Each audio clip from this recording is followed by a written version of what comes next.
Yes, I have one. Oh, hello. Welcome, everyone.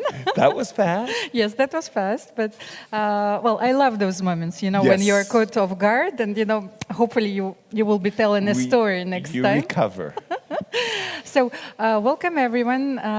We will be commentating the fifth round of the FIDE World Rapid Team Championship. I'm International Master Almira Skripchenko. I forgot already who I was. You can do it, Almira. I'm joined today and tomorrow, hopefully, by Grandmaster Yasser Seiravan. Hello, Almira. And Grandmaster Maurice Ashley. Hello, Okay, Maurice. he's doing for both of us. For both of us. So, Yasser, first of all, before we'll delve into the results and who is leading, let's talk a little bit about the tournament. Absolutely. First of all, a big welcome to our live audience. Thank you all for joining us here in Düsseldorf. And this is an inaugural event. It's a fantastic event. It's rapid chess, but the time controls we're actually playing at is 15 minutes per player, 10-second bonus for each and every move they make. We have these team competitions, and the teams are composed of 6 players. And those players include 4 professional players. It could include women, but also it's mandatory to have a women's board, and here it comes. The crazy part is to have an amateur as well. An amateur is defined as a less than a chess master rating. So we have very, very mixed boards, but we only have one team, Almira, who is leading the competition with a perfect score. And which team is that, Maurice? That would be the VR team, or WR as we read it. VR here in Germany. It is the general sponsor playing on the bottom board as well. They are extremely strong. Incredible players on that team, including Hou Yifan, Pragnananda. We have Vincent Keymer on the team, Wesley So. It's a slew of all-stars. The top and elite. Duda is on the squad as well. Elite of world chess playing on one team. So it's no surprise that at the moment they're leading the tournament with a perfect score. And I've got to add just to everything you just said, Hou Yifan, are you telling me you got Hou Yifan on the women's board as well? She only happens to be the top-rated female player in the world, the second highest-rated female player in history, the former women's world champion, yada, yada, yada. Let's make a long list. We'll be here all day talking about her accomplishments. They have an extremely strong team, no question about it. We see the round has begun, and we will try to keep up with as much of the action as possible. It's impossible to cover all 18 boards, so we'll focus on the top boards where the main action is. And we see there at the bottom, Wesley So, also on the team. I didn't happen to mention him. There's so many players there playing, and Jan Nepomniachtchi also happened not to mention. Right, the challenger, twice challenger for world champion. So this just got stronger with 2 of the players I didn't even mention who were the 2 top players on their team. But here's Wesley playing against Vishy Anand. Exactly. So what I wanted to add is that, of course, the tournament is played over 12 rounds, according to the Swiss system. Today, there are going to be another 4 rounds.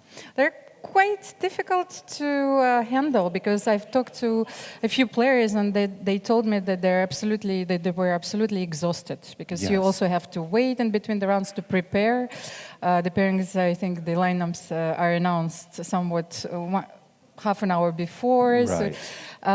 So they're circling around the playing hall. Peter is, certainly, with their computers, coaches. And by the way, I also found out that the leading team, WR Chess, they also made a training session before the tournament. So, well, they have quite a team spirit. Team camaraderie. And again, we're just mentioning the WR team, but the Freedom team, who they are facing in round 5, led by Viswanathan Anand and Donald Dubov.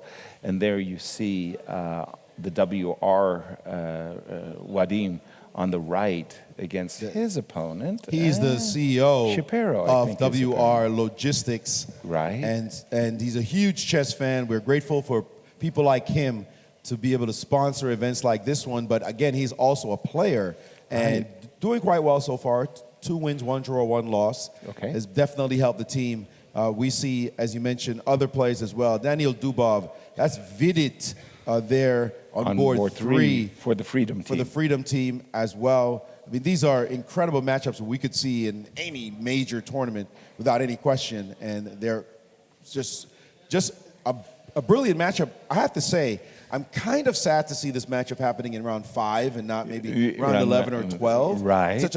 Such a small field, 36 teams, is not that many. And by round 5 or 6, obviously, start doing the math, that's when the top teams would start meeting each other. Exactly. So this is a crucial matchup already on day 2, 5th round, with so many rounds to go. This could actually decide the tournament. Yes. If the WR team wins this match, they'll be running away almost with the tournament. So we want to see something be competitive. We'll see if they can be slowed down by the Freedom Team. And again, Elmira, to win a match, you get 2 match points. So if you win the match 4-2 or 3.5, you're still getting 2 points. That is why WR has 8 points after 4 rounds. And there's 2 teams actually that have 7. They gave up a draw in the match, including the team of Freedom. So they're currently tied for the second place. Let's just get into the games a bit here. Yes, sir. Yes, Before please. you start Jump analyzing in. the games, jump in. It's a very important detail, nevertheless. I wanted to tell you that the women's board, it's not fixed. So we might actually see some of the women player playing like on top boards, Of and course, yes, and of facing course. the top grandmaster. So it's also a very unique occasion for them to play against, for example, the former world champion Vladimir Kramnik. Yes, Right. so he's playing for the chess pensioners team. Right. And I've seen a few games where Peter Svidler had also to, face a few problems. Exactly. When I first saw the lineups with Hou Yifan, I actually didn't think she was going to be playing on the women's board. I thought she was actually going to be playing on one of the top 4 boards. So, what game caught your eye? Okay, well, let's go down. And again, we are talking about 6 boards, 4 open boards, 1 women's board, and then finally amateur board. We'll start with Vishy and Wesley. Very, very early, it's a Joko piano defined with bishop c4 and bishop c5.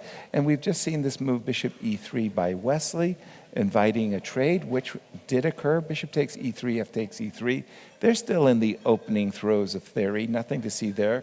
We'll come back to it. Similarly, we have a really strong pairing between Donald Dubov as white against Jan Nepo, I call him. And it's one of the Russian defenses. Nepo, so far, his armor is almost unpierced as black. He does very, very well. Again, that's just an opening. They're still in the opening phase. And again, just look how strong these teams are. Jan Duda versus Vidit. They're both coming from Baku, where both players did very, very well in the knockout. Vidit was so close to getting into that candidates. And then finally we get to the 4th professional board, and welcome Prague. Yes, so he Pragananda. makes his debut in this tournament. Exactly. I mean, how strong? I mean, right now, I would say that Prague is the sensation of India, and India is very, very proud that their young man made it to the finals of the World Cup, where only Magnus stopped him. And he, Prague, of course, will be a candidate, and he's on board 4. I mean, hello. Let's go to the ladies' table, and again, Hou Yifan, or should we ask Alexandra? Would she like to step in? I think they have 2 players Yes, they as a have 2 reserve. players. But I was so surprised when I looked at the board. This is a Scandinavian, yes? Exactly, from the opening. It's a very rare guest Truly. on the top level, and you have to be very well prepared on this line, bishop g4 and long castle. Well, when I analyzed this, of course, was quite a dubious one. Yes, we thought it was bad for black. We'll keep an eye on that one. And finally, Vadim will go down to the amateur board, and Vadim is playing what I always thought of as a London system. As black, you put your bishop on f5, you put your bishop on h7, and again, the players are still in opening theory. Nothing really to talk about in our top matchup at this moment. And Maurice, you've been scouring the field to look at and find some games. What gem has captured you? Well, again, it's the opening. Everyone is so well prepared in the opening that you don't expect any kind of major hiccups from the top players. They're going to play pretty decent moves to start out, and you're not going to see any real action until probably around move 16, 17 or so in these kinds of games. A lot of games have also been going quite conservative, but not this one. And this one we see between Gabriel Sargissian and Badur Jobava, and already you see the opening has started out with these pawns steaming down the board. This is the kind of variation you like to see. I'll go back to this position here. It looks very solid, very staid until the move G4 happens and H4, and it's saying, please, I'm chasing you down, I'm pushing this pawn up the board. You can have pawns if you like, all preparation, of course. And after bishop B4, H5, bishop to E4, bishop to E2, threatening to take that bishop. You see this bishop has been dancing and prancing. It went to G4, to H5, to G6, to E4, and now on D5. That's a lot of moves coming out the opening, but it's very dynamic. We'll keep track of games like this as the rounds progress. Whenever I see a game of Jobava, I'm expecting creativity, and it's like both players came to the board in a very aggressive mood, I must say. And Almira, what about you? I have a few statistics. You know, we were talking about a lot of sports yesterday, and well, we know that how passionate we are about statistics. You know? Yes. So we want who scored, well, who made a lot of decisive passes, and so. So who is the most valuable player in the team WR chess, according to you? Wow, who has won all their games? Hou Yifan was doing very well, right? Well, she was doing very well, but I think that the most valuable player right now is Jan Nepomniachtchi. He won 4 games out of 4. Wow, okay. So he I haven't is a paid very enough important. attention. Yes, he's a very important asset. Hou Yifan won 2 games because Alexandra Kosteniuk also played 2 games. So. Okay. And then I wanted to have a look. So who is the most valuable player in the team Freedom?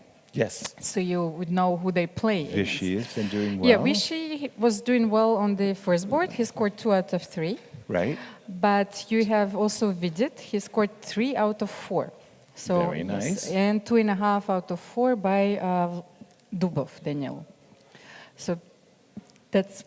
Those are the all-stars, if you will, the players making the points. Maybe when the captains are defining the strategy beforehand, so especially given their colors, you know, we will know which are the boards where they're pushing towards victory for sure. Exactly. Well, in these team competitions, one of the things that really stands out is this idea that I'm playing both for myself, but for my team as well. And the idea is when you're black, you should be playing solid, and when you're white, you should be playing for the advantage. Not like you have to win with the white pieces, only you have to have the advantage, you know, on our side of the table, of right? Course. You're feeling that. But there are 6 boards, and sometimes, well, things may not go that well according to the plan, and then one board can change the whole strategy. So exactly. if they will see that one board is well, much worse. Right. So it will, they will reshuffle, of course. Exactly, exactly. So Maurice, you have an interesting position for us. Well, actually, I want to talk about the next table that's very, very important. Clearly, we're following this top board, this top matchup between the 2 top teams, but there are other teams in the chase as well. And so here we have the teams led by Maxime Vachier-Lagrave and Pentala Harikrishna. They are competing against each other as well. There's ASV Ashek on one team, and I believe it's team MGD1 is the other matchup. So this is important for the standings. Why? Because with 8 points, they're lording over the tournament at the moment is WR Chess. Somebody's hoping, and everybody in the tournament probably is hoping, that they lose. It's not going to be a very easy thing to happen, but of course they're looking to see if they can lose, and then the contenders, pretenders chasing them will be able to have a chance to maybe even overtake them right now. So let's take a look at the top board. We see Pentala Harikrishna and Maxime Vachier-Lagrave. Maxime with the black pieces. This just looks like a pretty interesting position. Black has these pawns not in a great place, so nothing much happening there. We could see some excitement. Alexander Grushchuk with the white pieces against Nihal Sarin. This one has some space for the white pieces already. Black has played enterprising chess, putting a bishop on b7. It's now buried by this pawn on d5. So this looks like a very promising game with a lot of fight. This one also with a lot of fight. Arjun Erigaisi with the white pieces and playing against Maksudlu, who's played some brilliant chess so far. I mean, some of his tactical wins have just been sparklers. So we're having fun here, seeing a pawn already on h5 with the white king still in the middle. Where is the king going to live? I'm kind of curious, especially since these pawns are already saying, don't castle on the queen side. This looks like death if you go in this direction. So an extremely sharp position on board 3. And here on board 4, we see this matchup between Etienne Bacro and Sadwani Raunuk. Also dynamic positions. Every board containing this kind of tension, we could go down, and the next couple of boards it's the same. This is a very key matchup because if they draw, then again, they slip back. We could see the WR team win and just start running away with the tournament.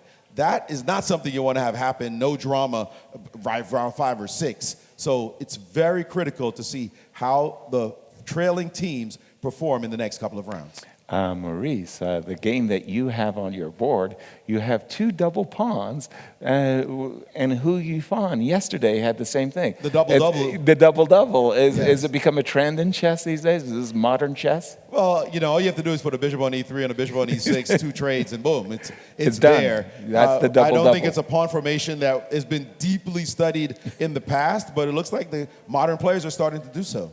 All right. Maurice, I have a very interesting piece of information for you, especially about the team MGD1. It seems like Magnus took over them because they haven't lost a single game on their top boards, and overall, their players lost only 1 game on their amateur board. So this actually says a lot. How come they're not leading the tournament? Right? By themselves. They that drew. kind of record. They drew 1 match, but the other team also, they have Alexander Grishuk and Maksudlu Parham, who are playing very well. They're performing incredibly well, 3.5 out of 4. By the way, just to continue what Maurice was saying about that matchup on board 2, if you went down to the women's board, then you have Katerina Lagno, the wife of Grishuk, playing against Harika Danishvili, and that is going to be a huge game amongst the women. I really think of these 2 ladies as being 2 of the very, very best in the world in the women's game, Maurice. And on the bottom board there, we have Anand. No, not that Anand. Anand is a There's pretty only common one name Anand. in India. Peter Anand is playing with the black pieces against Mark Yarrick. So that one, we have an interesting position. These amateurs are no amateurs. I'm sorry. I've seen some great games coming from these amateur players. They are definitely prepared and ready for the fight, and they could decide, with all those top players playing against each other and kind of canceling each other out, they could decide the fate of that round. Right. So very important to pay careful attention to every single board, especially the amateur boards. Maurice, and looking at this position, especially after knight c6, if black takes, for example, bishop c6 or rook c6, I think a very important positional decision would be to play here bishop d4 and to exchange the dark square bishop, so white is already much better, I think. And Mark Larry, he's the world champion under 8. He's the real shark. Wow, under 8. They're so strong. They're so strong, so young. And we do have a few young players in this tournament. Some young players as young as 12 years old, rated 2,300. Right. Yeah, so I don't know about you, but when I was 12, I didn't even know how to play chess. I mean, what, 2,300? What? It's just incredible what has happened in modern chess. I met a young boy before our broadcast, Hussein, and he was the player you referenced there, Maurice. 12 years old, 2360. He is from Syria, and he has started 4 out of 4. And I was really... I was delighted to have a selfie with him. Sort of like, Talking about selfies. Who's this guy with Hussein? And he's not the amateur, by the way. He's not the amateur He's player playing on in the that tournament, squad. He's right? one of the top players on his team. So, and he's 4 out of 4. So that Nice. just shows the kind of talent he has. And getting back to the chess for a moment, I'm following this game of Gabriel Sargissian against Jobava. That's happening on the 3rd board. And I'm looking at this move g5, and I'm just trying to make sense of the position and what Jobava is under attack. So, for example, in this position, you might think to yourself, well, I would just like to take this pawn, knight takes, and then I would just like to play a move like queen e7. We don't have your board, by the Yes, way. we sorry. need to have The board. By the way, you have Mark on your screen. It's like, does he have a cushion, by the way? Yeah, to on get his up, chair, to yes. elevate. Exactly. elevate. Okay, we have the position this on is the board. This is the current position, and these are the challenges that Jobava is facing. He's thinking, okay, look, if I take the pawn, knight takes g5, and this move e3 to e4 is going to win a piece. And I don't want anything to do with this. So you're thinking to yourself, okay, I know what I'm going to do. I'm going to play knight takes h5, and I'm going to just shut things down on the g file. I'm just going to go knight takes a. And then you sit there and go, oh my gosh, look what my opponent has prepared for me. He could sacrifice and exchange. So Jobava, he's But sitting why there asking himself, Why did can't I you do play anything wrong? But why can't you play a take on g5, of course? Take on g5, take on g5. Take on g5. And now, then e3, e4 is the big threat. maybe knight b6. The only square that I could find to play bishop c4. If you play e4, yes. So you could But play then bishop c4. Maybe you could continue with queen e2. Yeah, something like this. No, but yeah. queen e2 before. What do you think? Or Even before, not to allow me, I still do not know what am I supposed to do here. against e3, Yes, e4. against e3, e4. So Yeah. So these are the challenges that Jobava is facing. We'll keep an eye on Maybe this key game. C5, yes. Maurice, back over to you. What are you looking? Speaking of key games, this is a huge matchup with Daniel Dubov against Nepo in the top boards. And Nepo is off to a scintillating start, 4-0. But take a look at this position. If you look at this board, this is move 18. We're going to go ahead 6 moves, and I want you to watch the transformation of this position. Now, from a strategic perspective, it's clear that Black has an advantage on this side, a majority of 4 against 3. They're double pawns that are slowing down the march of these pawns. On the other side, White wants to somehow advance the F-pawn down the board. The F-pawn, you say? Okay, let's see if it's just the F-pawn. Just a few moves from now, take a look. G4 instead, A5, queen back, and now F4, and after queen C6, F5, bishop to C5, queen F2, a trade, and after queen A4, and now he played the move E6. Look at the formation we had just 7 moves ago now to this ridiculous conflagration that is happening on the board. Who's winning? Who? I don't know what's going on. I kind of like White, though, with this kind of massive pawn storm going down the board. But, guys, this board is aflame. Yeah, it looks really nice, actually. Just going to the amateur board on... Oh, sorry, by the way, Sorry. he did just ignore everything to Nepo and play queen takes C2, saying, give me your best shot with whatever you're going to do on the next move. Yeah, sir, come on. You've got to look at this board. You can't leave this board right now. Look, as a pawn grubber, I like it. Queen takes C2. Do your worst. But how bad is it, though, What is Maurice? happening, though? Like, is it just nothing for Dubov? No, this must be winning for White. Come on. Well, how? What E7? do you do? E7, okay. F6. Okay, I'm going to just... Queen takes D5. Wait. Is that a real threat? Blah, blah, blah. Oh, the king is cut. Trying. Can I take? You'll trade, and then you'll come and... Trying. But what happens if I take this? Wow, Take. that's bold. No, my king can't get out. But Maurice, why don't you take on f6?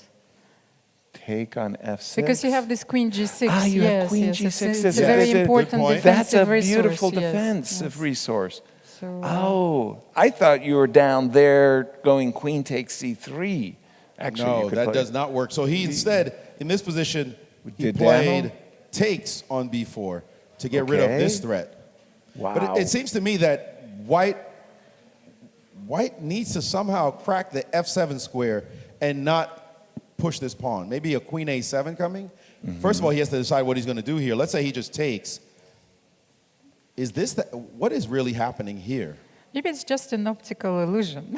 Takes. It looks very beautiful, And now yes. queen g6. But the queen comes back to g6. Queen comes back again. Your great move, Amir, queen g6. I'm not sure white has an attack. And captures has been done on b4. What is Dubov thinking about here? Because he just can't bring his rooks to bear on this position. He just has a queen and pawn attacking, and it's very easy to defend. So I think maybe he's just a bluff. Nepo has taken him at his bluff and said, what you got? You can't just win with a couple of things. And as long as this queen can come back, and is threatening to go to e4 at some point as well to challenge this queen. So I don't really see how white proceeds. Maybe you're right, Yaz. e7 can be tried. I just don't know. Maybe you take a pawn? Takes, but this check doesn't do anything because of rook back. Right. And again, I am, maybe I can take on b4? No, I can't, obviously, because the queen's hanging. So I don't know what to do. It looks stuck. What do you got? Yeah. Somebody show me a tactic for white. Right. What are you supposed to do here? And he's still thinking, so he's wondering the same thing. Like, what did I get myself into? He might have to start bailing somehow. What about rook b2? Queen seems to have to go to e4. What does this ending look like? Takes, takes, takes.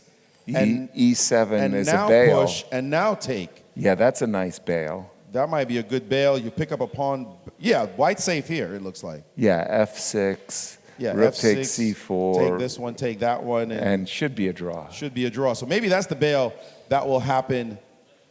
And maybe you just have to play rook b2. I'm sure he's looking for other moves, but I don't think he cracks through this formation. So very exciting position to be sure, but it looks like white will have to figure out how to equalize and just give up on any winning chances. And we do have rook c1, queen a4, instantly played by Nepo. I mean, he was ready for that move, Almira. Rook b1 to c1, queen a4, and still he's saying, go ahead, do that e7, f6 business. I don't believe it There's works. an idea here. Look at this move. Rook takes on c4. Bingo. Hoping for takes and then takes on the back rank, but there's this counter shot. Queen takes d1. Hello. And takes this.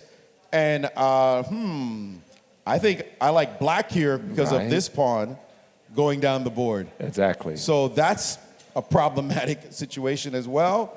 There's just way too much to calculate in this very critical position. Dubov has to solve the problem of what should he be doing now. And again, I don't like the fact that the queen left the king side, but how do you break through and prove anything in this position? Oh, wait a minute, back to your idea, right. Almira. E7, there's no F6. queen g6 now. Right. So if takes, how dangerous is this position? Oh, wait a minute, there's a queen a7 check problem. Whoops. Oh. Oh, no. That's a problem. You pick up the e-pawn. But I Oops. think that there are a lot of defensive resources for black in this position. That's how it Yes. looks. Yeah, it's incredible. But Maurice, you know, I think I just glanced at the position in the game between Wesley So and Vishy Anand, and I Yes. think that Vishy is in trouble. Let's go to that game. Let's have a look at this game. Because, This is board one on the first board. And let's just see how they got here, because we were looking at a very quiet, kind of, I want to say, Joko piano position. And of course, white is playing for d3, d4 as usual. And after takes, Vishy said, I'm going to win a pawn. Queen takes. And Wesley said, well, you've got a problem. Your problem is these two knights are in trouble, and they're awkwardly placed. So awkwardly, you have to go back. And for a pawn sacrifice, Wesley is established as rook on the e7, on the 7th rank. And yes, that's the position that I've seen, knight g5. I didn't know how to react on black's behalf. We should just play d5.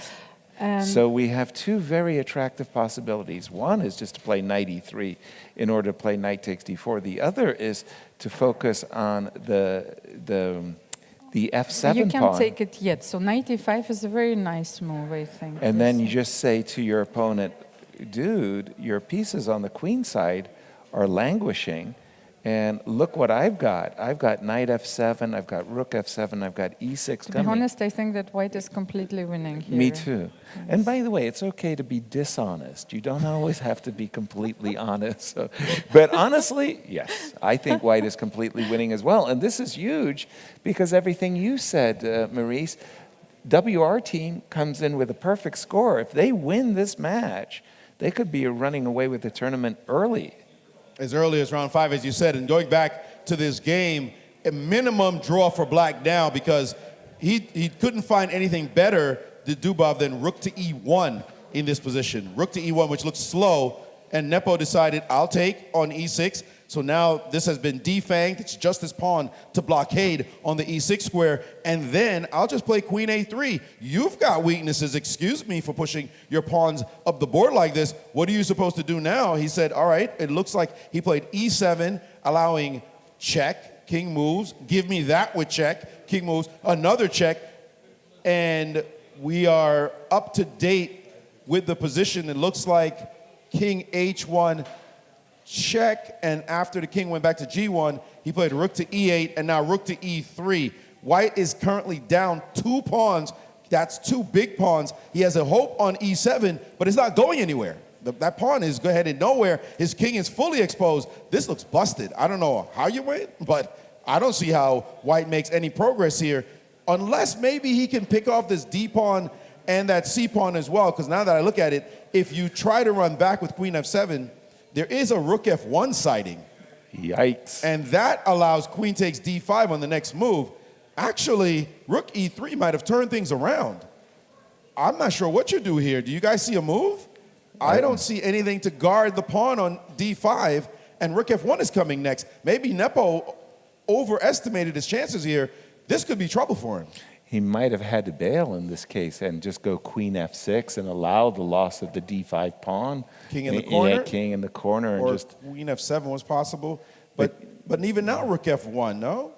Even here.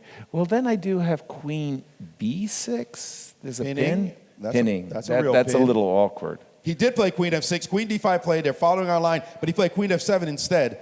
Let's back up to here. Queen d5, and he played the defensive move, queen to f7. That does allow this capture, which gains back at least a pawn. Now it'll be even material, so Jobava is back in business. That rook e3 move was essential, and it looks like he won't lose this game, at least, given the position, and maybe even, I don't think realistic chances of winning, though. A trade of queens and rook trade b7. of queens in the offing. e7 will be under fire, right. And it's not enough pawns on the board. So it looks like this one is actually dissipating into a very electrifying draw. Speaking of electrifying positions, and I just wanted to come back to board 2. Okay. The game between Hare Krishna and MVL, because somehow they got to this crazy position right here, and I thought that Hare Krishna was doing very well in this position, and he made a move that, to my eyes, is a very peculiar move. He played the move queen e3, and I must confess, I simply don't understand that move. I always was push him, baby. You know, I've got a pass pawn. Let's push it. I would love to play the move rook d7. The problem is the immediate rook d7, you'll take my rook, and that's a little bit embarrassing. But if I play the move e6 first, followed by rook d7, it sure looks to me like white is in business. I really like this move e6. What we're supposed to play, rook d8 or something? I don't know, and then I will go rook d7. I'll get a pass pawn on the 7th rank. Queen e3 was a surprise move, and then I think this gave MVL the time to play this move queen b6, and the advantage could easily shift because of the 2 bishops in the position. Bishop c5 is definitely on black's agenda, as is rook c1. And Elmira, what else do you have? Oh, sorry, I'm going to go back to Maurice for a moment. Big game in that matchup as well is between Muzychuk and Nihal Sarin. And take a look at this moment in the game. Actually, I want to go back just a little bit here. Remember that big pawn formation he had even earlier? Yeah, in fact, C4. back here, this big pawn formation that was getting chipped at. Watch this construction get deconstructed, just get destroyed. Takes on d5, now c6, and after takes, knight d4, attacking, and then this move, bishop to f4. Hey, you've got a weak button. Excuse me, no, I don't. I'm just going to push it. And you once had a proud pawn structure. Now you've got nothing in the center of the board. And a big problem is if you take here, there is this possibility of a capture, and black is the one with all the tactics, everything liquidated. Everything looking smokingly well for black. No difficulties here. Grishuk said, no, I don't want any part of that position. I'm trying to win. So after d5, he played knight to b5, maybe a knight c7 fork, but hey, is there a whole tempo on your bishop?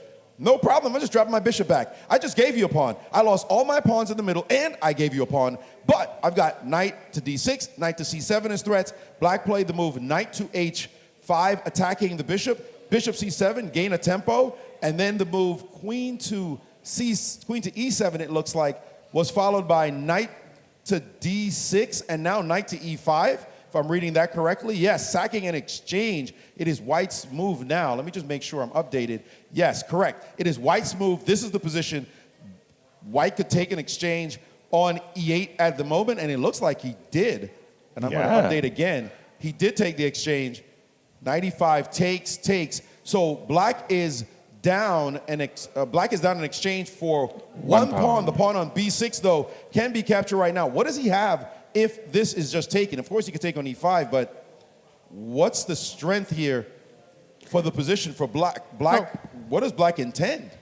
He's looking for some desperate counterplay. Yes, knight f4, queen h4. You do have an e4 pawn hanging, though. Queen h4. You want to play queen h4 now? I'm just trying to bring everybody to the king side, Yeah, and just to look threatening. I don't believe it either. Right now, right this second, Grishuk is staring down this position. He has an extra exchange. Queen d6. His opponent has a pawn, so he wants to make sure nothing bad happens. And instead of taking anything or trading, he said, well, let's go into an endgame where I'm the one who's up material. This is not something that black necessarily wants to do, because I don't see where his... Well, it's not impossible, because he could maybe get to d3 with a knight if he can do so effectively, but I'm sure he doesn't want to trade pieces. So this is a hypercritical moment in this game and in this matchup. What will the young Indian phenom, Nihal Sarin, do in this position? He's got to come up with some kind of tricks, because he's dropping the b6 pawn, he's dropping the e4 pawn, he's down in exchange. He could be losing this game.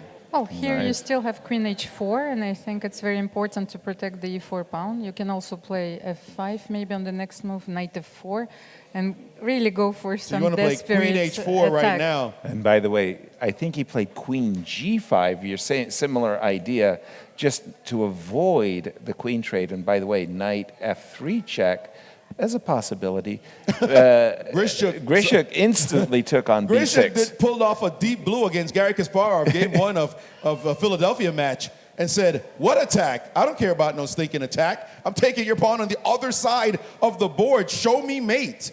I mean, at least you can win back an exchange with knight f3, but your b7... Bishop is hanging. You know, suddenly I had a flash of a tactic of putting my queen on Queen to G3 and having a lot of fun, because you can't take because it's mate. The problem is it's not mate, because I could also just take with the bishop. So that is not possible. So where are the tricks? Maybe if you just take the exchange back, your entire queen side is going to fall apart. So Grishuk is daring him to go for it. Wow, you've got to have nerves of steel to play chess like this, especially in a rapid game. What an exciting setup. I don't know what trick he's going to pull right now. It looks like white might just be winning. Maybe just simply bishop a8 and let the chips fall where they may. Keep that knight f3 check and queen g3 tactic in reserve, but it's double-edged. Also on the table right beneath them, same board too, we've got this crazy game going on between Parham. He's got this bishop on d5, and I'm looking at that bishop, Elmira, and I'm saying, it's easy to overlook that bishop and say you're a pawn. And in some ways, it's a piece down, and I'm thinking Arjun really has a very strong kingside initiative, as he's the one with the possession of the h-file. So this is, again, a very, very big game going on here on board 3. Maurice. Yes, on the other hand, just on this note, your knights on d2 and on e3 are, for the moment, they're quite sort of stranded. But they exist. They're doing something. They play a role. The bishop on d5, I'm questioning its motivation. Maurice.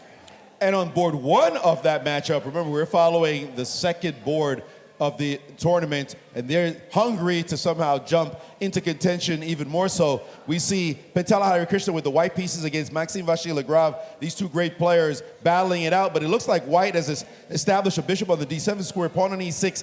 That's a lock, for sure, but there's a blockade. But then again, this pawn is hanging. What do you do about it? MVL simply ignored it and played rook to a8. Pentala said, well, that's just a free button. What are you going to do? And the bishop now moves to g5. You don't see this construction every day, folks. I mean, this diamond here, like what's happening with the bishops steaming down on this pawn? King to f2 has been played. I'm sure this rook is going to want to show up at some point. The problem for white right now are the dark squares. None of these pieces, the bishop can't do it for sure. This knight is kind of uncomfortable doing it at the moment. Can guard this square or this square. The rook's going to have to do yeoman's work in defense. If the black rook, for example, shows up on a2, it looks like you're going to have to play rook to c2 to deal with that. But I just feel like stuff's going to happen. Bishop here could easily be met by this. Bishop here. I'm just trying to hit shots in the dark. I think black has enough counterplay somehow, and actually he played even more aggressively. Take a look at this. In this position, after king f2, he played f4 to really crack open the dark squares. Takes and takes, rook hanging now. This e-pawn someday is going to play e7, but at the moment, that day doesn't seem to be arriving. It's still wild. This position is completely wild, and this is one of the 6 games that are taking place in this match. By the way, Maurice, just go to the game, if you don't mind, between Muzychuk and Nihal. And I think Muzychuk has weathered the storm completely, and now it's just, it's really game over. Muzychuk has just played queen e3, bishop takes f4, and just ripped apart the attack. This is where we came into the game when he had taken on b6, and Nihal couldn't come up with anything better than knight f4, threatening to take on h3. So king moved out of the pin, and then knight to d3, which looks like a great thing, except the queen came back and said, whenever you're ready to take the exchange, I'm up in exchange. Remember that. And not only am I up in exchange, you're the one who's suffering here with your pieces kind of all over the place, and your weaknesses still in the position. He took the exchange back. Oops, bishop takes f4, hitting with tempo, and that wins a piece. Right. That just wins a piece. After all these tactics, oh, that's all she wrote. Exactly. He's now suffering.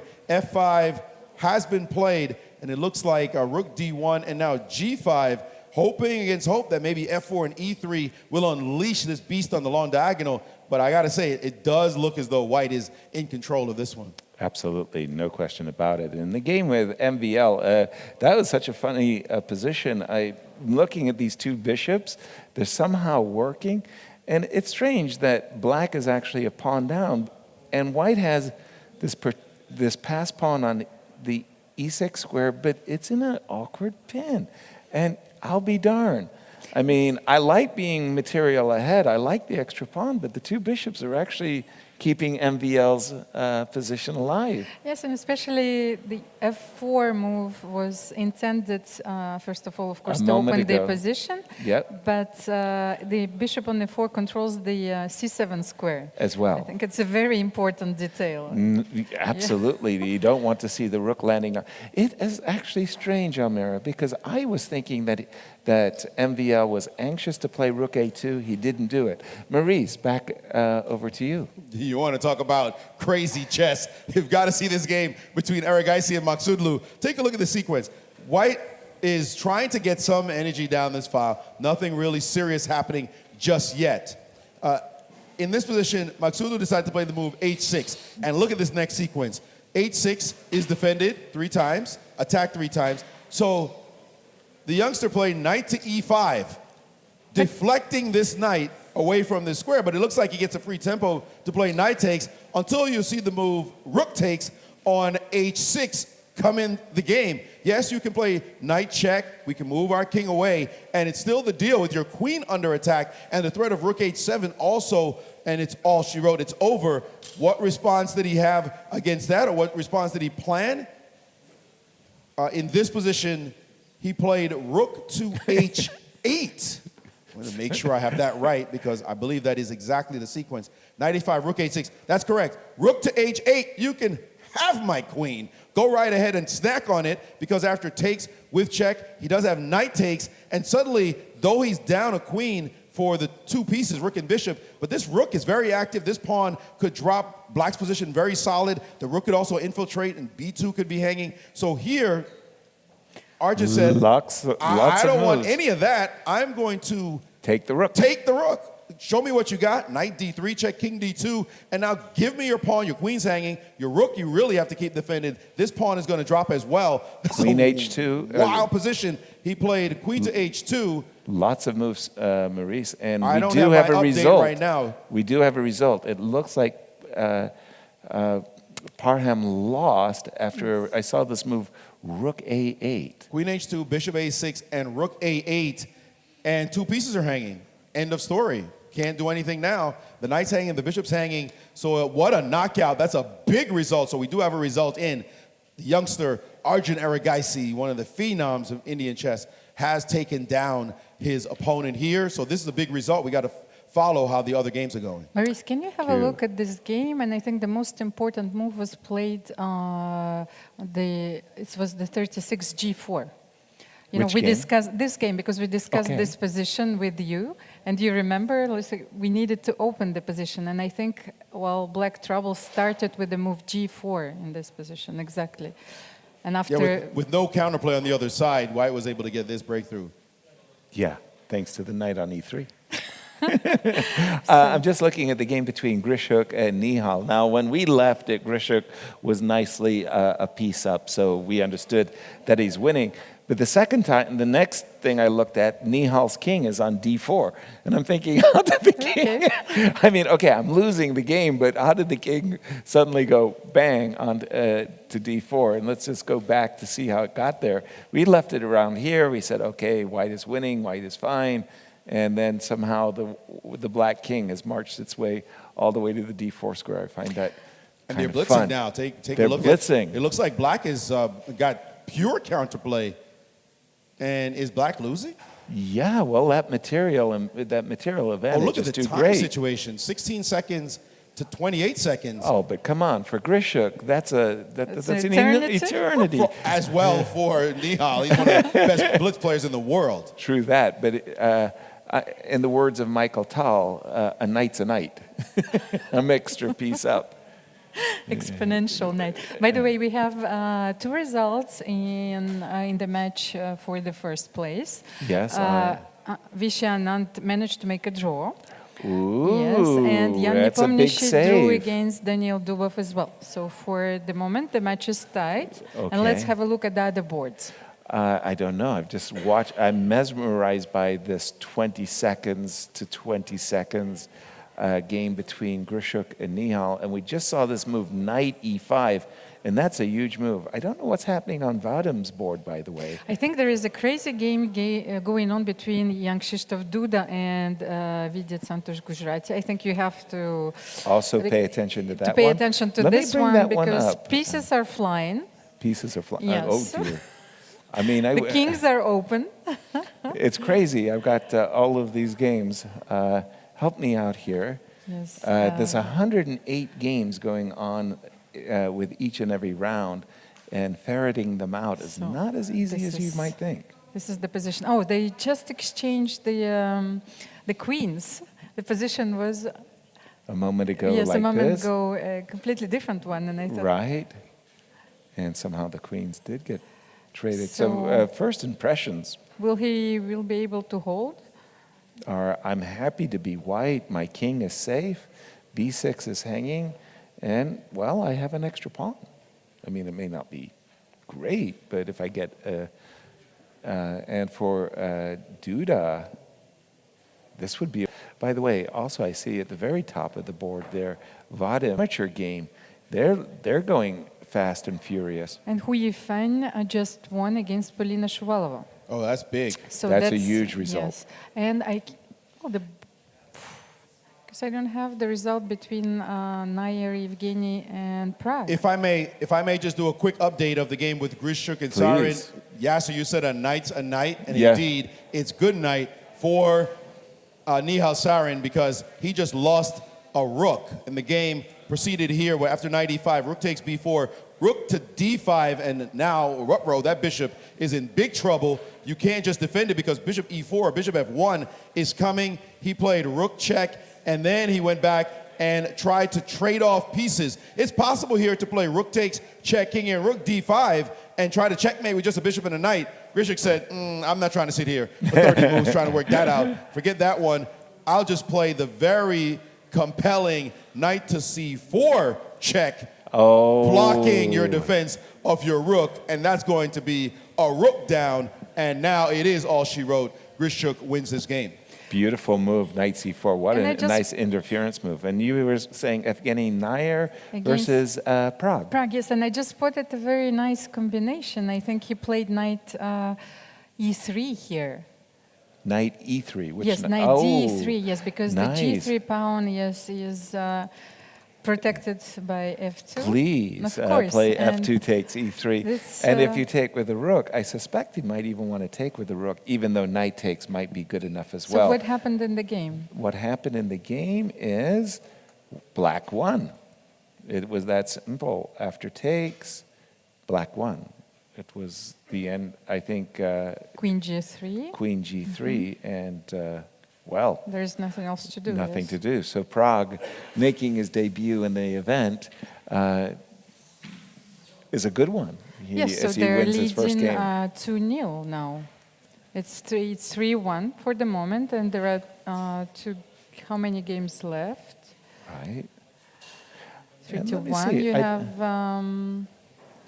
Yes, you have 2 games left, so they desperately need to score in order to equalize. Just WR leads 2-0. Yes, WR leads 2-0. I was just looking at the board 2 between MVL and Pentala Hari Krishna.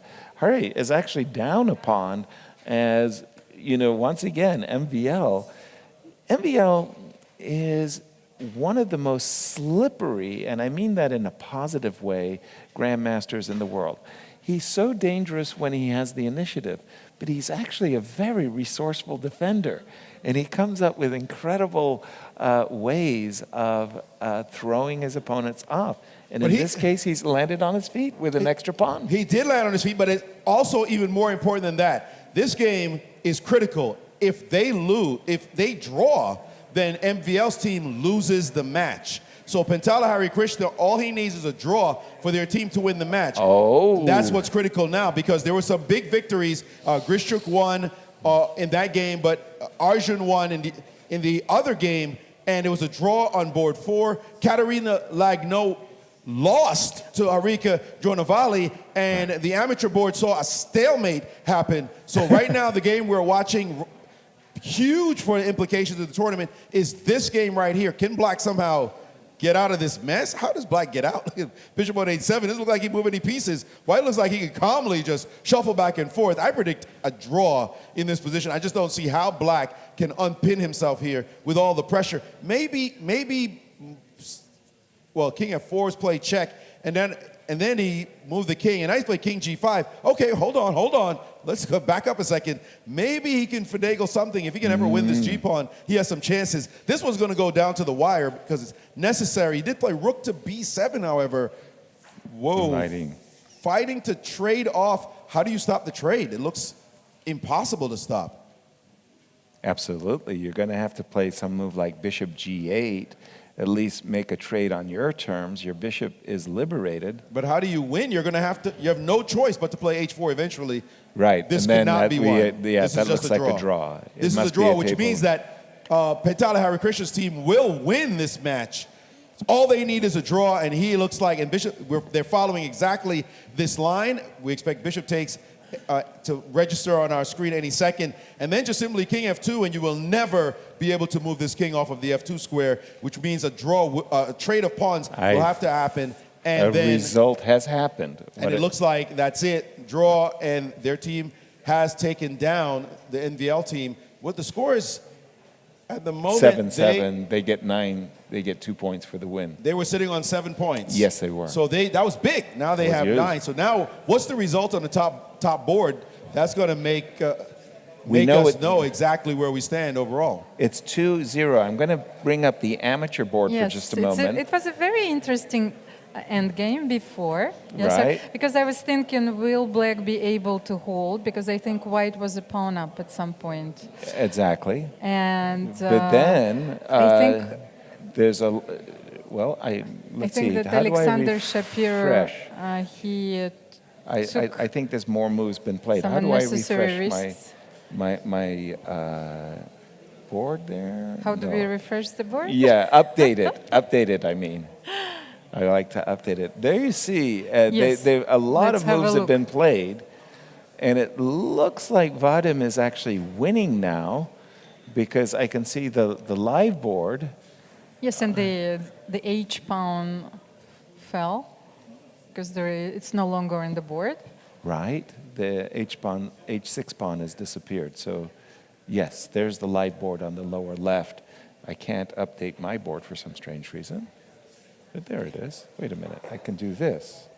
Aha, I figured it out. Thanks for all your help, Abnoa.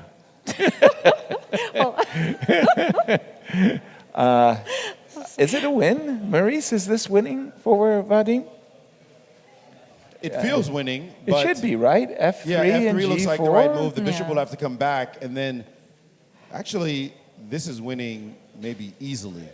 That's another game where we have the E6 No, pawn it's an and easy bishop win. on He D7. It's an doesn't need easy win. G4. He just needs to play F2 and knight anywhere and take your piece. Because you've got King E7 as well, yeah? Yeah, that Okay. should be no problem. Bishop B5 has to happen now, Right? and F2 will threaten F1. Well, or King E7 first. Maybe you can somehow survive. King E4 is not. King E4 is definitely not going to do it because push now. No. Your bishop has to come back, and now you can just queen. I can go You knight should be able D6 check, knight D6 Oh, check. knight D6 Knight is even G3? worse. That forces instant resignation. Knight Right. G3, no? Knight D6 check, which has No. been played, by the way. Yeah, and there's no that's reason to an make any more easy moves win. after that. Yeah, that's and an easy win. resignation. Very so calm. that's 3 points now Yes. for Vadim's team. As Vadim secures at least 1 point. But all the games are done. So All the what's games are result done. on the top board? How What many- is it, Yes. Amira? How did we do? Yes, let's have a look at the results. How did we do? How did we do? Who's we? We as us. I didn't know we were playing. So, We suffer. on We the, are, of course we play. Well, I don't have the updated results here yet, yet? so I will have to. But we just saw Vadim Yes, win. I will have to retrieve them from the transmission. So Wesley did draw Mm-hmm. against Vishy. So basically, they won on the board 3, 4, 5, and 6. So they won The match convincingly, yes, the match actually. convincingly 5-1. And that means that WR chess team will be leading the competition with a perfect With a 10 perfect points. score, and I think that they're going to be automatically paired against the team GD1. Exactly. Yes, which won their match 3.5, 2.5. It Three- was it Very was a very close. close match. That was the one where it Alexander Grishuk continues to be the striker of the team. So all-star. all stars. Yeah. So he High has 4.5 out of 5.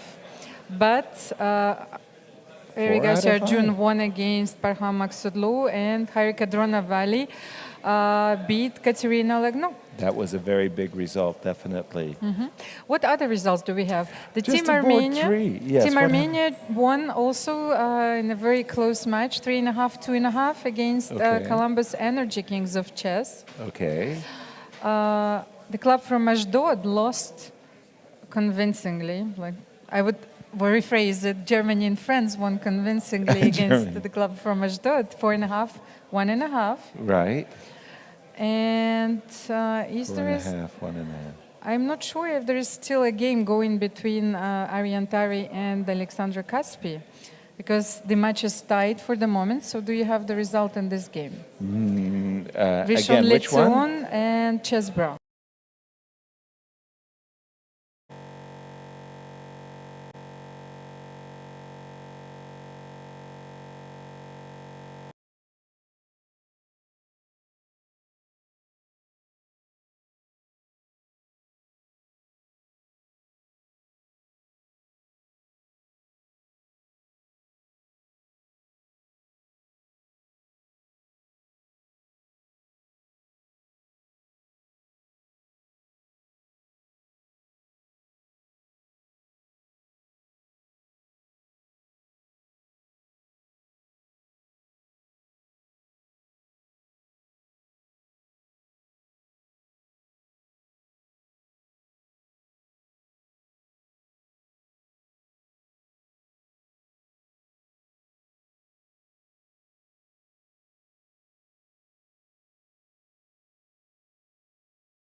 position. I don't know if it looks like we may have some technical difficulties.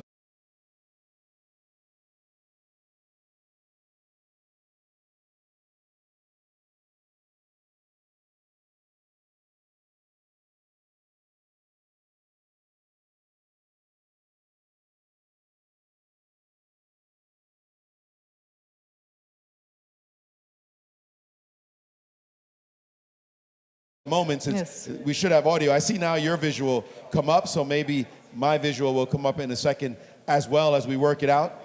But I always like this. I was doing these lectures on the Internet Chess Club, a big shout out to the ICC, by the way, and I would always start the lectures with the following. Can anybody hear me? If you're going to make an audio lecture, you better have an audience. And they would type yes, yes, yes, yes, yes, yes, yes. And it's nice to see us back. Well, I see you back, but I'm not sure my camera is working yet. So we'll see if that transition happens any second. But as far as the tournament is concerned, this round 6 is almost the finals. I mean, it could be. Right. Because if the WR team walks through in round 6, they'll be almost uncatchable against the star teams. Right. So this next round is going to be huge. Exactly. Well, talking about as far as the tournament goes for me, I was thinking that this is my halftime of the Super Bowl as a commentator. What are you going to do? No, I made it. There's like commentating with you guys. Well, I'm done. You did it. So this is as far as it goes for commentators. Wow, I thought we were going to have a Super Bowl halftime show and you were going to sing for us. But don't want to encourage you. You're back. Yes, for the moment we don't have a chessboard. For the moment it doesn't look like camera is working, so we have to just deal with what we have right now. But tell me, how did Jobava do? Jobava won. He won. He did against Gabriel. And he won that in was a spectacular fashion. Wow. The game is insane. And I'm just waiting to get word so I can show it to everybody. I don't want to just leave it as a cliffhanger because it was not a gem. It was a brouhaha. It was bedlam. It was madness. It featured 2 queens on one side. It was king hunts, both sides. It was crazy. That's a game to definitely look at. Right. But for the moment, we're still trying to get camera working for me to be able to show you on the big board. And we are going to have a guest, I think, also in a few minutes. So let's talk about the standings. I think that we will have them quite soon. No, I was just trying to get that game to see if I could show it. Now that you told me about it, Maurice, I'm really curious. So the team WR Chess is leading the tournament. Then on the second place, we have the team from India. Yes, all Indian stars. The all Indian stars, not the six-pack. Except one player. Right. MGD1. And then what do we have? Who is sharing third place? Armenia. Yeah. And Germany and France.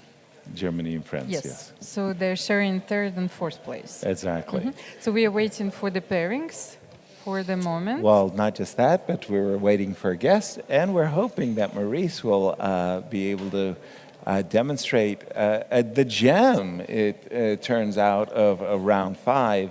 This huge fight between Gabriel Sargissian and Jobava turned out to be a real Donnybrook. And Maurice, you're anxious to show it, but he can't.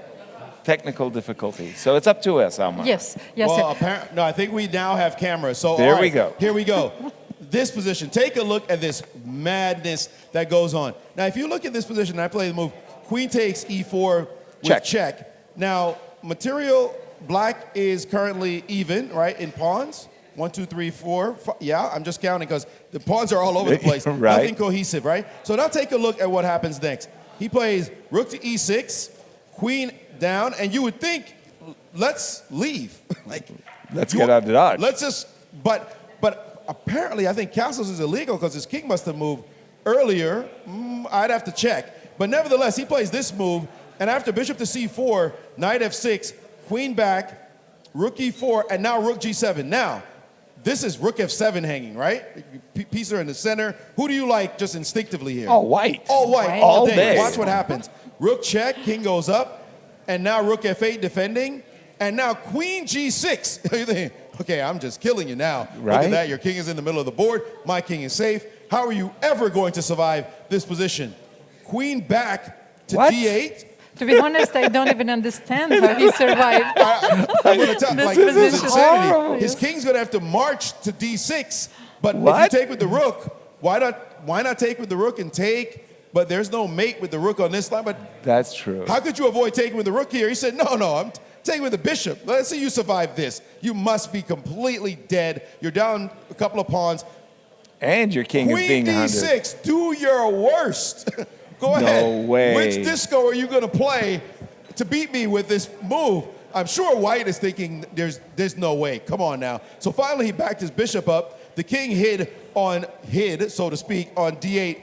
And now he decided, I'm going to queen my pawn. And now watch what happens next. Queen F4. Maurice, but can I ask you for a second? I think You may ask.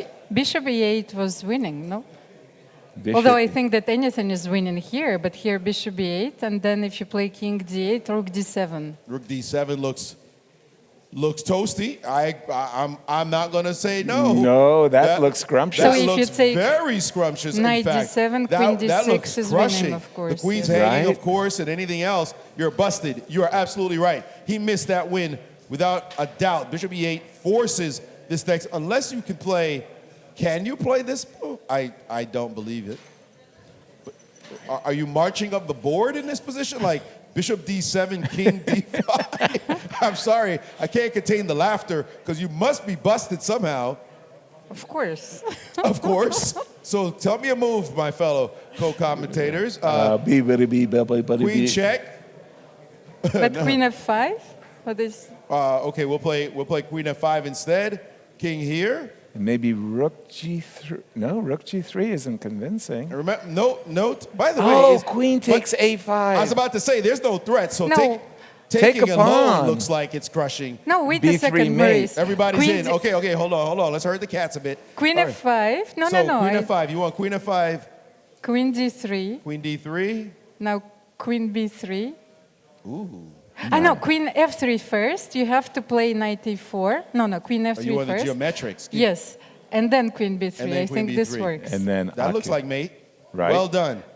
Okay, so we Wow. agree that he was crushing him. He was. We agree that he should have won the game. Watch He how should. cruel a game chess is, even for players on the 2650 level. Instead of doing that, he played bishop back to b3, king to d8, and he decided, I'm going to queen my pawn. Queen moves. Let's trade queens, please. No can do, thank you very much. Let's trade queens, please. I said no. Let me get back door and threaten mate myself. What? Okay, let me give a little room to run. Here comes the knight. H7, looking to queen. Check, king moves. And rook f3 appears on the board out of nowhere. What? Out of nowhere. That's what I said, out of nowhere. And now if you take, of course, it's check. If you queen, he takes. I'm not going to promote because we have some difficulties. You trade, and if you take this, the knight d2 check picks off your queen. So this is protected two ways by this fork and this queen. So instead he played check and introduced a new queen on the board. We see white with two queens up, massive amount of material until, knight takes d2 with check. The queen is pinned. You only have one way to move now. It's to play king a3, rook check, bishop over, rook takes check, pawn up, and I'm sure I have a couple of mates, queen c1 being one of them, but that being the most attractive one. No, I have a more attractive one. Knight c4 is even better. So all kinds of ways to win. Absolute insanity in this game. Remember, this is only one of 108 games taking place, so you just know how exciting a tournament this is. You know, if I'm in Gabriel's shoes and I've just lost that game, I just feel tasered. Like, what just happened? I loved your bishop e8 and rook d7. That would have won. But I think there was multiple ways of winning that game. What a turnaround. And was that crucial for... please tell me Gabriel didn't lose the match. Yes. Because he failed to win that game. They won the match actually, 3.5, 2.5. So it was a very close match. And we have a guest in the studio. Hello, welcome. I'm Yasser. Hi. What's your name? I'm Srinath. Srinath. How did you do today? We won 3.5, 2.5. It was a pretty tense and exciting match. Right. It looked even for most of the match. We were under pressure on both six. Right. But I think we had good positions in board 1, board 3. Right. And on board 5, we felt like we were pressing a bit, but the computer is not too impressed. Don't trust the computer. Trust me. Don't trust the computer. Introduce yourself to our audience. Tell us a bit about yourself. Tell us a bit about your team. Yes, and what does it stand for, MGD1? So I'm Srinath Narayanan. I'm the coach of the Indian team and the personal coach of Arjun. Oh, really? Nice. Well, you must be very proud of your pupil. Absolutely. Yes. MGD1, it's just it's like an e-sport name. It's just there's no specific acronym. Right. It's just MGD1. Okay. So D1 square is not sacred in any way, yes? Not at all. It isn't. We also have a team in the Pro Chess League, and it's a pretty young company. MGD1 is a company which manages Arjun. It manages me and Adivan, a few top Indian players. These are the names that comes to my mind instantly. It sounds like you've created quite the program of talented youngsters that you're cultivating and encouraging their growth, yeah? Well, this sounds very successful as the names that you just mentioned. Thank you. It's just that there are just so many promising Indian youngsters out there. Right. It's true. It's just happening organically. I think there's just no one particular reason or attribute. Right. But it's just a wave. It's just coming in. Wonderful, wonderful. And again, tell us a little bit more about today. Is Marisa going to show? No, Marisa isn't going to show us your game or anything of that nature. How are you doing overall in the tournament? Overall, I think we have been quite solid. We have lost only 2 games out of 5 rounds. Wow. Okay, that's impressive. And we had relatively smooth wins in the first 3 games. In the 4th round, we drew against Freedom. Right. A very big result, a tough team. Yeah, one of the top teams. We lost in the 6th board, but we scored in, I don't exactly, Raunak defeated Rapport. Right. So we scored in the 4th board. And again, another big match against the team Leaders. led by MVL in the Right. 5th round. Right. And again, it was a pretty close match, but this time we managed to be on the good side of it. And now we face WR Chess in the next game. You're round 6. Yeah. We have an expression by Yogi Berra which says, it could be over early. It could be over early. This round that's coming up is actually huge because you're facing the favorites on paper at least. And if you don't stop them, who's going to stop them? So what's your strategy for this next round? Well, he's not going to reveal you all the secrets. He's going to try. I gotta ask. We have been doing well so far. We'll just continue doing what we have done and back ourselves. And if they can, let them try to beat us. Okay, Amira. No, yes, that's actually the question that I wanted to ask, but I'm thinking, okay, this round is the decisive one, especially some ways, for the right? standings. But Absolutely. your players, what I like about this team, that your players are also very combative with black pieces. So that's very important. So if something goes wrong on the white boards, you always have the players who will, Can will try, respond yes, on the black- who can respond black as well. pieces. Yeah, our players are too young to, have been conditioned with strategies like press with white and hold with black. Right. They just play chess, and they're also from an era where black is doing pretty well. Yes. It's no longer white having a big advantage and black trying to equalize. So there's nothing particular out there, and they're just continuing to do what they've been doing. This is an inaugural event, World Teams with this very rapid time control, so the whole competition is over in 3 days. But for me, I find that really suitable. We're getting a lot of chess quickly, this action. Your players like the format? Yeah, I think the format has been really nice. 4 games with adequate breaks in between. Yep. And it's also exciting that it's an open event, so there is an element of unpredictability. Exactly. It's hard to figure out who we are going to play and what we are going to do. It's also not like the Olympiad where everything is a bit more predictable in terms of we know who's going to be the top players in the Right. different teams. Right. I think it's an exciting new format. Yeah. Anything you'd like to say to your fan base as you get ready for this all-important round 6? A big thank you to so many people out here in Düsseldorf, especially the Indian audience. We saw so many people waiting outside, waiting to greet us, cheering for us. So a big thank you to all the audience, but especially the Indian audience who have been cheering for us. And well, good luck to all the teams. Thank you to all the fans. Yeah. Well, you've made fans out of us. Thank you so much. We hope you. to see you more during the competition. Thank you. Yes, Thank you so good luck. much. Thank you.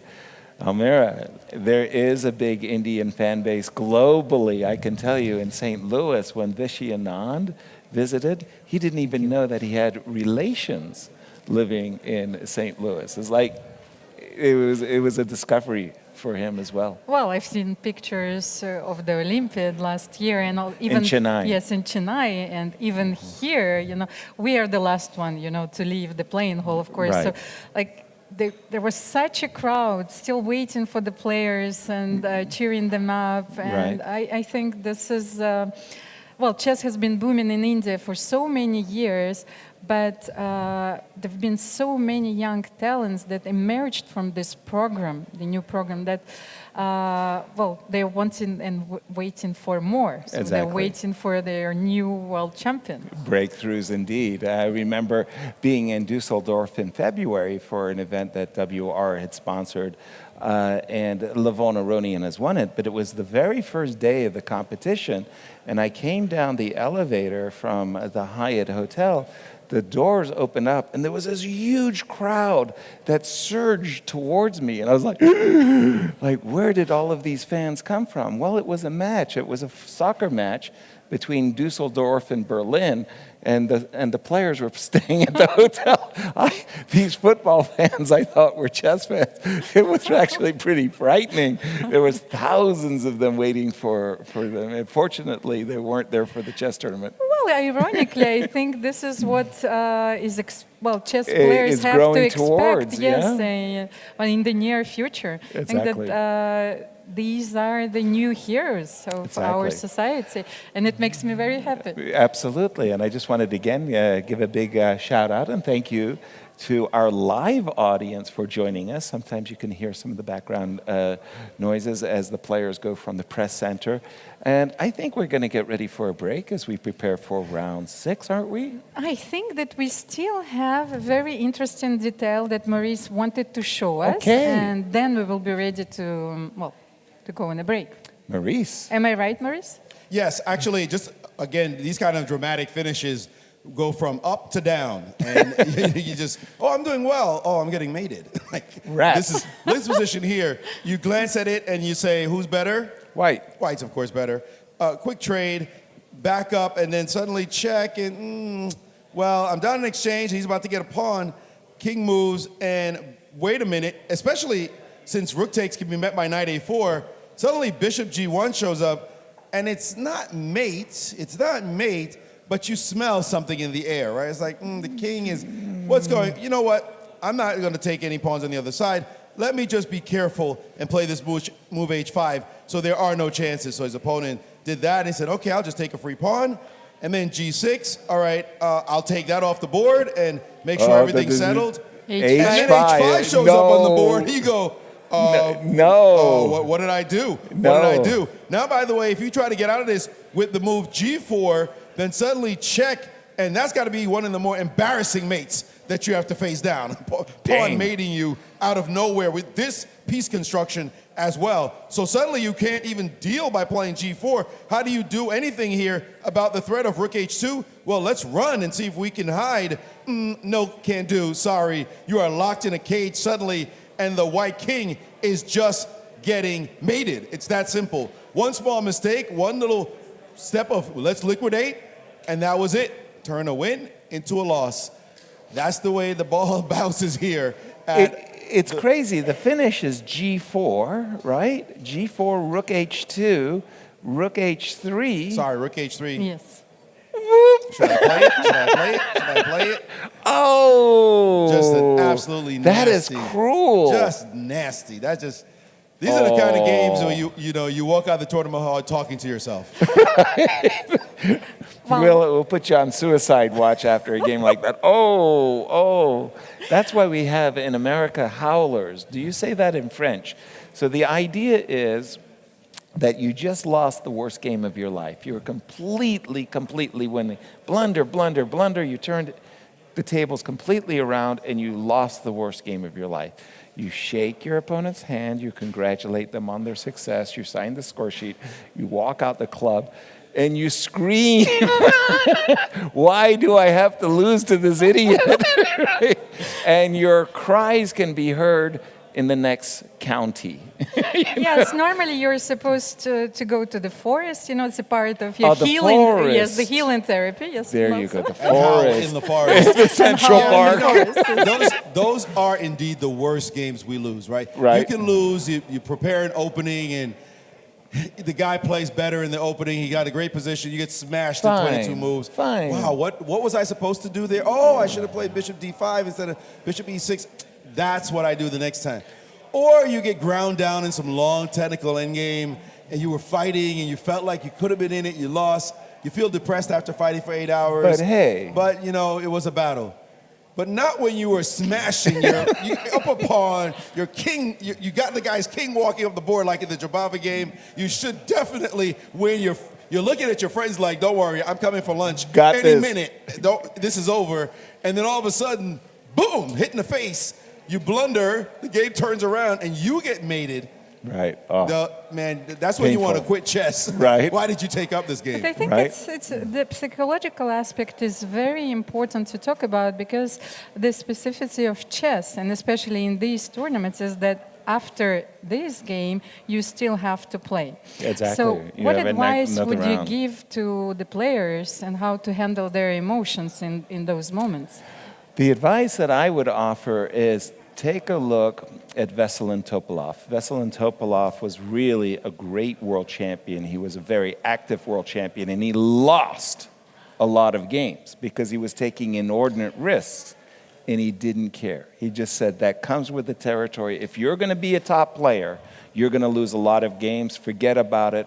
Just go with it. Just put it aside. And he was amazing that he would come back after his losses time and time again. He was unique in his ability to get over a loss. And Maurice? I would say this, and I think it's extremely important for everybody to understand. This is one of the most profound statements anyone is going to make about chess. So listen carefully. Chess is hard. Period. When you start thinking chess is easy, that's when you lose, and that's when you also become disheartened when you lose. Because you're like, oh, this should have been so easy. I should have been able to handle this. Chess demands absolute focus and concentration from move one all the way through to the finish. And who can do that perfectly? The best players slip up. You've watched Magnus Carlsen make mistakes. Right. You've watched Garry Kasparov. We've all seen the best players make mistakes. If they're making mistakes, forgive yourself. Right. Who are you? Right. All right? You're not an engine. Chess is hard at every single moment. There's a new challenge all the time. And even when you give it your full effort, even when you have winning positions, you may have a winning position, you don't see the solution. Right. It's just like, what is the answer here? And you make the move that looks natural, it turns out to be a horrible move. But it looks like, oh, that should win. And the engines are laughing like, who are these idiots playing the game? Well, we are all fallible, and we're not perfect. So for me, the way to get over it is to recognize how difficult the game actually is, how much focus you need. You're never quite winning until the game is over. Thank you, Maurice. And I think this is really a very profound advice. Chess is hard. Yes, chess is hard. And while you were telling it, I was thinking, okay, be kind to yourself, allow yourself to make a mistake from time to time. Right. And on that note, I think that we will take a short break. Right. There are a lot of interviews which are prepared for you by our team. So stay in front of the screens, analyze the games, a game or two, and you will be back shortly. Enjoy the interviews.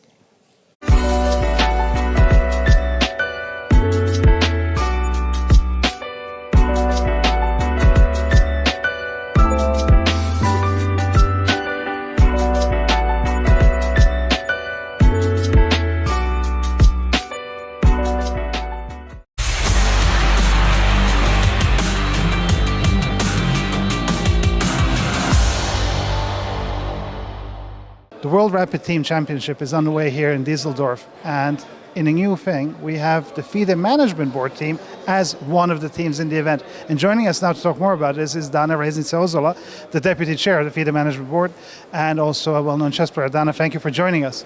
So let me begin by asking you this. How does it, FIDE is usually organizing the events, but you're now taking part in the event. Is there a conflict of interest? I have to ask this. No, I don't think so. I think that this was the special format that was first introduced in this World Team Rapid Championship, that not only the professional chess players, but also ladies and amateur players are all playing together in one mix. So that makes it more exciting. There is more opportunity to make mistakes, but we all know that mistake is the mother of the beauty. Yes. So then somebody, I don't even recall who got the idea that FIDE must make a team, because FIDE is actually quite a unique organization. I would say that in its management there are quite many strong chess players. So two of them are already busy with the other team, Vishy, Anand and Emil Sutovsky, but still the list is there long enough so that we could compose a team. So we are enjoying. Now it's a few rounds already, and we see that probably those who love the chess most, who happens to be my husband, has the best result in the team. But we are enjoying a lot, and I hope that other teams also do have the same team spirit as we do, because I said that I like the saying that it's not the best players who win such kind of a tournaments, but the players who've got the best team. Yeah, so this makes it special. So given you mentioned that Vishy is also, Vishy and Emil Sutovsky, who are part of obviously a FIDE organization, they're also here in the event as members of other teams. Will that strengthen the relationship with FIDE or deepen some fractions or something, given that they're on opposite teams? No, it will not worsen. Of course, we are joking that now when we encounter our colleagues here in the corridors, we turn away and don't greet them. No, it's not the way. I mean, it's a friendly competition for us, so we don't have this sportive angriness that normally you would have if you would be playing professionally. For us, it's a pleasure, and that would not worsen the relationship. To the contrary, we see it as a great FIDE team building activity. Playing some chess together, it will, I think, strengthen the bonds. I also understand the president of FIDE, Arkady Dvorkovich, will be taking part as well, which is interesting to have the president in a tournament. That's going to be, how do you think that will impact him and his standings if he doesn't perform well? Do you think that will lower respect for him, or how do you think that will impact him now that people will face him as a player, not as the president of FIDE? I mean, he's strong enough, also as a personality, in order not to be afraid of losing some games as well. I think that also shows that, he's a great personality. So let us see how it is going with him. We are looking forward to have him playing. For now, his substitute has been replacing him on the amateurs board. But I must say that I think that our president is the person who doesn't spare any moment if there is a chance to play chess. If there is a chess set around, he will be the first who would sit down and play the games. He loves chess very much. So let us see how it goes in a professional tournament. I don't know when was the last event he's been playing officially. I don't know as well. So this is very interesting. But speaking about the format of the event. Every team has an amateur player, but also a woman player. What's the angle here for women's chess? What do women get out of this? I think what is the special thing, it is not just that every team has to have a female player, but there's no special female board. So a lady can play on whatever board depending on her rating. So that makes it even more interesting. Let us see how we score among all these gentlemen. But I think it's a little element of inclusiveness, of female chess being there at the very top level and making it I think more attractive. I mean, this kind of a tournament and format. And also, we have a new system in terms of the way the points are collected and organized. What is your take on this? Is FIDE willing to experiment more with different formats of organizing tournaments and different match points, or is this a one-off, or are you considering more experiments like this? I think quantity is not the quality, and we've been experimenting with new formats. For me personally, it would be important that we happen to make some traditional events, and let us see if it works well this way. I hope that this will not be another one-off, but we will have a traditional format that excites the chess community, because I know you see that the atmosphere here is very great. Some of the world's best players are playing here. Several world chess champions, both men and women, are representing the team. So people like it.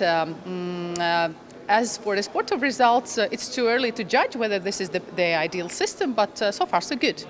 And finally, for you as a woman player here and also as a FIDE official, is it easy or difficult to split the two roles, or are you still thinking as a FIDE official just focusing on the games? Which is it? When you sit down at the chess board, if you are a chess player, you forget about the rest of the world. I mean, the game embraces you completely. You lose the space and time. You become a chess player. The problem is that now when I work for chess, I have the least time to play chess myself. So I would be happy if I would have had more practice. But okay, still, chess is there, and I hope it's coming out. Well, you'll definitely get a lot of practice in these 3 days. Thank you so much for your time and good luck. Thank you so much. Dankeschön.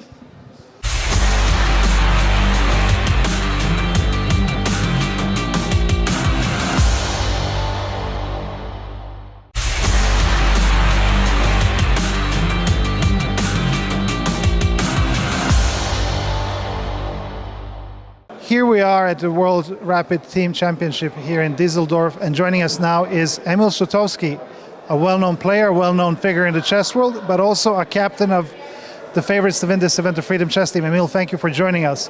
First of all, how does it feel to be here in Düsseldorf and playing this inaugural Rapid event? Well, for you it's not playing, it's just being a coach. Well, I think it's an exciting event, and I feel myself a bit...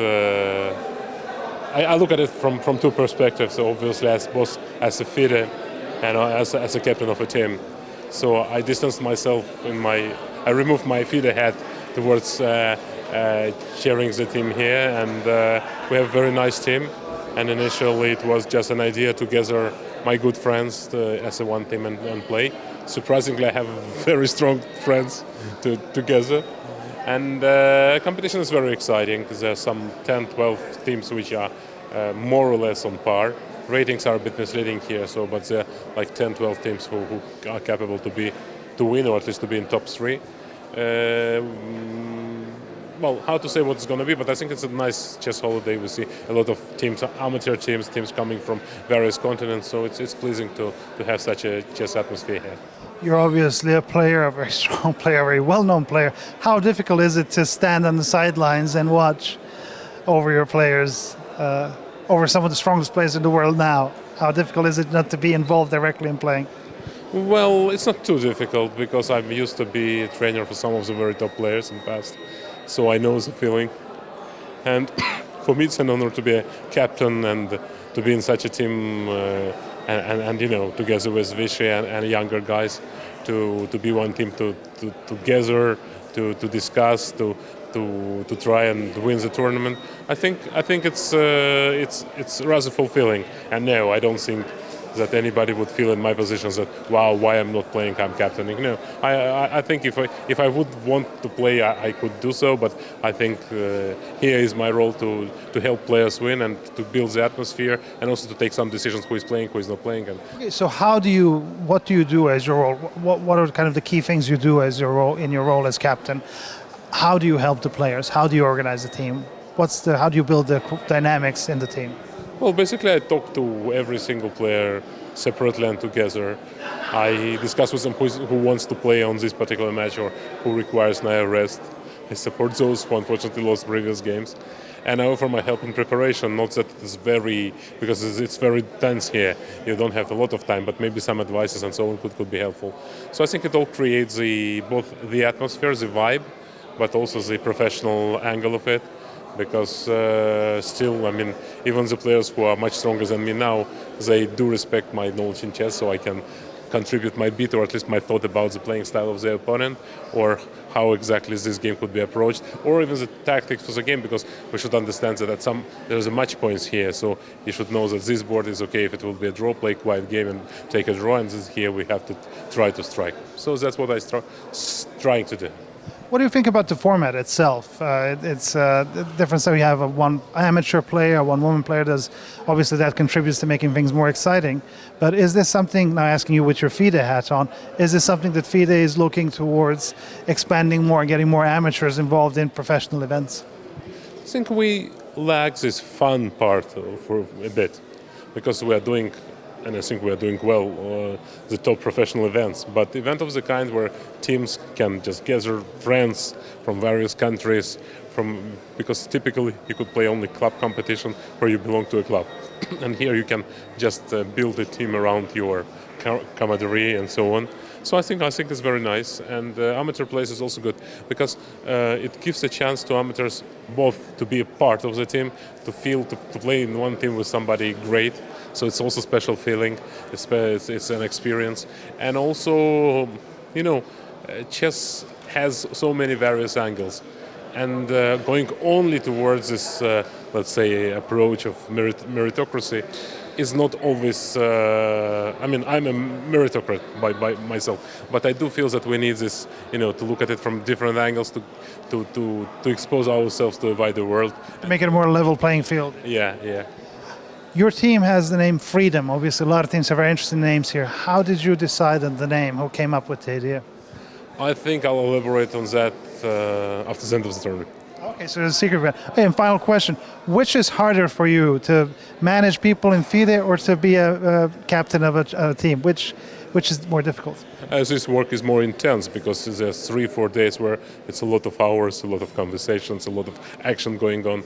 But it's also more natural because that's the way I was built for 40 years, But FIDE work, I enjoy it as well. We have a very good team.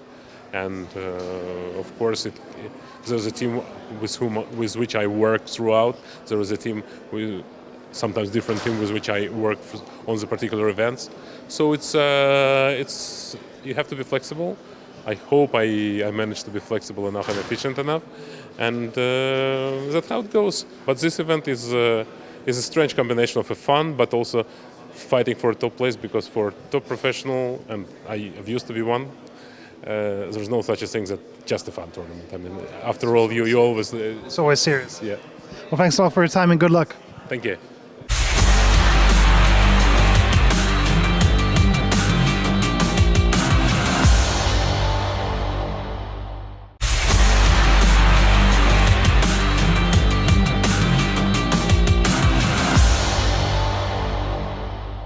Here we are joined by Vidit Gujrathi, who just finished his round 2 game here in the inaugural FIDE World Rapid Team Championship. Let's start from the 2 games today. How are you feeling? How does this event in Düsseldorf feel to you in general? I'm happy to be here. It's a first of a kind, such an event, so let's see where it goes, but it looks promising so far. And regarding my games, the first game I was a bit rusty, so I'm not too proud of that, but the second game I think I played a really good one, so that went well, and also it's an important match.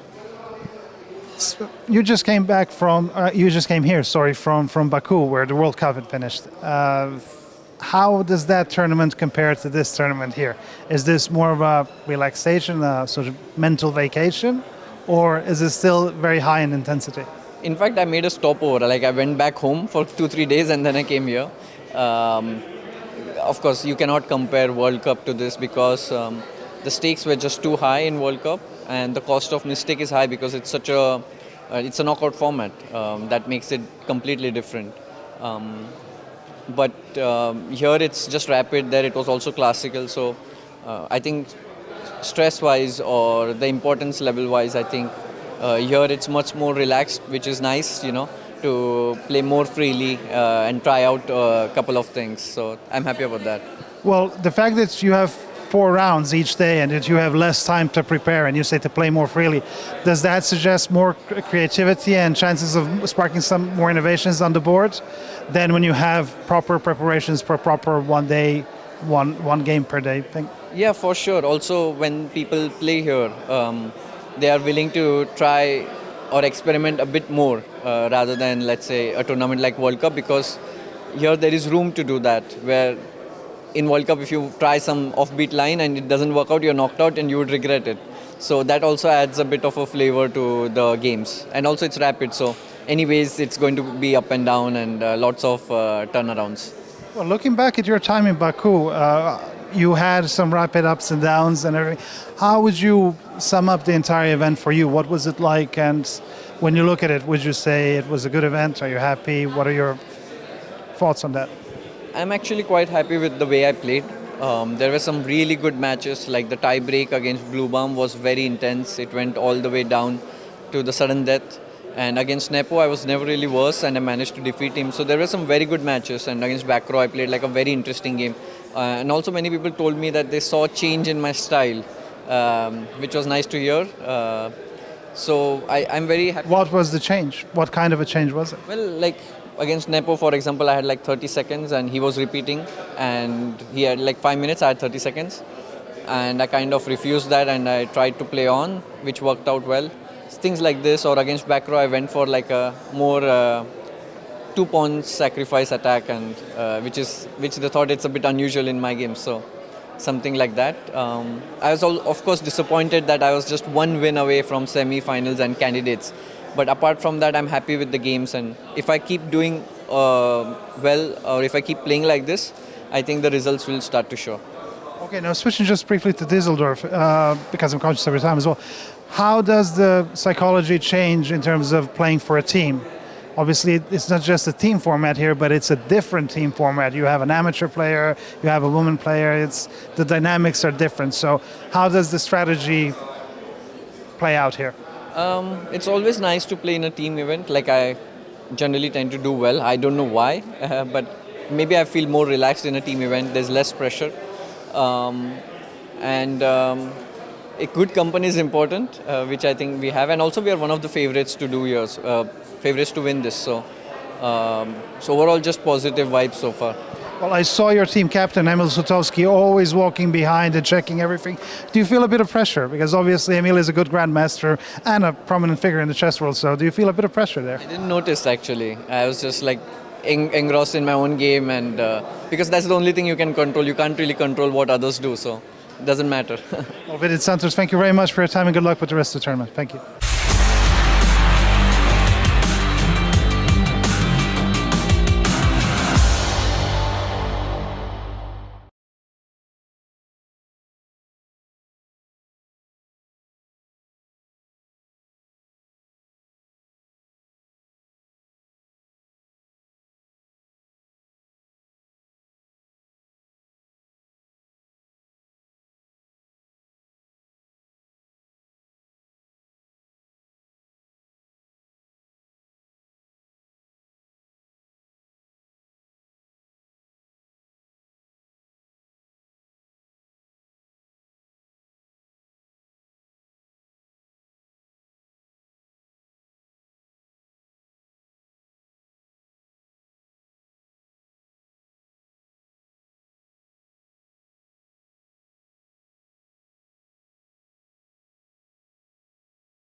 Dear Hello, chess friends, welcome back to the FIDE World Rapid Team Championship.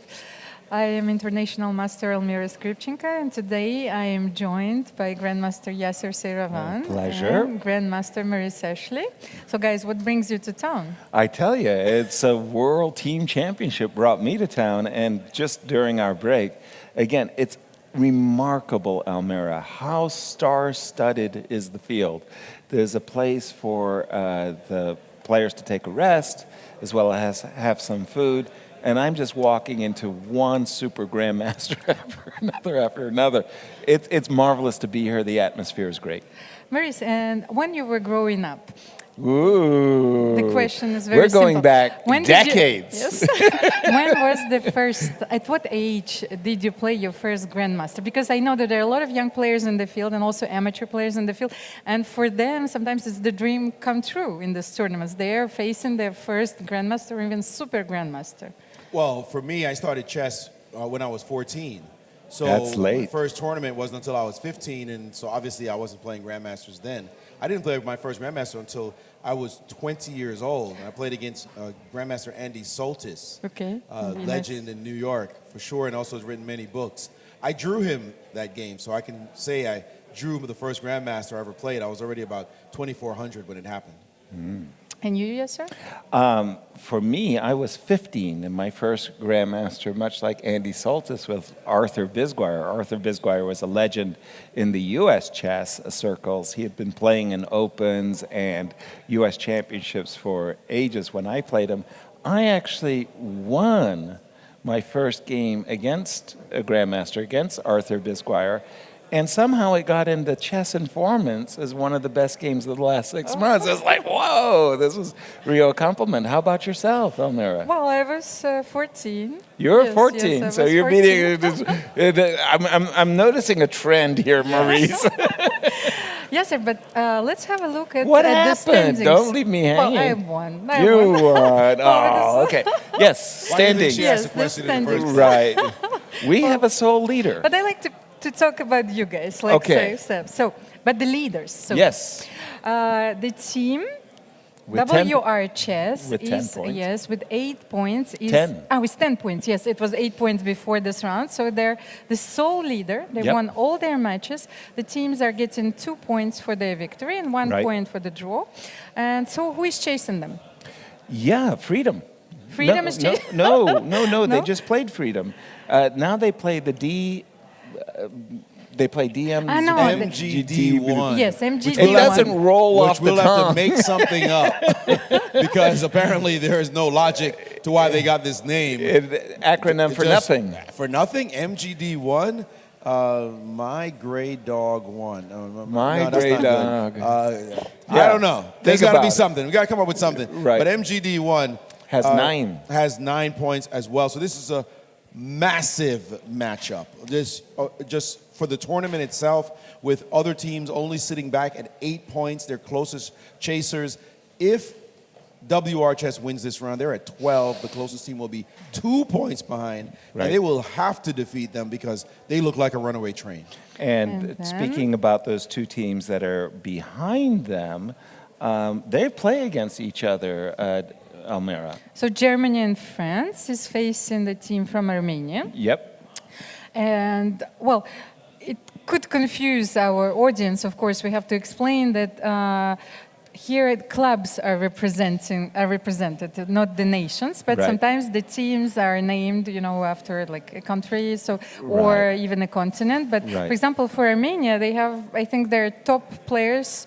It's their squad, their Olympic squad, which is representing the team in this tournament. You know, I just want to point out, though, there's something critical here. The teams, we're looking at WR Chess. Their first 3 players right now, Wesley So, Elo 2789. Not that. I don't think these Elos are exact. I think this must be They may be rapid Maybe rating. rapid, Yes, right? rapid But let's just think ratings, about sir. these. In real terms, Wesley So is 2700. Abdusattorov is 2700. Duda is 2700. Praggnanandhaa is 2700, right? You just Right. lineup of gangsters, right? Right. You start going down the line and you start looking at people like Germany and friends and Armenia, their top players are 2,600 players. Sargissian, Martirosyan, Sargissian. I mean, they're credible players, but the level drops precipitously. And so the matchups that are going to create problems on paper, at least, are teams like the chess pensioners, who are sitting at 7 points with people like Dominguez, Fiedler, Kramnik on that team. Great players, to be sure, not exactly. They gave up some draw. They gave up some. And also the Competence Academy All-Stars, they're all the way down at 6 points. How do they have 6 points right now with Caruana, Aronian, Gukesh leading the crowd? They're 4 points behind WR Chess. Wow. That's massive. They're going to have to rise somehow, hope that WR Chess slows down, and then somehow take a bite out of their lead. So take a bite, indeed. But the round has just started. Indeed, we see the players there from the tournament hall as round 6 is underway. And I do believe I am seeing Alexandra Kosteniuk, former world champion, against Harika, as Hou Yifan is taking a break on this first board. I actually think, well, I know the reason why. Actually, Harika was a very uncomfortable opponent for Hou Yifan. I've seen a few games, which didn't go well. Did not go well, yeah. That's an understatement. I'm trying. Well, these are big matchups. We see Wesley playing against Hari Krishna. Right. Definitely a great matchup. Nihal Sarin playing against Abdusattorov, as we saw on screen. There we see the bottom board. Anand against Rosenstein, and that is Peter Anand, amateur, with a rating of 1901. This, I think, is going to be a huge game.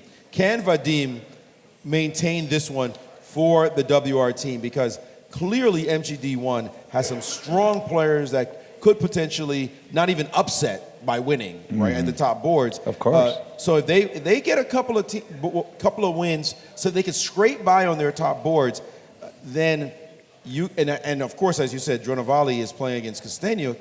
This could easily be a tie match or even a win for MGD1 if things go their way. Well, I'm pretty sure that they're targeting the 6th board in this match, so that's their best chance.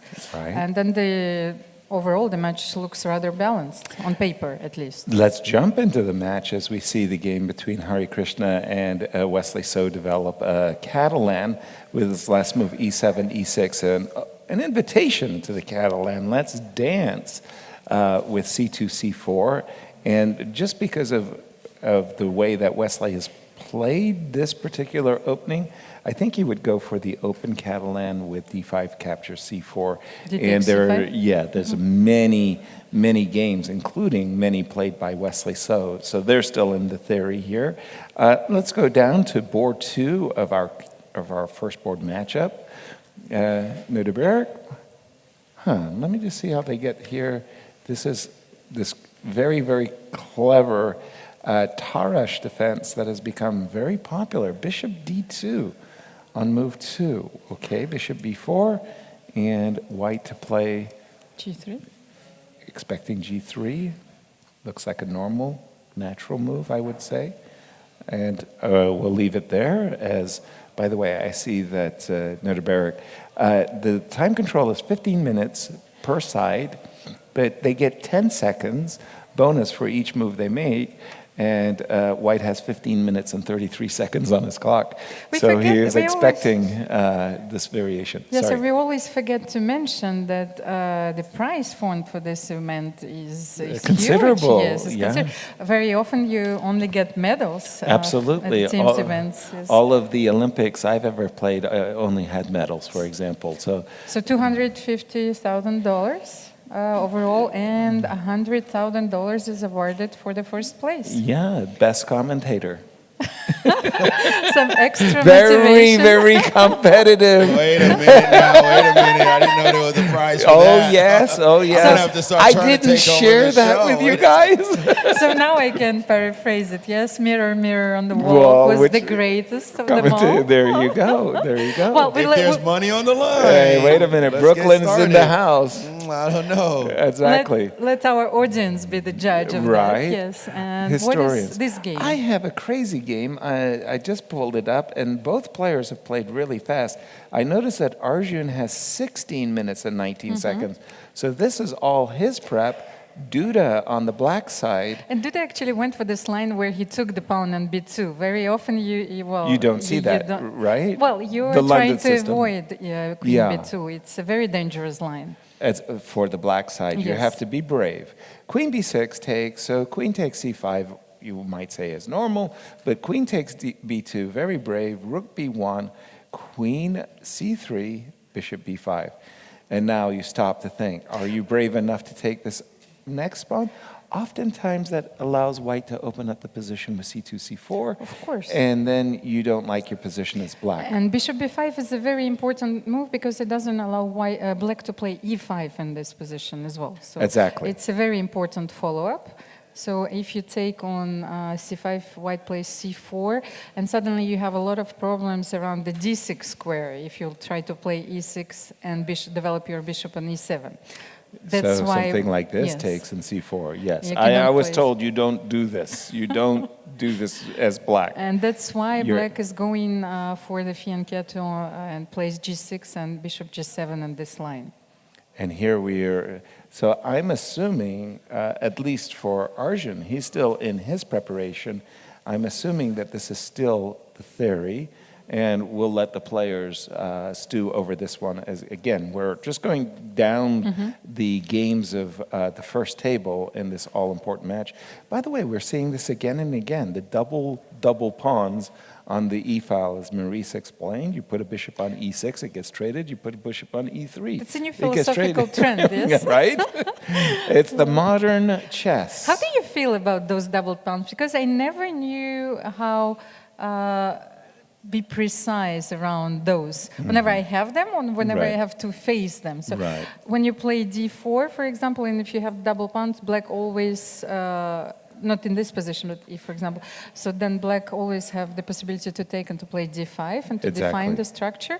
But here, both sides have double pawns. So Exactly. is it the matter of who will play d4 or d5 first? Yes, and I feel badly having the double pawns. And in this particular position, it feels like the pawns are going to get liquidated. Like that those double pawns, you know, I'm probably going to take and play a And move play like d4, or so. e4 or something like that. Yeah. Okay, we'll keep an eye on this one, and I'm going to shoot it over to you, Maurice. Very important game going on between Dominguez and the pensioners against Competence Academy with Fabiano Caruana on board one. And speaking of double pawns, historically in chess, a lot of people think of double pawns as weak. We also think of squares that cannot be protected by pawns as also weak. But a revolution happened starting in the 70s with players from Chelyabinsk, Russia, including one Yevgeny Sveshnikov, when they started to play a certain kind of theoretical structure that everybody at the time said, this is awful. You can't play chess like this. In fact, Petrosian said, I might have to start playing e4 just to refute it because I'm tired of watching you idiots not be able to figure out what to do. And so let's take a look at this opening line. It starts with e5. Of course, you see the d5 square has been weakened, but add on top of that, after bishop g5, a6, knight drops back, knight d5. Now in this position, bishop f6 could happen earlier and create these double pawns. This is particularly the position that Petrosian really didn't like seeing, this position, and say, how could you be how could white not be just winning positionally in a position like, look at the structure, look at the squares, you should be winning. But it has been shown time and time again in modern chess that actually it's not so bad. But we're going to see the structure arise quite soon. In this position, after rook to d1, castles by Fabi, bishop e2, rook c8, and now knight takes f6. You already have a bad pawn here. You already got a weak square here. Why don't we just exchange queens and go into a horrible-looking endgame? Oh, by the way, you also lose a pawn on d6. Like, what are you doing? Are you a Patzer? Well, it's Fabiano Caruana, number 2 player in the world. He's no Patzer at all. He intentionally went for this position. Why? Because he gets this open file. The pawn deficit notwithstanding, black is the one with all the activity here, and white finds it impossible to castle to activate this rook because of the move rook to d2.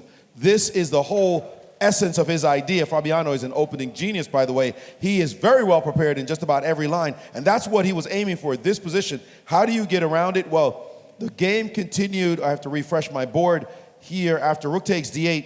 the slower b3, and now f5. One of the pluses of the double pawns is that you push one to liquidate, and then you can push the other one as well. Well, in this position, bishop f3 prompted the move f4. A lot of space for those pawns. And now the move king to d2, threatening to bring the rook to d1 and ask, well, are you going to have enough compensation? Right. Now that I'm going to own this file, what is this position about? Did Fabi assess it properly when he came into this line? Or is white going to have some chances to win the game? Note that the pawns are on light squares. This bishop on f3 is not very happy. Black having pawns all on dark squares, hoping to control this knight. It's kind of tricky how you even get the knight in the game. He can go e1, d3, of course, and apply some pressure, start dancing about. This is a very controversial position as well. A big decision by Fabiano Caruana going for this structure. Thank you, Maurice, for that. But I'm going to have to quote you, Almira. I'm going to have to say that position, to my eyes, looks like a two-result game. I like Dominguez extra pawn, and I think Fabi is going to be hard-pressed to prove that it's even. But I think that in modern days, the computers assess that black has enough defensive or even dynamic resources in those type of positions just to hold the draw. Okay. So, and it was very important also to play 5f4 to take away the maneuver knight e3, knight d5. So right. The knight is stuck on c2 because For you a have to while. guard the d4 square. Sure. So those are the elements that you have to keep in mind when you're assessing this position. And the bishop on e6, I think it's a very important piece. It's much better, of course, Than the according bishop, to the computer and to the humans than the bishop on f3. So this is how, well, we play nowadays, and I'm pretty sure that Fabiano knows all the plans and how to hold this position. So, But for me, it's I'm the dinosaur in the family. Give me the pawn. I'll take the pawn. Just going down the play on the board one, again, Prague with the double pawns. I wanted to go to the ladies' game and just say that this was a favorite. I really don't care too much about the B pawn, but this was a favorite variation that I love to play as white. I love this bishop on g2, the dragon bishop, if you will, the Catalan bishop, if you will. The bishop And e3 Bishop here, e3, probably? bishop takes b2, rook b1. And I absolutely love these positions as white. I would play the move knight d4. I would often capture and play queen a4, and it was like a harvest. I would win the queenside pawns like one after another after another, and I love to play this as white. I don't know what the modern state of chess theory is. I know Alexandra Kosteniuk really works hard on her game. So, and maybe a very important choice against Alexandra Kosteniuk, because I think that after knight d4, you have a very risk-free position. I think so. Yes, with You a can- much better structure Right. and a lot of weaknesses. So I do like your suggestion, yes. Well, it's one of those things that if you're very, very well prepared, you might be willing to go down H3. a very long sequence of very forcing moves, and somehow the players end in a draw. Maurice, what do you have? Talking about modern chess, it has gotten almost ridiculous watching some of the moves, Yasser, that we would look at back in the day and go, you can't do that. What are you doing? Chess is just not supposed to be played like that. Take a look at the pawn moves played in the next few moves in this position. First of all, you're taught to develop your pieces, right? Yeah, get pieces ready, maybe bring your bishop out, castle. Seems like a reasonable enough plan. Maybe you might play a3 just to stop the move knight b4 if you want to push a pawn. But h4, okay, you're not going to mate just mate like that out of nowhere, but the pawn push. All right, let's see what happens next. b6, ignoring h4 completely. Like, you do what you want. I don't believe you. And instead of doing what looks consistent, follow up A with B, is it knight g5, is it h5? Let's play a3 on the other side of the board. Like, you're on the right, you're on the left. Are you confused? Are you ambidextrous? What's going on? F5 as a response. Now, a dramatic response when a second ago, you completely, your opponent ignored him when he played h4 to shut the diagonal down. You didn't even bother. You played b6. When he played on the other side, you played on the other side as well. What's going on? It's not even logical what is happening here. But very concrete has modern chess become. And now a trade in the middle takes, and d4. Now this is a move that we can get behind. Remember, this pawn has been pushed. Where is the white king going to live?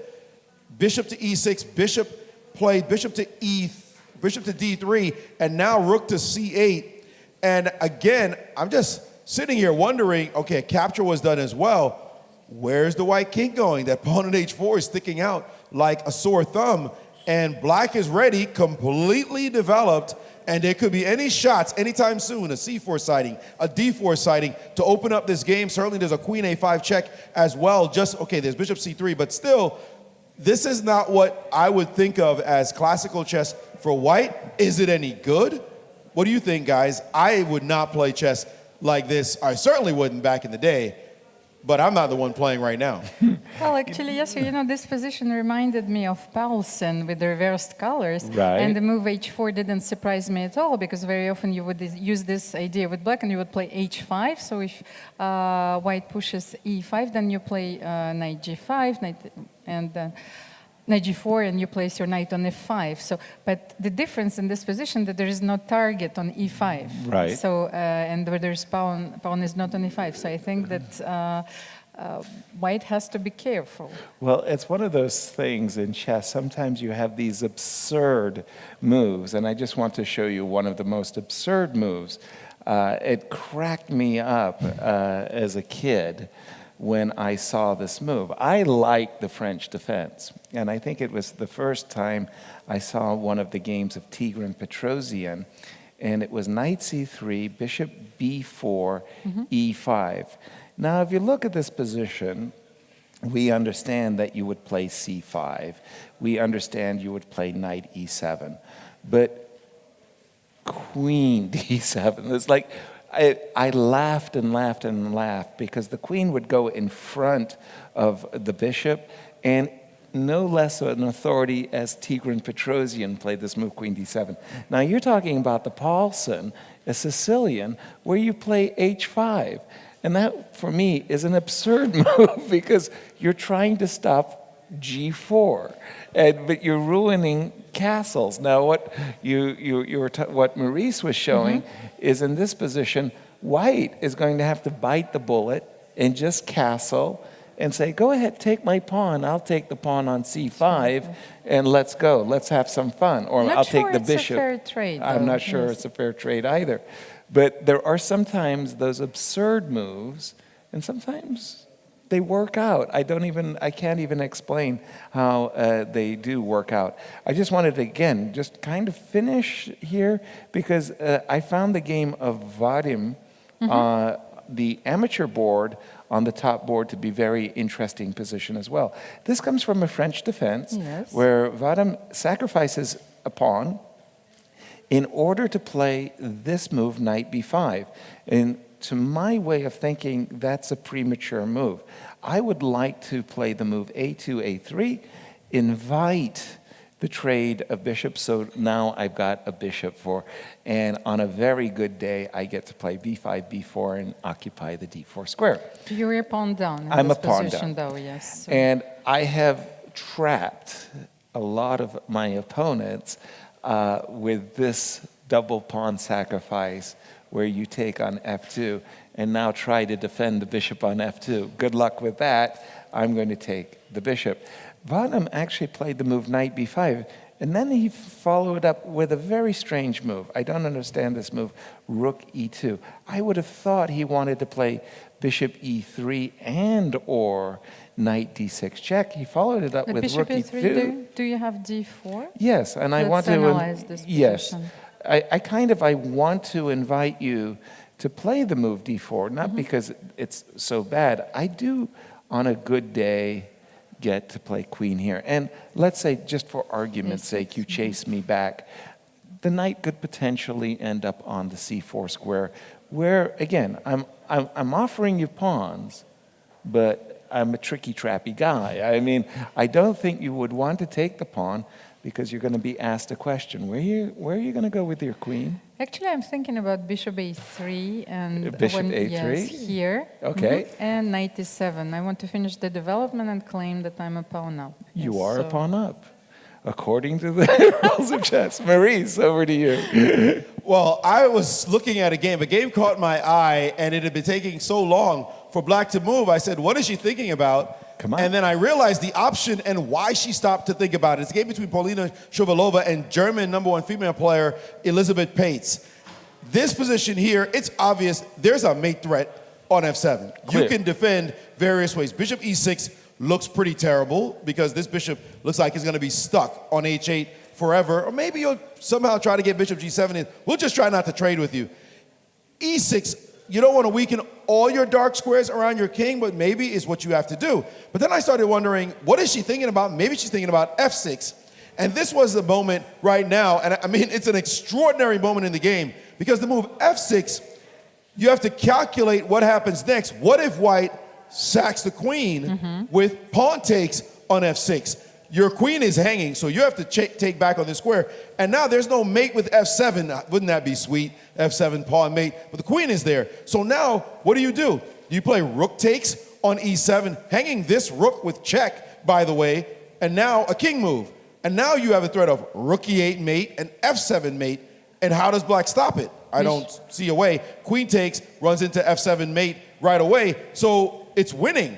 Bishop B6, it's not defending. In the position... No, like when the queen C1, The rook king is on G2. E7. Queen takes. That's exactly right. So Bishop E6 yes. is a problem because Bishop takes on F6 is coming on the next move. If you take here, then takes here, and now you just lost everybody. Right. So this is what I was analyzing. Actually, here, even without this, I was analyzing this move, but you could take on C1 first, and then you're okay. So I'm thinking Black can play this way. What happens in the game after F6, saying, okay, you can't take, move your knight away, shoo, fly, back up. He said, no, I'm going in. Whoa. Anyway, with the move knight to F7, Wow. out of nowhere, you cannot Okay. take because of E6 with check. Thank you very much for the queen. And so this one must have come as a stunner. I think after you've analyzed all this and then suddenly, oh, wait a minute, what? What? Didn't expect that one. And so she did capture here on E5, but I think that exchange of moves favors white. It is now up to white to figure out what to do in this position. Certainly can just take with the pawn and also take with the knight. This is a spectacular sequence of moves. What a great game brewing there between these two great players. Truly, very, very nice. I like that move, knight F7. Yes. That's you want to push your opponent's pieces back, and then she refuses to retreat her knight. Nice. By the way, we did get that sequence more or less in the game of Harika and Alexandra, as we expected. It was knight d4, queen takes a2, the whole bishop h3 business. They went down that entire line of play, and they ended up in a position where, once again, I love these positions. Long before Magnus Carlsen became a technical grinder and winning all of these endings, I love to play with a cohesive pawn structure, like 5 versus 4, and I'll give you a B pawn, I'll give you an A pawn. And I always like these positions for white. I found them much easier to play, especially because the A pawn is so vulnerable to a rook A1 or a rook B7. At the moment, I think Alexandra is banking on some ideas of E5 with bishop takes D4, but it feels like white is the one who's enjoying the moment here. I have a feeling that they're still in theoretical waters. And it could be that they're still, because the depth of the preparation is so great. I just wanted to go quickly before I jump to you, Maurice, to the game of the first board. Hold on, where am I? I wanted to see what was happening in Wesley So's game as he was up against, well, that looks also like one of these 4 versus 3. But Wesley's got the 2 bishops.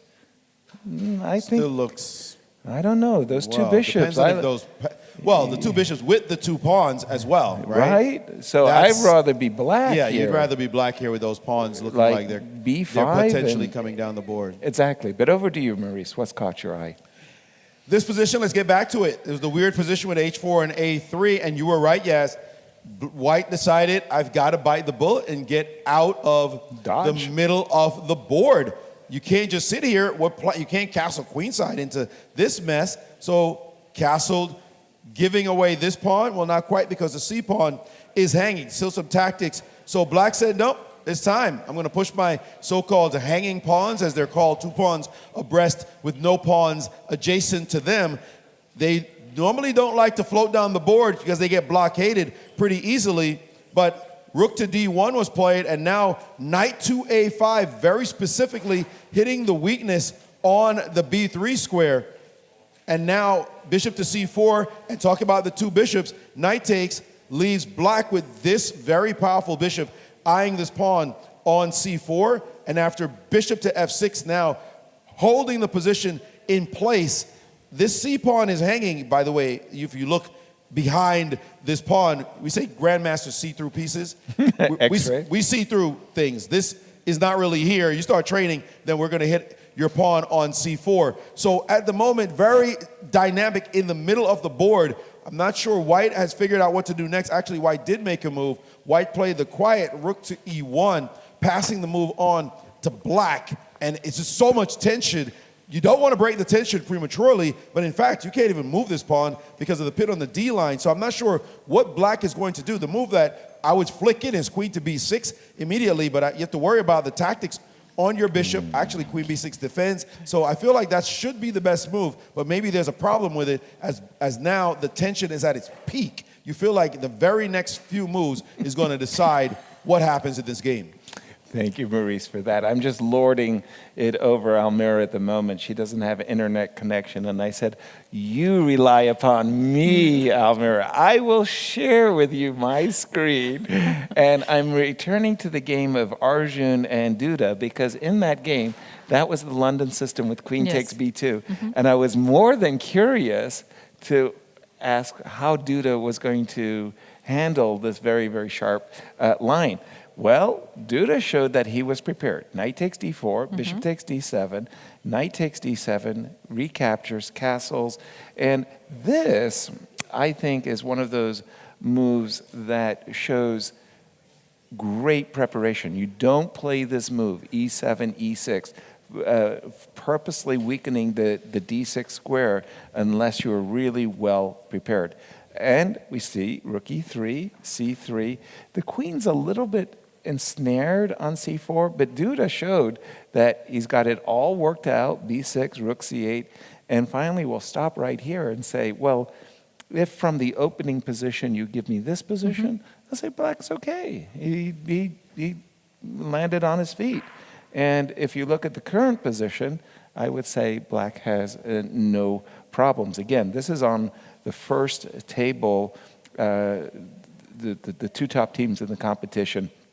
On board 3, this fight is going on. Maurice. Quick update on that game between 2 of the top female players in the world, and we saw disaster happen to black on the very next move.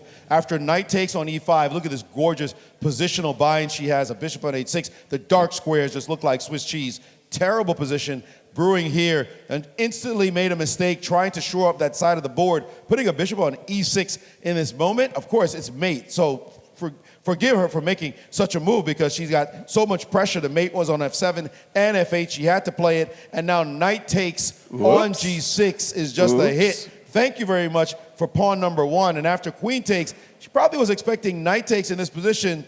We're staying with everything in place. Bishop takes. Now bishop is hanging, pawn is hanging, everything is hanging. She played rook to b2. Not sure what that has to do with the position. Knight takes on h8. Actually, now I get it. She played this so that this knight would be trapped, but it just looks like the position is falling apart as white now played rook takes. Oh, didn't know I could do that. Rook takes on e7 was the next move. Let's just play it on the board. Rook takes e7, and I'm up to date with the position as clearly black is busted here with bishop e5 coming. This king is brutal. Not long for the world, and you're currently down 2 pawns. So it looks like white will win this game. Yeah, that looks terrible indeed. I am a Rosalima player myself, so this is a dream case scenario, of course, in this opening where you dominate on the dark squares and... Right. Again, I have a very technical position in front of you. Two outstanding teens playing Noterberg versus Nihal. At first blush, you look at this position and you go queen and queen, rook and rook, 4-4, 1-1. Everybody's happy, even position. Not so fast. You start to see this queen on c4, and you start to understand it's a bit of a monster. It's defending these very important pawns, a2 and e2. But even more important, it's playing an offensive role with the pawn on f7. This rook is aggressive, active. This rook is passive. And if you allow white to just play rook c7 and collect the a pawn, it's game over right away. And this is a game that, you can easily think that as black, you should have equality or something like that. Not so fast. I think white is really, really for choice in this important matchup. Maurice. We have been looking at the game with Donchenko and Sargissian, and we're in this position. And I learned a lesson just before I became a grandmaster, a very important lesson from from my main coach at the time, Gregory Kaidanov. Of course, we all know Gregory, one of the great players in U.S. chess, and also one of the great coaches. And he taught me something very important in chess positions that he called maintaining the tension. The first person to break the tension usually is the one who allows the advantage to slip or to allow the opponent to get the advantage. And here we see tension, tension, tension in the middle of the board. Your tendency would be to say, let me trade off on d4. Let's release whatever tension in the position, and then I'll figure out what my next move is.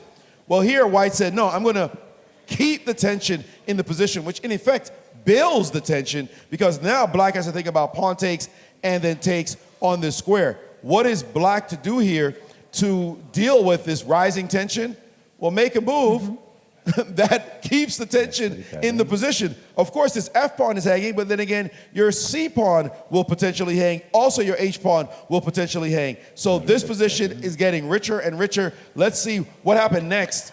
After this bishop f7, it looks like there have been a couple of moves that were played. Takes, takes, and bishop takes. So white was the first to break the tension here, met by rook takes on c4, hitting the queen. If you take on f6, then queen takes with no problem on the line. And so white now played queen to b2 in this position. But I get the feeling that white broke the tension first.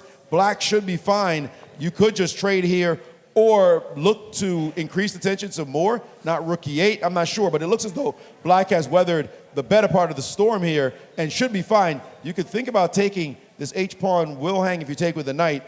Still a dynamic position. He has taken on d4, in fact, and here the trades are happening quickly.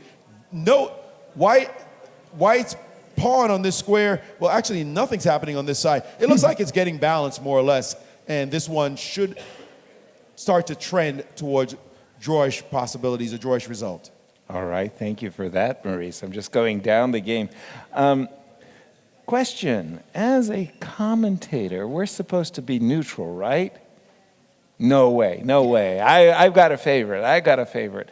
They won me over with their name, Pensioners. Yes. And I know the team, the Pensioners team, is actually an incredibly good team. And I was just curious because I know they're playing a very, very strong opponents. Competence and Academy. Exactly. Stars. And I was...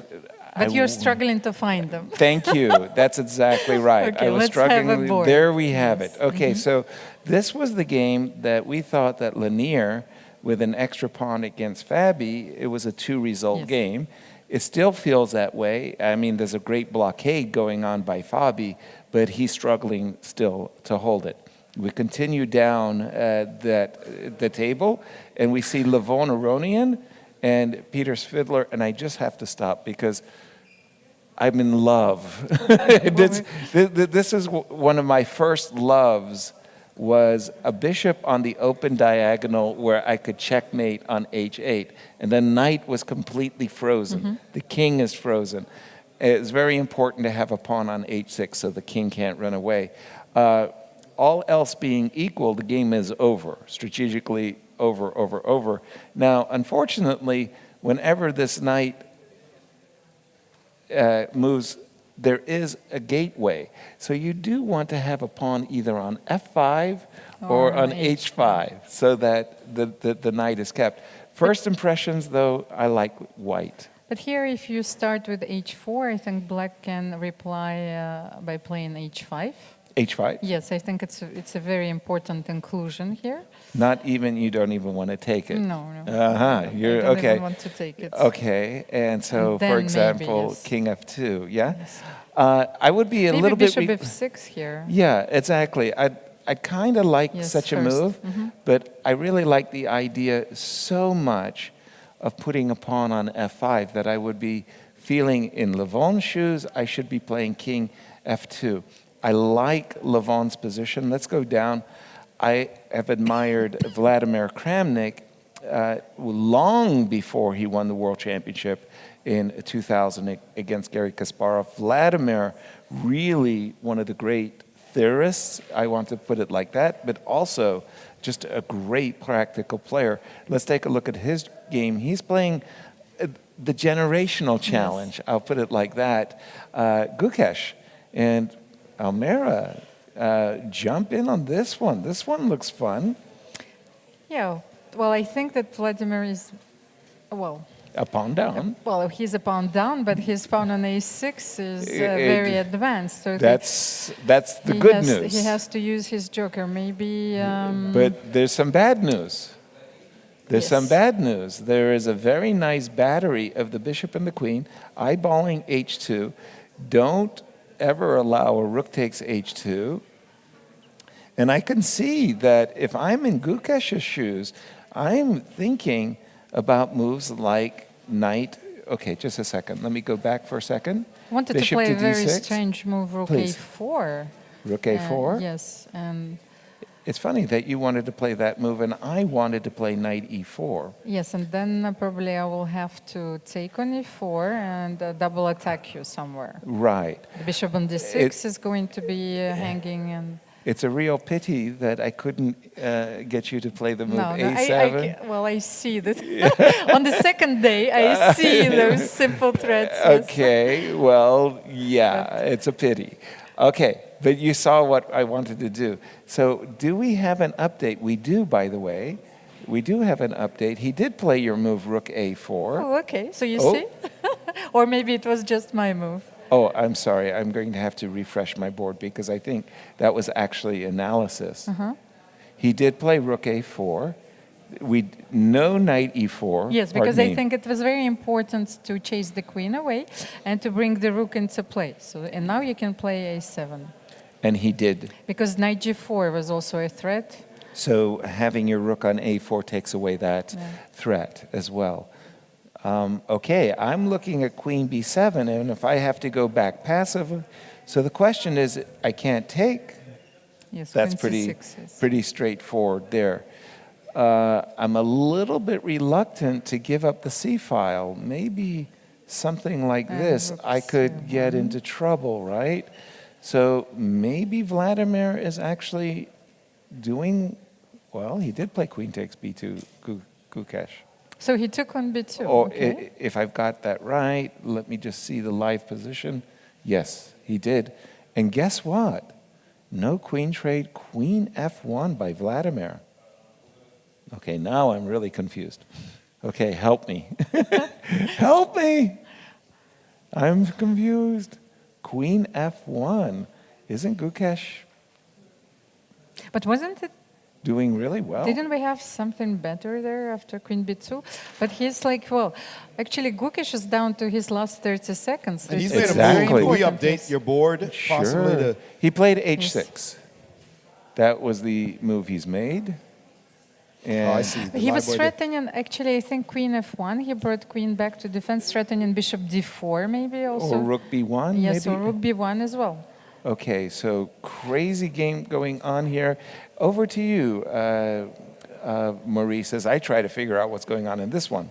Yes, and there's a very important development in this game on the top board. This is the amateur board. Remember, WR is leading the tournament by a full point, and it's MGD1 who's trying to catch them. We're looking at the top boards. I see Wesley So game not going that great, and another board, on board 2, not going that well. Duda, it looks like he's in a little bit of trouble on board 3. So they are being tested right now, and if they lose this board, it could be just the upset everybody needs. I'm not sure it would be called that big an upset, but it would certainly make the tournament more manageable for the rest of the field and not have WR run away with it. And here you see in this position, their 6th board, Vadim Rosenstein, he's obviously lost. I mean, he's got only 3 pawns on the board against 6.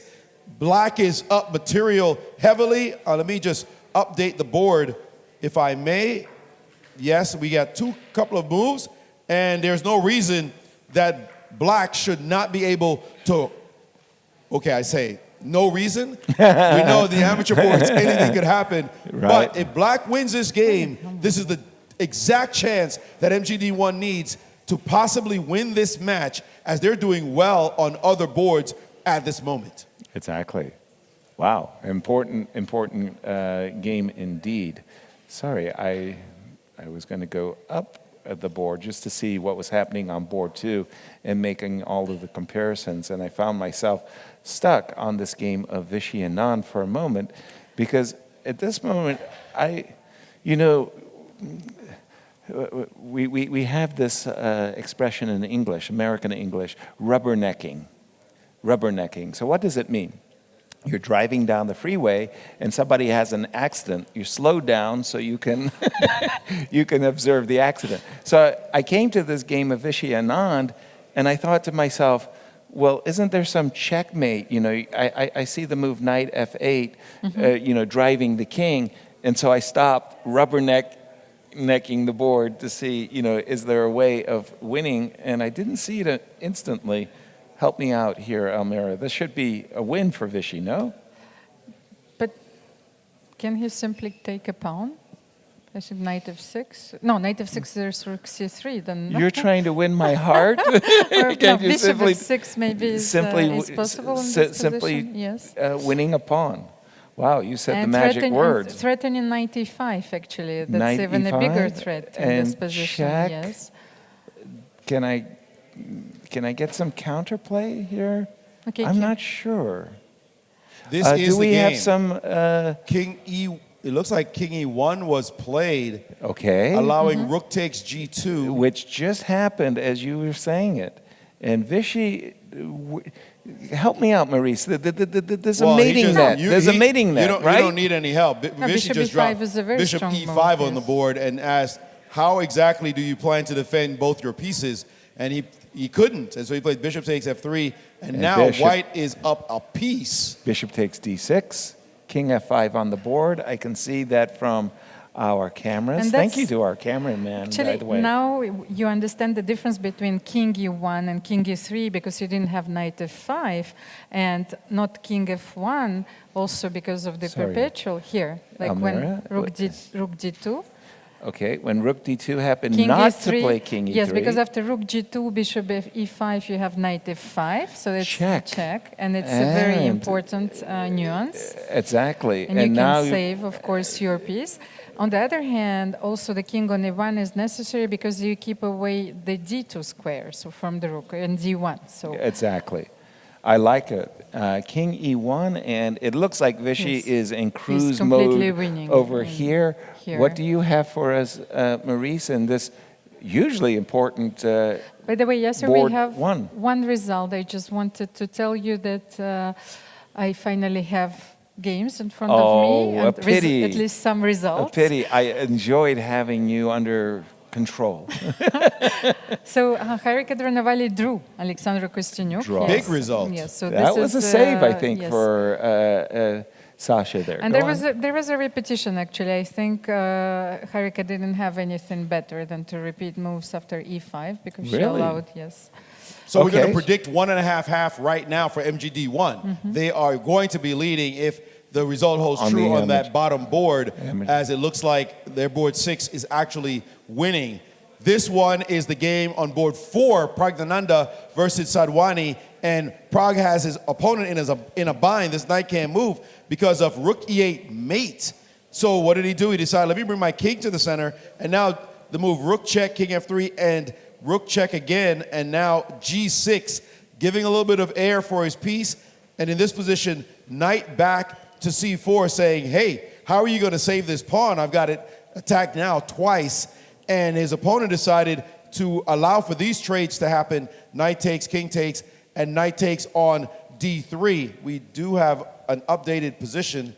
I believe the game went king f6, knight f4, and now g5. Look at that, sacrificing a pawn with king to g7. This knight is currently trapped and must be defended with g4, and you would expect him to now take, and he's just a step away from being able to potentially liquidate, sacking his knight for 2 pawns in some kind of way. Is there a way for white to maintain an advantage here? The move knight f4 check on the board. And what's wrong with king to g5, guys? It's a draw anyways. I mean knight to f4, my apologies. Yes. What's wrong with king to g5? Nothing, it's king f3 is going to be King played. King F3. f3 and knight c6. Knight h3 check. Check, chasing the king back. And king f4. Yay. And now we've got a lot of progress in this position. So he did not play, smartly, did not play this move king to g5. He instead played the move king to f6. That's cagey. And now there's an extra pawn for white. This is a critical moment in the game. Can white consolidate this position and win a crucial game for his team? Right now, he actually played knight d5, and I'm seeing some kind of change here. Takes. That's no, king, you're in the square. King e5, g5, king takes d5, you're in the square. That looks Draw. pretty drawn. How is this not drawn? Why did Prague do this?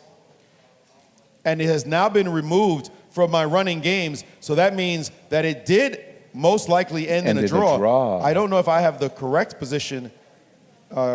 This was the other line. So we'll have to look to see what that result actually was. I'll pull the game back up because we only have running games on our list right now. Maris, there was a cute idea, I think, in this game when white played knight c4. Actually, black had the possibility of playing rook d4. Do you remember on the move when he played knight c4 and the move 43 here? Yes, because he could have played rook d4, attacking both the knight and the pawn, but you had this knight e5 idea, rook e4, and knight g6. I think that's why black was forced to play king f7, of course. And by the way, the game ended at that moment that we were at, and after king takes d5, it says 1-0. King f3. Oh, because king f3, king here, wait, that can't be right. No. How is it 1-0, yes? Maybe it was recorded wrongly, because what we're seeing is a drawn position. I mean, it says 1-0 in this exact position as well, Right. which Doesn't make sense. Just doesn't make any sense. We're going to have to figure out what's going on here. Did he lose on the clock? That would be a disastrous way to lose this game. Wow. But at the moment, we see a 1-0 result in a position that is, just easily drawn if king back takes and just simply king g6. So weird. So we'll try to clear that up because that's a crucial result for this match. One crazy position that I still haven't come to grips with is the game between Hari Krishna and Wesley So on the top board, and it's a race. Yeah. And at first blush, you would be thinking that white should be winning because his rook is behind the passed pawn, and you're going to play g7, f6, king g7, and push the pawn. But the more I'm looking at this, I'm wondering, who's winning the race? Imagine I play here. Imagine you play f6. Imagine I play here. Imagine you play king g7. If you play king g8, I'm going to hit you with a rook check. Imagine I play b4, and we get here. Ooh. Oh. Can I play rook f5, rook a5, and stop the pawns? Rook Or f5, no? rook a5. Okay, you've done good, but Yes. it's Rook a4. rook a4. Good move.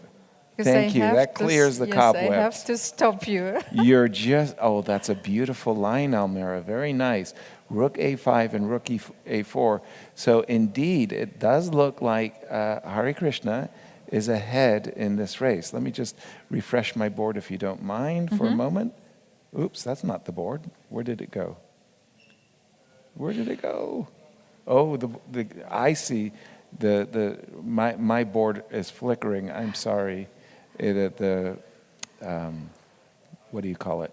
Ah, there it goes again. So it keeps moving. It while keeps we are moving finding away. it, I have another Right. result. Jan Please. Krzysztof Duda won against Arjuna Agassi. So And, I have a chance to show that position. Is exactly what I was Please. looking at right now. And yes, this finish was brutal. Duda rebuffed the attempts by Arjun in this position to get any kind of bind on this side. Defended beautifully, in fact, just like a flick of the wrist. And suddenly now it's time for him to bring his pieces into the game. And knight to e4, knight to g4, all kind of issues. Knight f4, knight to e4, hitting this pawn, just putting pressure. It might happen that you play rook to c2. After g3, rook to c2 did happen and forced that knight back on the defensive. It just left. Now it had to go back with his tail between his legs. And now queen to c4, hitting the knight twice. How do you defend it? You're under heavy attack. And if you start moving things, you drop your c-pawn. So it's all coming. The wheels are coming off the car right now. He played queen f4, hoping for some kind of counterplay. Did not help after f6. And now desperation time. Can I get a perpet? Please, please, somebody, give me a chance. Nope, I don't believe you. Queen takes, and after a check, simply king to h6. There is no perpet. Another check, g5, and that was a big-time move. Obviously, if you take, the knight takes with check is final. He played his queen down, hoping for something on the back, but nothing at all. Check, king back, and boom, rook takes on f2 check, and this is going to end in disaster as you have to trade down and then give your queen away. Just a terrible finish, but a masterful one by Duda. So the WR team is back in business, winning this game. Looks like they're currently leading in the match. Let's see if the other results or on other boards hold true to form. Tell us how they're leading again, Maurice. We know that I've got Duda winning. Right now, this weird result with Prague winning as well, which we think is a draw, but we got Prague winning. Vadim lost. There's a draw with the Kosteniuk board, so it depends on what happened with Wesley and Abdusatorov, how this match ends up. Krishna. And it all depends on what happens on the Prague board. The Prague board, I think it was a draw, but the result is showing as a win. And so at the moment, they're leading officially from what we know. yes, Okay. the match is very tense right now. So 2.5, 1.5. 2 games are still in progress. And Yes. look, they went right They down went our down analysis. the line that we analyzed. And is Wesley it winning? So has lost. Whoa! Lost his game to Hare Krishna, That's which huge. throws the match back to 2.5, 2.5, and there is 1 2.5. game left. So But was that really a win by Prague? That result, we just need to know whether or not that's a win, because it could have been a draw, in which case MD is win. they would have tied the match at least. Right. So we need to know if that is the true result, because the board position is dead drawn. Right. So that Prague board, we need to find out. We'll see if we can get an update on that game by our producers. Indeed. Oh my goodness. And do you know if the Prague game is been registered in chess results as a win for Prague? Well, Because that is such a huge. they do not date the chess results sites immediately, so I'm trying to figure it out. As Yes, well. with our crew. Oh my But goodness. Yes, but I lost my mic. Sorry. I'm so sorry. You lost your mic? You want to borrow mine? I can help. The year. Where is it? Yes, sir. I got you. Yeah. Yes. And I've got No, this. the year. The ear. Yes. Oh. The ear is not in back. Okay. It's on the other side. Thank you so much. There you go. Well, a big result as well. Nadorbek Abdusatorov won his game against Nihal Sarin. So as it stands now, he won, Duda won, That's 2. and Prague won. That's 3. That's 3 with the draw for Kosteniuk. That's 3.5. If Prague indeed won his game and it wasn't a draw, then they will have won the match and take a commanding lead in this tournament with 12 points, 6 wins out of 6 rounds. We still want to know what happened in that Prague game. It may be a win for him as it's being recorded, but we see that the position is a clean draw. So when we get that result, if we can confirm Prague won, then this tournament looks pretty bad for the rest of the field, as WR Chess will have 6 out of 6 in wins, and therefore a total of 12 points. It should get 2 points per match win. Marisa just got the confirmation that Black actually did resign in the position after knight d5, I think so. Black resigned in the game yes, of in Prague the game. after knight d5. So that was the game which was won. Do we believe? Are we That's- missing something? Are we missing something? That's, Let's find out. By the way, as we're finding out that information, we do have a result. Amazingly enough, Fabi did hold that game to a draw against Leinier. It's something that we had looked at before. But back over But to what you, is the Marie. position, Marisa? Like, I don't even have the position because I haven't seen the game. So, but can I play King G2 in that game That's and right. King H3? King G2. That's why he resigned. Is this something that we are missing here? Yeah, No, King that's G2. what we're missing. King G2. That's the winning move. That's the move. King G2. King takes Absolutely, D. and then king here, and then takes. Yes, and I'm then going from the other side, we had the yes. wrong position, and that is the move. King G2 does win the game, so we do have confirmation now officially that that match is over, and we have sort of a disappointing situation for the tournament, but not at all for the WR Chess. They are now the sole leaders at 12 points with a gigantic lead against the rest of the field. The best that any team can do right now is end up 2 points behind. 2 points behind at 10. Is there any team with that chance? What do we have the results on the next 2 boards? What happened in the match of Armenia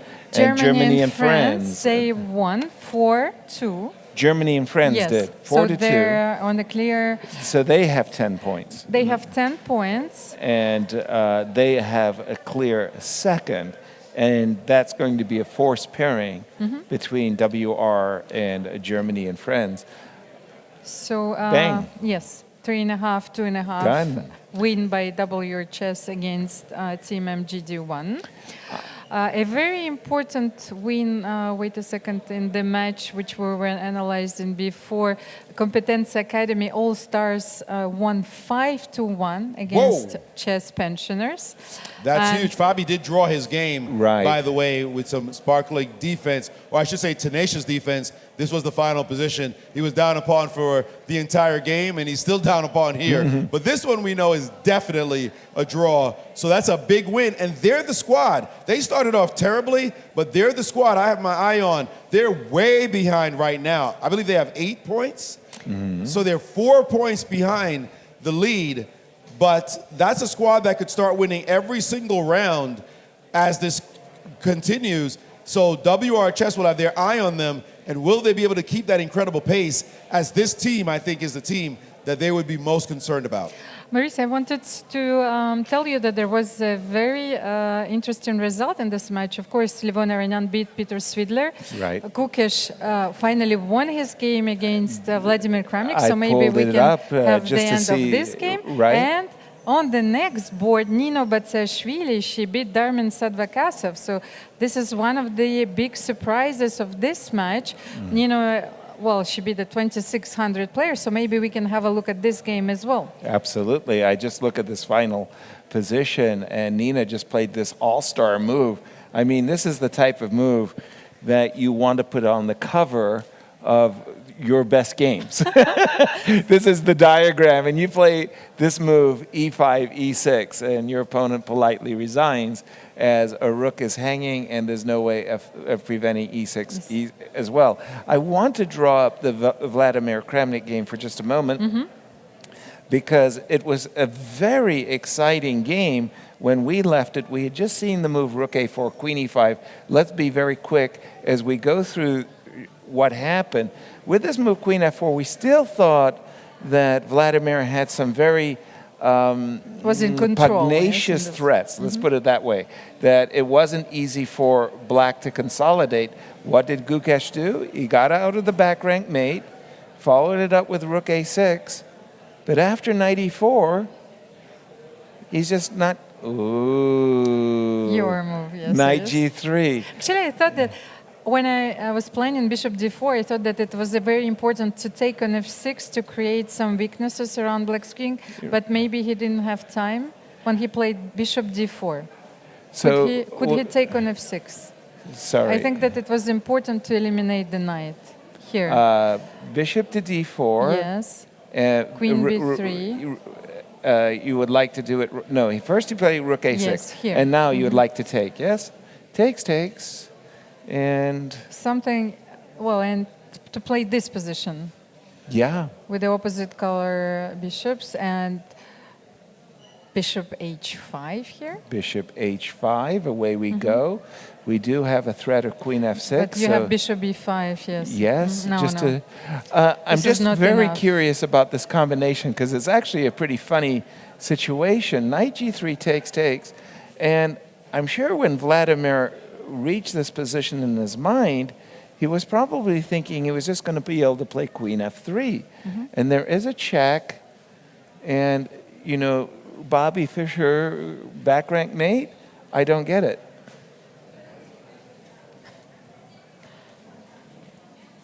So why didn't he play queen f3? Oh, it's mate on h2. Yes, you forgot about the mate on h2. Mate in one. Yes. Mate in one. That's the second time I've done that. And Vladimir went on to lose this game. Wow. So the pensioners got killed, Maurice, in this match. What yes, the sir. heck? Man, I was rooting the joys for of him. getting older. So thrilling. The joys of getting older. Again, the numbers speak for themselves, and it certainly is a major challenge now for the rest of the tournament. How do you deal with the blistering pace, frankly, of this team, the WR chess team, that just seems to be racking up win after racking up win? We're going to have an interview shortly with one of their players as well, so stay tuned for that. But I just don't see it. I don't see this number that they're putting up. It looks like such a big number. Will they win every single match? I mean, is that what we're looking at? Some absurd 24 points?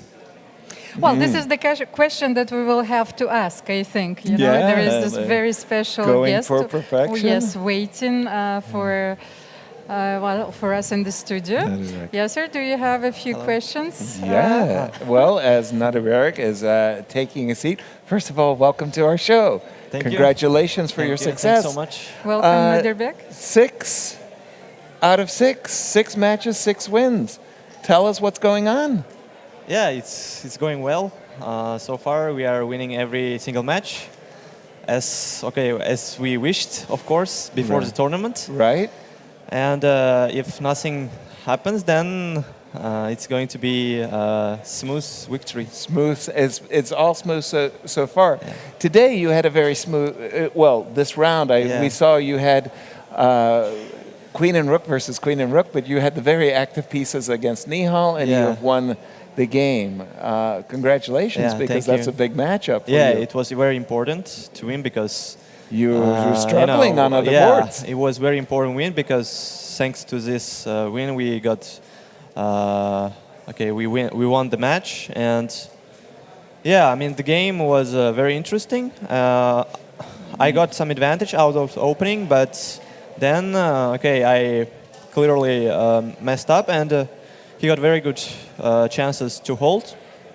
And when I thought, this is going towards a draw, then he started to, and then he blundered with rook d1, which was really unfortunate for him. I think we're going to draw up the game. No, we can't. We can't find the game. We have no game. But we were watching it. Honestly, we really were watching it. Well, Amira. Welcome, Naderbek. And I have a question about the Olympiad. You know, as everyone knows, the Uzbekistan team won gold medals at the last Olympiad. And so, how did you celebrate when you got home? Oh yeah, I mean, yeah, it was wonderful. It was wonderful times because we just won the Olympiad and whole The whole nation. the whole nation were waiting to meet us at the airport, and thanks to our president, he gave us he awarded us with the highest award in Uzbekistan. Wow. So yeah, it's he was fully supporting us during this whole tournament, and we were just unstoppable there. I want to say it was a sensation, Yeah. but I also want to say, as an American cheering my squad, that's so enthusiastic. I hope your chair doesn't fall. No, but seriously, it was really it was great. It was was wonderful, sensational. And we do have your game, and you're going to have to explain it to us. Maurice, do you want to be on the other side for a moment? Take it away, guys. Yes, this was a very exciting moment in your game, of course. Yeah. Where he played a dramatic move here. Did you see it coming? No, of course, I thought after Queen G6 it was over, but then I just immediately thought that his king is on stalemate and then he can give up everything.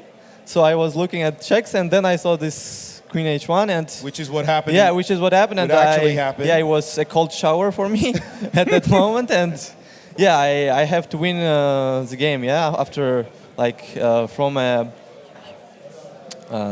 start, I mean, it just... Take. You can come in a little bit closer. You're not blocking the screen. Yeah, it was a shocking moment. Yeah, I played King King E4, E4, Rook G6, King E3. And suddenly it's not a mate or anything. It's just you in a rook and pawn ending. I was somewhat fortunate because his king is very awkwardly placed. Very passive, and I also cut him on 7th rank. So I think in the game everything went very smoothly as we played. Here, Rook A7 is very important to cut the king, and I think objectively it should be winning, but of course I was not sure during the game. But after Rook F7, which was I think very precise, it's very important move, and after that I was very relieved that I would win this game. What's the strategy as far as picking who plays? You have so many players on your team. Are people hungry to play? It's like, put me in. I want to play. Are you having fights to play, or is your team captain saying, no, I've got this? I know Jan Gustafsson, I believe, is your team Jan captain. Gustafsson, yeah. Is it cordial? Is it fun? Everybody enjoying themselves?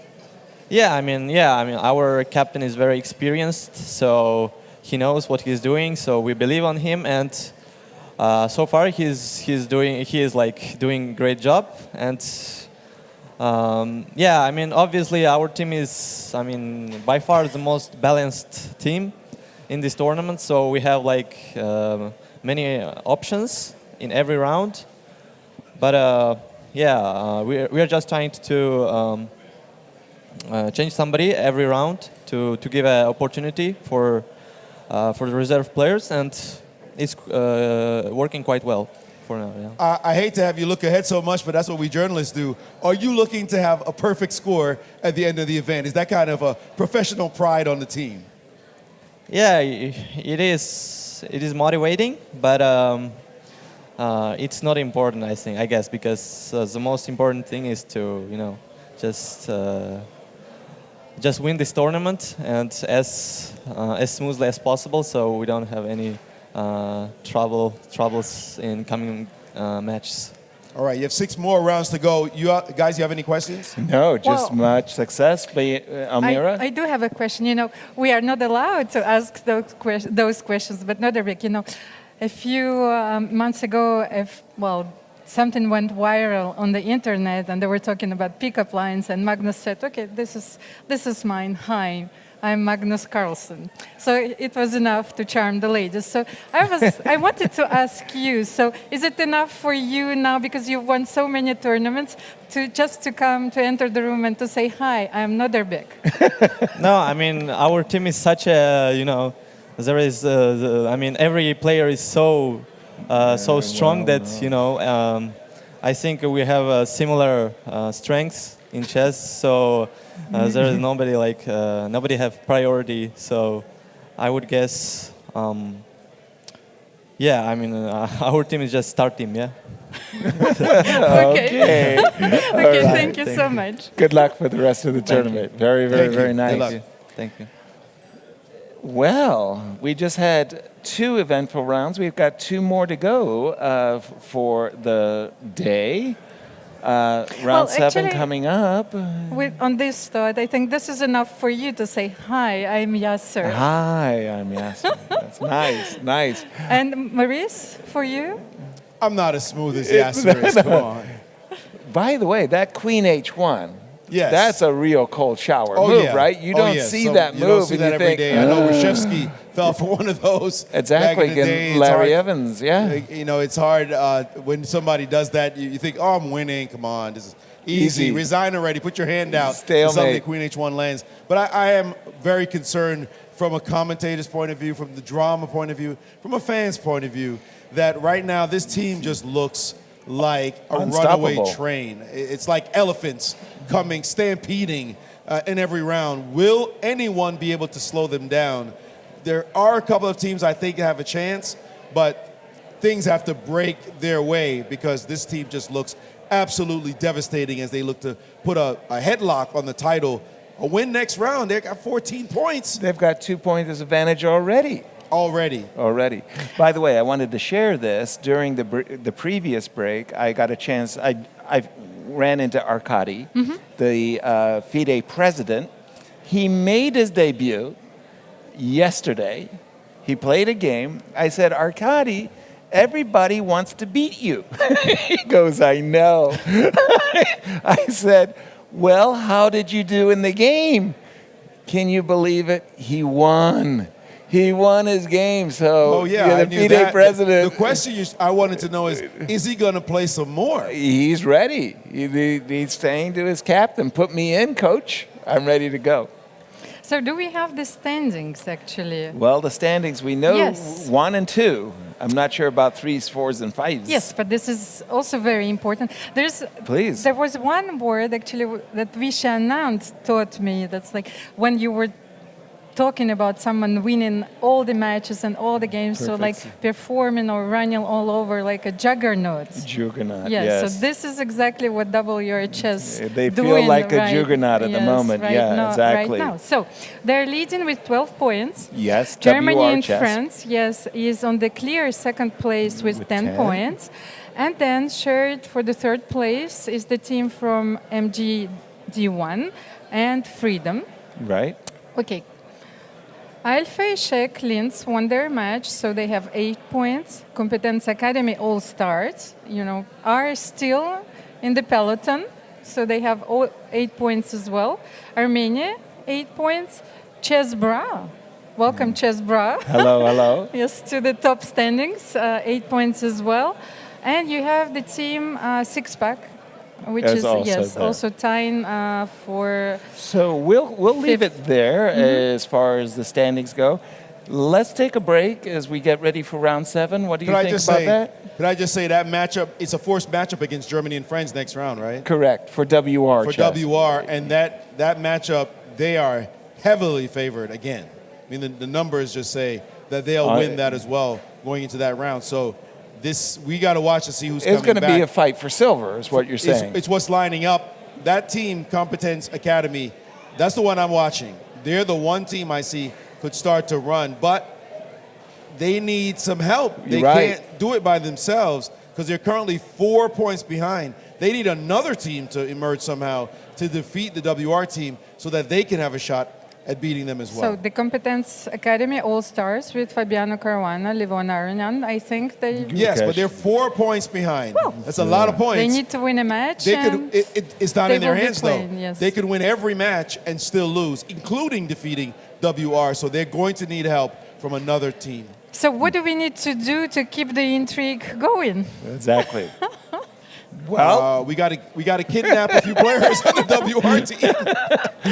Could be. For just a couple of days. They won't need them. Couple rounds. They won't miss them. Yeah. or have a team meeting in a bar with Right. Peter Svidler and, discuss a thing or two. So we will find out in the next round. Let's have a short break, of course. Right. Stay tuned. A lot of interesting content, which is done by our media team. Yes, That's it. That's it. Thank you. We will see you in a short while.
Here we are at the start of the second day in the FIDE World Rapid Team Championship here in Düsseldorf.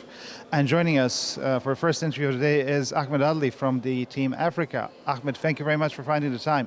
First of all, let me ask you, how are you finding Düsseldorf? How are things here in general? Thank you for this introduction, and thanks to FIDE office and FIDE team. I mean, these wonderful events, it gathers us and it makes sure that we are all one nation.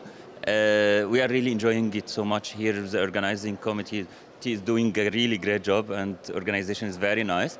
And it's a real honor to participate in such an event.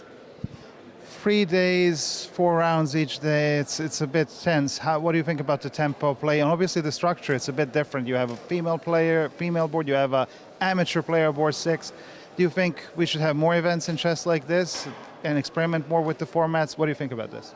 I believe such events gives more chances to more opportunities to youngsters, to females, to males, to every chess player, every chess lover to participate and to enjoy it. I mean, when you are a youth, for example, and you see all those world champions playing here, I mean, it gives you an opportunity, it gives you a measure that you want to reach and a dream to continue, to keep your track on to reach your dreams. I mean, you want to be like them in the future. So.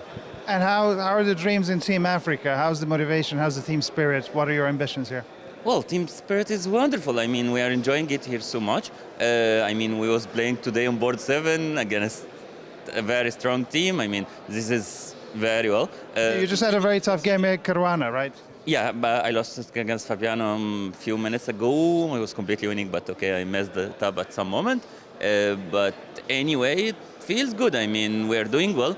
Although this is not even first team, not second team, not third team of Africa.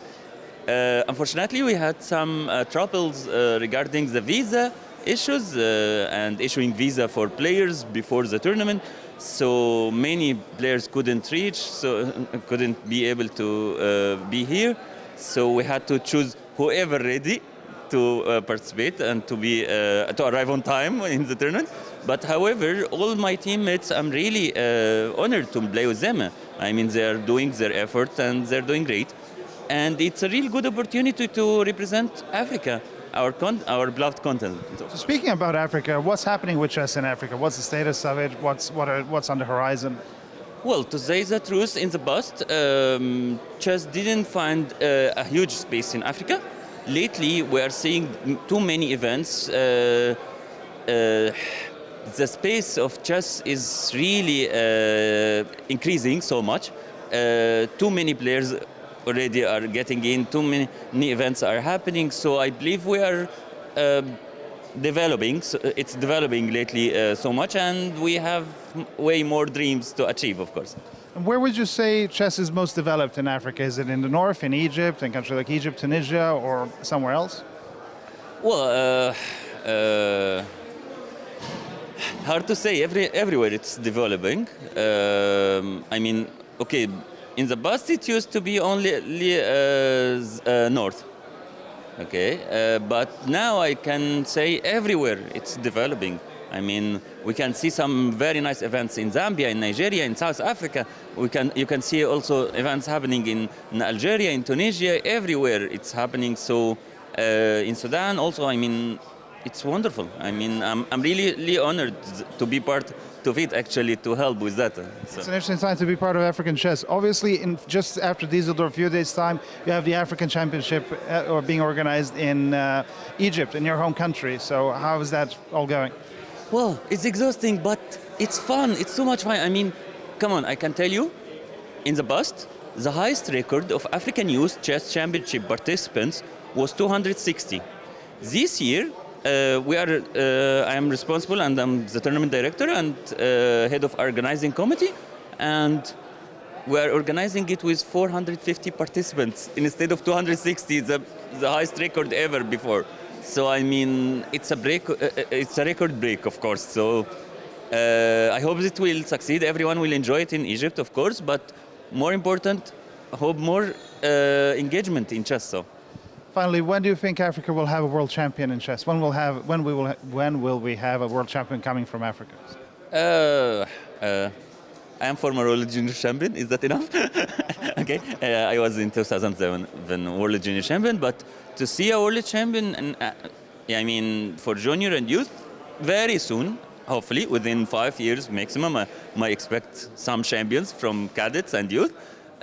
From like men and women, I think we need some more time and more work, way more work.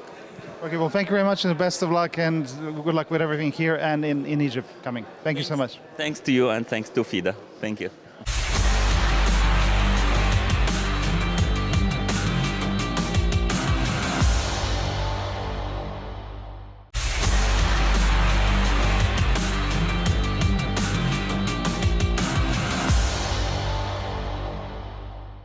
Here we are in Düsseldorf at the World Rapid Team Championship, and we're joined by Leinier Dominguez from the team of chess pensioners.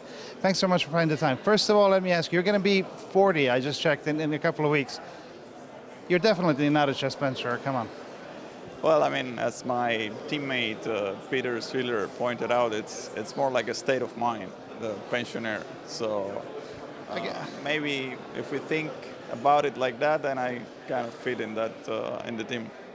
But hold on, we just saw your performance in Baku at the World Cup. That wasn't a state of mind of a chess pensioner.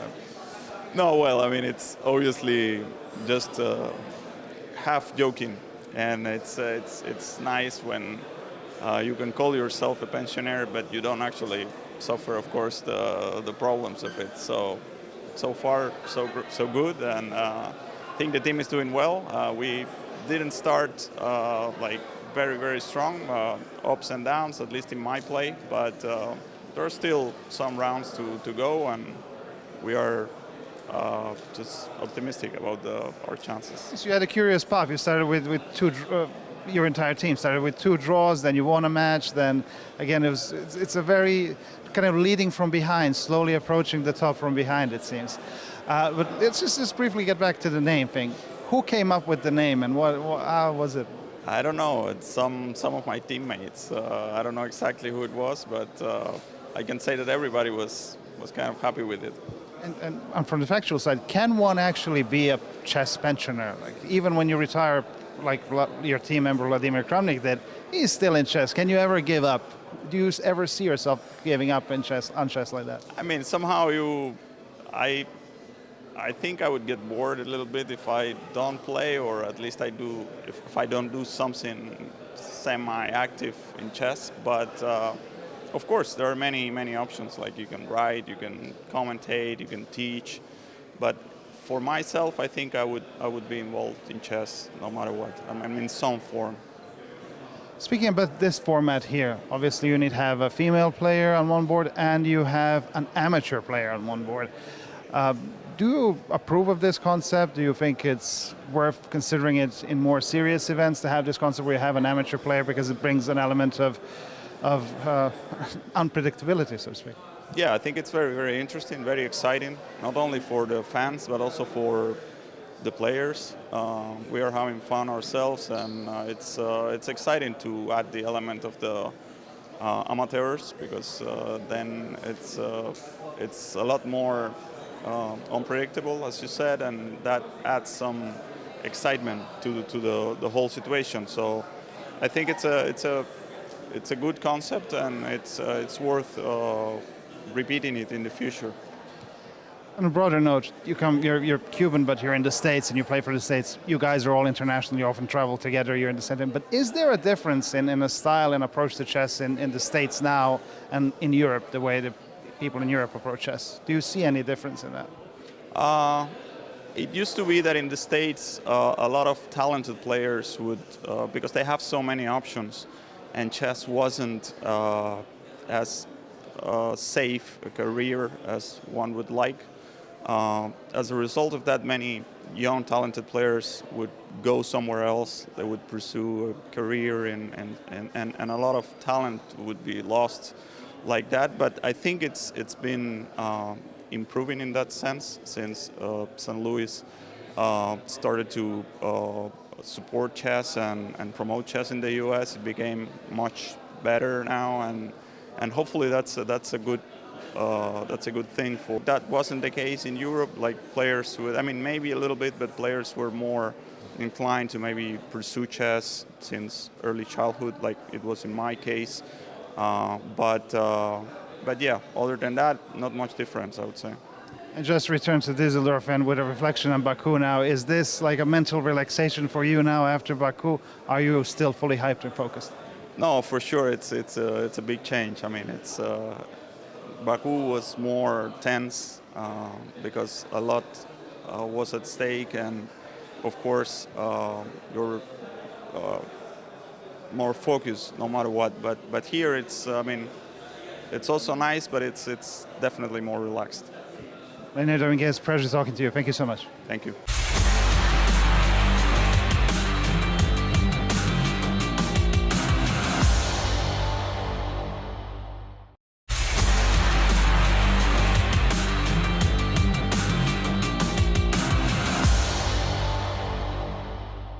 We're joined by Vincent Keymer, the German player for We Are Logistics, or We Are Chess team here. The first round, first day, opening of the Düsseldorf World Rapid event. How are you feeling? Let me ask you this. Yeah, pretty good. My first game was also not too difficult for me. I made a quite comfortable win. So that was very nice. Also, of course, first round, there's always you're a bit more nervous than normal. So I was kind of happy not to have to stress too much about the game itself. And yeah, also the team won, so that was a good start, and I'm hoping we can continue that. You were playing against the FIDE management team, so is it a bit strange to play against the team of the international organization? Like the people who organize things are also playing. How do you feel about that? Well, it wasn't really weird. I think it was already quite a strong team for the first round. Before the tournament, I had expected to get a rather worse opponent for the first round, but well, yeah, I'm lucky we managed. I think that at some point the match was even kind of close, so yeah. We're playing in Germany, your host country. How does it feel for you? Do you feel more stronger, or any more energy, or do you feel a bit nervous more that you're playing in your home country? How does it feel? Yeah, neither really. it's a team event, so anyway, I think it's more about the teams, and also our team is very international, obviously, with many top players, basically more or less only top players, if you're not talking about the amateur board. And yeah, I would just say I enjoy it here. And how are the dynamics in your team? Obviously, it's just the start, but have you had time to prepare a bit, to talk together, to make a plan? Yeah, sure. I was already here also 2 days earlier, and we had some time to spend with the team, which was very nice. And speaking about the other games, like this tempo, playing 4 games a day, can you manage this? Is this for you? Obviously, you're a professional, but is this different than what you had in Baku? So how difficult or easy is to adjust to the change? Well, 4 games a day is not really the issue. I think here it's rather tricky because the breaks between the games are rather long. So basically we are going to be here for more or less nearly 8 hours, which is kind of hard to keep the concentration up for that long. So I think it's more about the time than the games itself. But yeah, 4 rapid games a day is very normal and not really an issue, especially since we're only playing for 3 days. So I don't think energy should be too big of an issue. We also have 2 reserve players, so I think none of us is going to play every game. All right, and also you have a different format here. We also have, you have to have a woman player, you have an amateur player. How does that impact the team dynamics and how you approach the event? Obviously, it's different than from regular team events, so to speak. Yeah, I think having this amateur board kind of makes it, you can't really rely on something. Yeah, it could go either way, and I would say nearly all of the games, which is kind of interesting, but of course can also be painful. Let's say we have a very close match, and then everyone is fighting, trying to give its best, and then on the amateur board there might be huge mistakes from both sides, which is, it's very interesting. But yeah, so far this hasn't really played a role, and well, we will see. Vincent Keymer, vielen Dank und viel Glück. Thank you so much. Thank you.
Here we are joined by Vidit Gujrathi, who just finished his round 2 game here in the inaugural FIDE World Rapid Team Championship.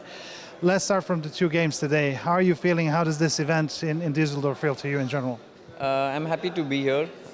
It's a first of a kind, such an event, so let's see where it goes, but it looks promising so far. And regarding my games, the first game I was a bit rusty, so I'm not too proud of that, but the second game I think I played a really good one, so that went well, and also it's an important match. You just came back from, from Baku, where the World Cup had finished. How does that tournament compare to this tournament here? Is this more of a relaxation, a sort of mental vacation, or is it still very high in intensity? In fact, I made a stopover. I went back home for 2-3 days and then I came here. Of course, you cannot compare World Cup to this because the stakes were just too high in World Cup, and the cost of mistake is high because it's such a it's a knockout format that makes it completely different. But here it's just rapid. There it was also classical. So I think stress-wise or the importance level-wise, I think here it's much more relaxed, which is nice, to play more freely and try out a couple of things. So I'm happy about that. Well, the fact that you have 4 rounds each day and that you have less time to prepare and you say to play more freely, does that suggest more creativity and chances of sparking some more innovations on the board than when you have proper preparations for proper one game per day thing? Yeah, for sure. Also, when people play here, they are willing to try or experiment a bit more rather than, let's say, a tournament like World Cup, because here there is room to do that, where in World Cup, if you try some offbeat line and it doesn't work out, you're knocked out and you would regret it.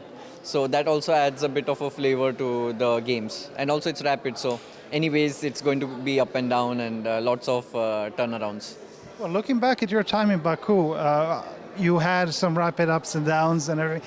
How would you sum up the entire event for you? What was it like? And when you look at it, would you say it was a good event? Are you happy? What are your thoughts on that? I'm actually quite happy with the way I played. There were some really good matches, like the tie break against Blue Bomb was very intense. It went all the way down to the sudden death. And against Nepo, I was never really worse and I managed to defeat him. So there were some very good matches. And against Bakro, I played a very interesting game. And also many people told me that they saw a change in my style, which was nice to hear. So I'm very happy. What was the change? What kind of a change was it? Well, against Nepo, for example, I had 30 seconds and he was repeating. And he had 5 minutes, I had 30 seconds. And I kind of refused that and I tried to play on, which worked out well. Things like this, or against Bakro, I went for a more 2-pawn sacrifice attack, and which they thought it's a bit unusual in my game. So something like that. I was of course disappointed that I was just 1 win away from semi-finals and candidates. But apart from that, I'm happy with the games, and if I keep doing well, or if I keep playing like this, I think the results will start to show. Okay, now switching just briefly to Düsseldorf, because I'm conscious of your time as well. How does the psychology change in terms of playing for a team?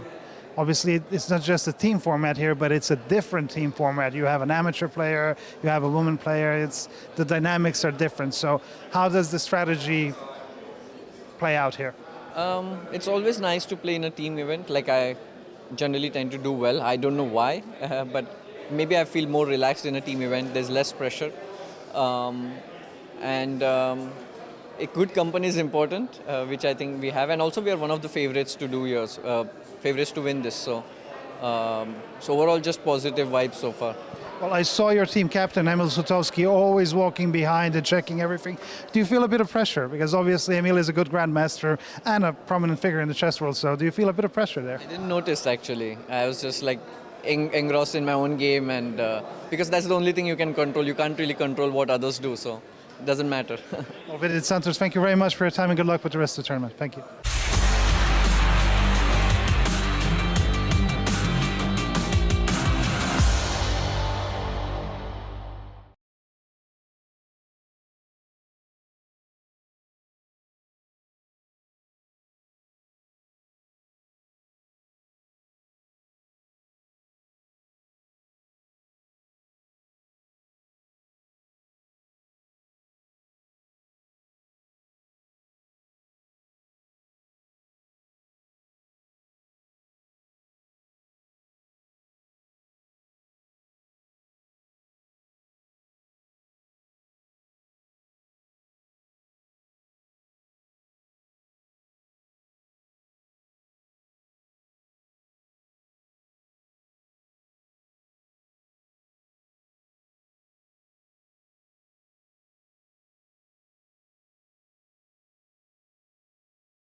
Hello, everyone. So on this beautiful Sunday afternoon, what else do you have to do than to watch FIDE World Rapid Team Championship? Sounds good to me. I'm Almira Skripchenko, and I'm joined today by Grandmaster Yasser Seirawan. Almira, I mean, the first half just went so And fast. Grandmaster Maurice Ashley, who is dreaming about sitting here so we no, can no, do no, no, this. no. Yasser, you know, He's he's a legend. He's the also my board. elder, so he's got to have the high chair. So he has his eyes on the world senior title. Yes, first. Well, jokes aside, you know, this has been a very exciting event, but there is one team which won all the games and all the matches. So, Right. which And they're team is threatening to run away with it. The WR team, not only are they winning all their matches, but they're beating their rivals, so much so that they currently have a 2-point lead over their nearest competitor, and it's going to come up for this round 7 is going to be a crucial round. And this is going to be a crucial round because they're playing the team which is called Germany and France. So the whole country is behind them. They're supporting and they have this friends. team. You Maurice. know, you might have friends, but they've got gangsters.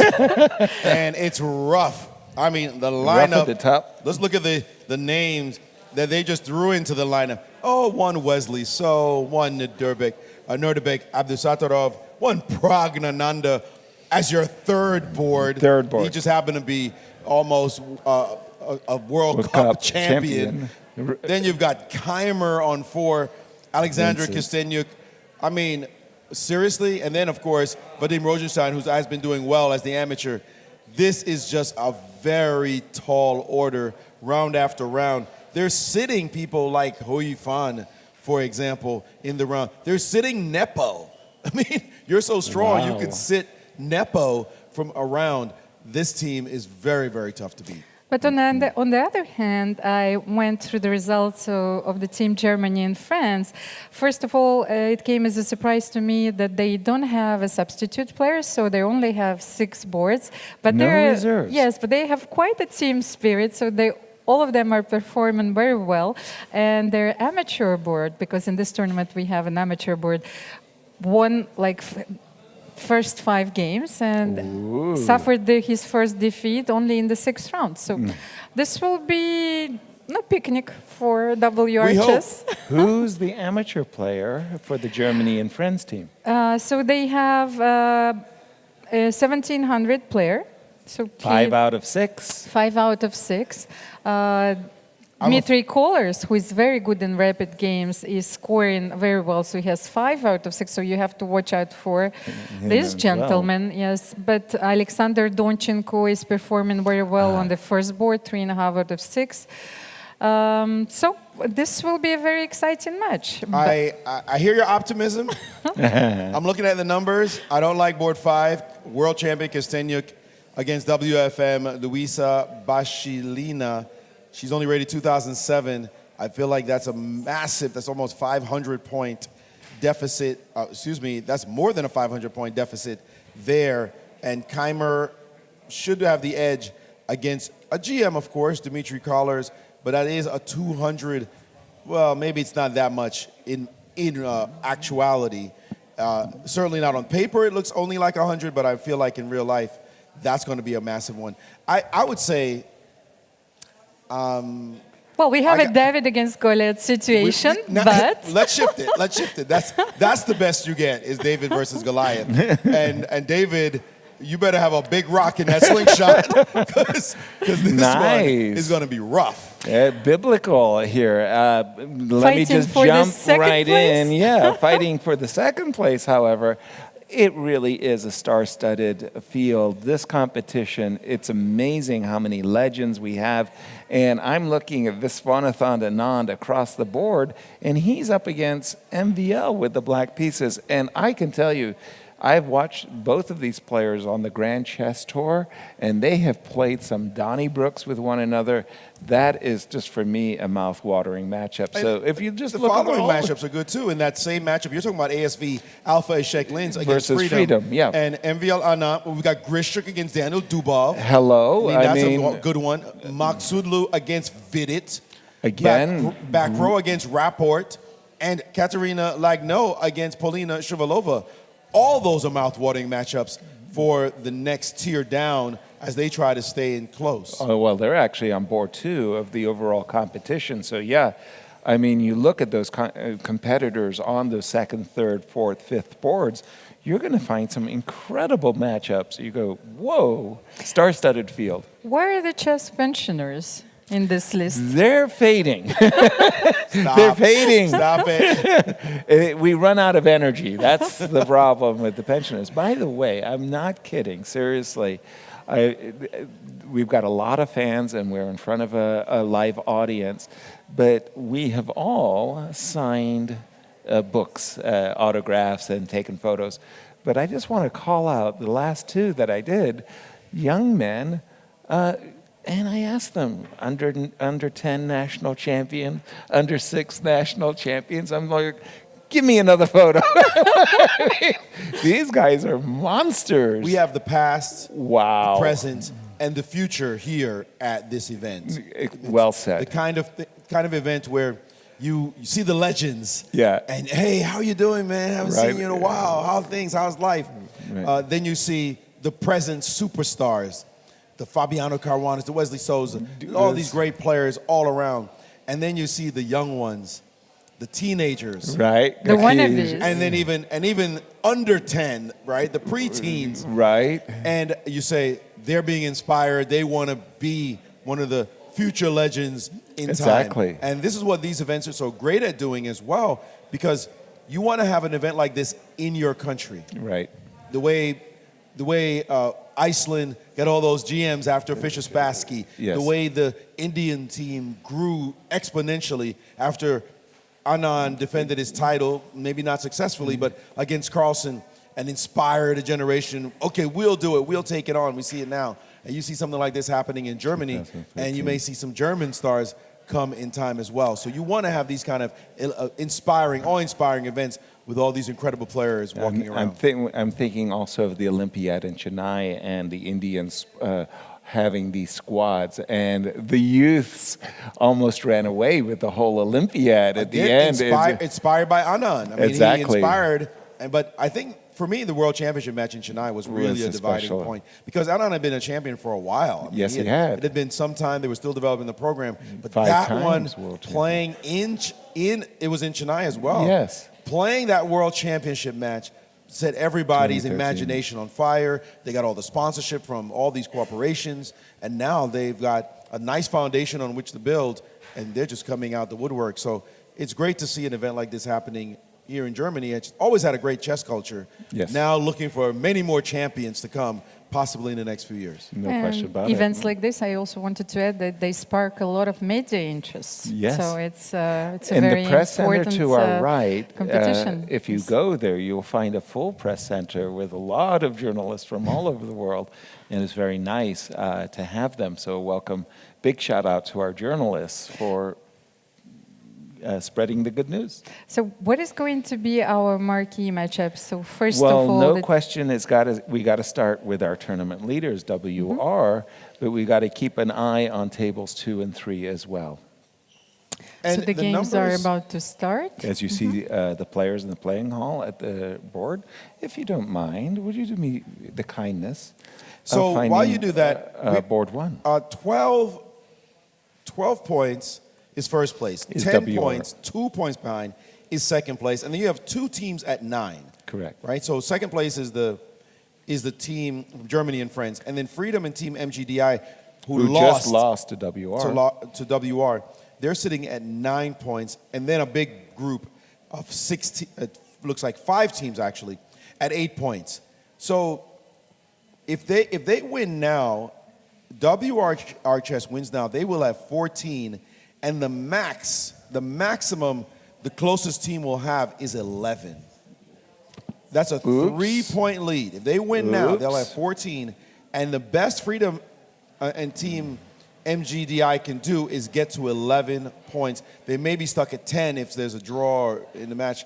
So this is huge. A 3-point lead with, okay, it's a lot of rounds left, but right now we need an upset. I'm not saying I don't like WR. On the contrary, we just want a we think they're competitive amazing, competition. but just to keep it exciting, right? We got to root for the other team. A little bit. We have to root Just a for little the bit. underdogs. That's right. Exactly. That's right. Is it Keep it easier to interesting. root for the underdog? Who, for Absolutely. example, Sure. in tennis, for whom do you root? Listen, I can start out rooting for one person easily. I'm rooting for this person. Then they start running away with it. I go, you know what? Bring it back. I'm going to switch. I'm going to root for the other team now. It's too Nice. easy for you. Let's get it back competitive. So that's And what we're guys, hoping for. we are crossing the halfway point with this round. It's a 12-round competition. Once again, we've just played through round 6. Round 7 underway as we see Wesley So there You know, on the the lower problem with left. these matches is that if you're using the American football analogies, they are Yes. all quarterbacks. They're all so quarterbacks? yes, in this team. Yeah, there's a It's lot not of easy. very It's not good- easy to fight against You know, them. that's one of the real problems is we do have really great individual chess players on the U.S. Olympic team. And then trying to cohese them into a team isn't always that easy because we're so used to this individual. And I always admired the Armenian squads, especially because they seem to have understood that they are a team and not a group of individuals. And yeah, they've always done very well. Armenians have outperformed their expected ratings. By the way, in the game of Wesley, I just see now, again, you see it on the screen there, against Alexander exchange Donchenko, Slav? an exchange Slav with Bishop F4. Always, it's one of those openings that has a dollop of poison. If you're incredibly well prepared, it looks silly. Why did you play the exchange Slav? You didn't. You allowed your opponent an easy draw against a very, very well prepared. But if you're not well prepared, you can lose it very easily. But it became very popular recently. Yep. I think they found some fire actually on board in some of those lines. And what I like about this variation is that, well, here I wouldn't say that it's a two results position because in an exchange Slav, very often black gets to some counter chances. Exactly. I'm forcibly reminded of a competition here in Germany, in Bonn, in 2008, between Viswanathan Anand and Vladimir Kramnik. And Vishy used the Slav defense to fantastic effect. He actually won the match with the black pieces. And one of his tests was in an exchange Slav. And here you castle as black. And the idea is after knight takes, Bishop c3. Bishop c3, queen takes c3, you invite white to win this pawn, but you can see with the king here, no. You're either queen a5, check, or rook c8 is going to be fine. Plenty of compensation. Let's go down the table. Just take a look at board 2 for a quick second. Again, we have a Queen's Gambit accepted. The Queen's Gambit accepted has exploded in terms of popularity as well. Sorry, Amara, What puzzled me is because, of course, I'm playing this line with black and that you have the bishop on d7. Yeah, the move e7, e6 is a little bit off-putting, huh? I mean, you can do a lot of other things rather than keeping your bishop. I think in my day, the main line was actually knight to b4, and after bishop F5. e5, bishop e4, pardon me, they would play f5, and away you would go. Yes, sir. I think that, well, of course, I understand that the idea in some lines of the c3 Sicilian, you play bishop d7 with the Yes. idea of playing like knight b4 and bishop c6, That's of right, course. yes. Maybe this idea is... What black well, is intending. yes. Okay, we'll Not- keep an not a eye on big this one mind. as it's, again, early moments here. This also looks like a Queen's Gambit accepted. What is going on? We're having It does. But this one, however, is with a London system, so the bishop is actually out here on f4. F4. If you put the bishop on c1 and the knight, it sure looks like Queen's Gambit accepted. Again, early moments. Berlin, Vincent on the black side against Dmitry colors. And finally, let's get to our ladies' game for just a moment. This is Alexander Kosteniuk is a white. And how do I say Luisa's last name? Bashilina. Say it again. Bashilina. Bashilina. That's a cool name. Bashilina. So Bashilina. actually, it's very interesting line that Alexandra played. The Alapin with c3. The Alapin, yes. Bishop b5. You see? And bishop here. You were mentioning a moment ago that you could play bishop c6. Guess what we might see? But No. actually, White is claiming here that the bishop on d7 is misplaced. So you always want to develop your knight first, knight c6, and attack the e5 pawn or the d4 pawn. But here, White starts and plays e5 immediately. So if you take knight e5... Did she? No, she played e7, yes, e6 in the game. but if you take, let's have just a look at this position. After knight my e5, spidey yes. sense is tingling. And after e6, I think that Alexandra was planning to play queen f3. Nice. So you have to be careful here. Right, you end up being double attacked. By the way, on our screen, we're going to go to the amateur board. Vadim Rosenstein. Vadim actually is more or less the godfather of this event. It was his conception, and I was speaking with Arkady Dorkovich, the FIDE president. They got together. They said, what could they do to make a really exciting team event? This is the result of their collaboration. And Vadim's WR Logistics is actually the under-sponsor of this event as well. So Vadim looking is, forward to a very original event next year. So we'll have 5 women players and like 1 recreational player. Is that how it goes? Is that what we could look forward to? Now, Vadim actually has, in my view, just simply blundered a pawn. He's a pawn down, and I like White's position. He's got the d file to boot. So this is He's not a almost good forced start. to take here, no? Or Yeah, no, this is not a good start for our leading WR team. If we do take, again, Black will find himself struggling a pawn down. And in the other boards... He did not trade, by the way. He played queen g5. Yeah, he did try to stay active with queen Whoa, g5. that I'm looking at this move. invites. It looks like it invited rook d5. Correct. But he did not play it. Rook d5 looked like such a strong move to play and just get a free tempo and tell the queen, get the heck out of here. So what Instead, did he play after queen g5? He moved his king after queen g5. Okay, there was a threat of maybe because bishop of the bishop takes. h3. He saw the threat and didn't see that he could counter threat effectively. King h2 was played. King h2. And then bishop e6. Okay. In response. Okay. And then b3 to deal with that threat. So-called threat, by the way, didn't look like a threat to me. Bobby Fischer. Please take the pawn on Right. a2 so we can trap you. Okay, he decided he didn't want to go for that. And now queen shifting all the way over to a2. A5. A5, I mean, hitting a2. It's interesting to see how some players will play every move a threat. Yes. Queen g5, bishop e6, queen a5. Enthusiasm. Just every move a threat. You know the c2 pawn is about to be attacked after you deal with this threat as well. Every move will be a threat and you'll have to deal with it. Also, rook d8 is suddenly showing up as a possibility as well. But there's the f4 pawn that's hanging. So White just has to say, you know what, I've had enough of you. Sooner or later, I'm going to start collecting some things. But there is some counterplay here.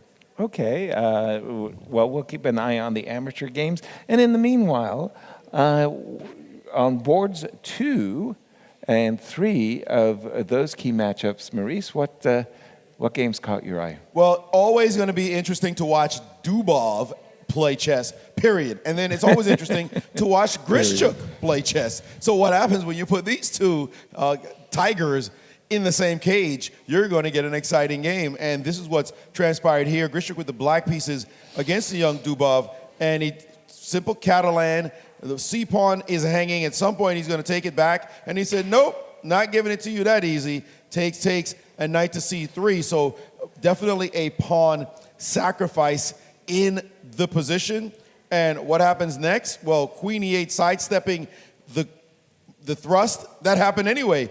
d5 on the board, blasting open the center, looking for some kind of compensation. And if he can get rid of this bishop, then of course his bishop on g2 will certainly lord down this diagonal. I thought I was going to give me a nice little line there, all the way down the diagonal. And of course we also have the issue of this rook on this square that will have some power down this line as well.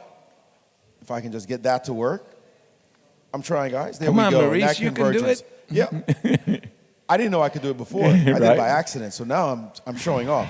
Uh-huh. I'm not quite there yet. But nevertheless, d5 on the board. And so this is a critical move. d5, we see Gujrathi stopping to think about what to do here. He may just have to trade, and we'll get this position. But there's a knight c7 threat. There's a knight takes on f6 check threat as well. So certainly an interesting one picking up here as these two teams, these two players from the two teams that are currently on board 2, they are desperate to be the winner of this match so that they could have some chance of chasing down the leaders. Gotcha. Once again, we're going to do a flash look at table number 1. Before we move, I want to catch up with the Wesley So game. This was the Queen's Gambit, the Slav, exchange Slav, and they followed our line castles. Queen takes check, and Rook C1. We have this position on the board. I think that knight e4 here is the theory, still theory. Knight f6 to e4, and I think you're right. I have that in mind also, that I've seen a number of games that went like this: knight e4, queen a3, stopping queen a5, hoping to be able to boot the knight, and away you go. We'll keep an eye, again, on that one. We're going to go to table number 2. You're absolutely right, Almira. The bishop did show up on d7, and it did show up on c6. Modern chess, right? Very nice. Modern chess is well known for forgotten classics, so I think so. Well, there's this interesting grouping of pieces and pawns in the center, and I find myself drawn to the recapture. f2 takes e3. I always love a center that's really well defended, and it feels solid. I like Mateus's position here, as he does have some attacking chances as soon as Black decides to put his king over on the king side. Again, we're going to continue, stay with the board number 1.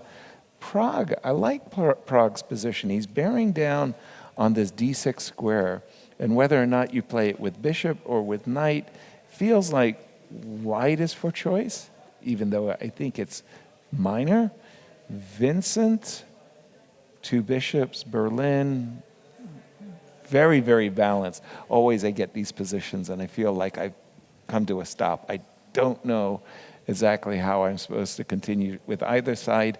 Finally, we come back to the game, Alexandra. The knight is very well placed on g6 because one of white's plans, of course, just is to Vincent's play f4. Nice. Yes, so I think just eyeballing and preventing f2, f4. If I'm going to play f4, it's going to require that I give up my knight and you can undouble your pawns. Now, the interesting game that I was just about to bring up was Alexandra's game. When we left it, it was this Alapin, you'll remember, with takes, bishop c2, nice threat of checkmate in 1. That's not bothering anybody. Bishop h6. And my first impression is I love this pawn on e5. I love white's attacking chances. Not that, white just wins the game. No. It doesn't win itself, but I do like these build-ups for white. I find it much easier to play. And look at this bishop on d7. It's very awkwardly placed. Truly. You need it on b7 in this type of position. But you cannot play knight fg5 because the pawn on e5 is hanging. So you have to find a way we just start with to improve your position slowly. Yeah, and I believe it was really Lev Polagayevsky who taught us that you play h2, h4 anyway. They take the pawn on h4. They don't take the pawn on h4, you play h5. They take the pawn on h4. The tempi, it's worth it. And the d6 square as well. D6 square, and away you go. So I do feel that Alexandra is enjoying the moment. We'll see if she can turn it into something concrete. Maurice, back over to you. Just watching this game between Vachier-Lagrave and the absolute legend Vishy Anand, who still is one of the top 10 players in the world. I believe he's 53 by now. And you just don't see that. I mean, the elder statesman of world chess at the moment, still with sharp teeth, the tiger of Madras or Chennai, however you will name that great city. And here you see that he is fighting against MVL. And it started out as an open Spanish, which he's been essaying for a long time, most notably in the 1995 match against Garry Kasparov, where there was a spectacular Game 10 that Garry defeated him, one of the greatest games in World Championship history. But he still has improved his line since then, and he looks like he's playing very confidently. I want to jump to a later stage in the game as we're still in the throes of opening theory here, and this capture followed by this trade. Vishy has a predilection for knights. He doesn't mind trading his bishop for a knight. He always feels like his knights will dance and prance, find a way to annoy his opponents. So this trade, no problem for him, castled, and now the move c5 and queen e7, and now h6, and white played this very provocative move with the threat. Bishop takes on h6, and Vishy said, no problem, I'm gonna just hit your queen and take back with my queen, everything well defended. And after the move, rook to a4, I'm gonna update my board quickly. Rook to a4 happened here. Then knight to d4, and more trades the merrier as far as Vishy's concerned. He is currently down a pawn, but he had this move, rook d8, in mind, and now he'll win a piece if you're not careful. So queen c4 check was forced, king to h8. Black is down a pawn, but this rook on d8 is hit, and on d1 is hit by this rook on d8, and this pawn on f2 is hit, and the b2 pawn is hit as well. So this is mass liquidation. If he can get rid of this pawn, it'll be a 3-on-2. He could also get his rook down. So this did happen, in fact. Queen takes on b2, and the game is looking more and more drawish. White, of course, will pick up this pawn on the next move and then look to see what he can do. But this 3-on-2 looks like nobody's going to win. Vishy looks like he's confidently equalized the opening with the black pieces. Thank you for that, Maurice. I'm looking at the game between Richie Rapport and Etienne Bacrot on the same board. And you know, I love sacrificing my pieces. It's that, aggression inside me just erupts from time to time. And I'm looking at this position for Etienne, and I really like the sacrifice. Go ahead, Almera. Bishop takes g3. Take my bishop. Queen takes g3. Do me a favor. Take a pawn.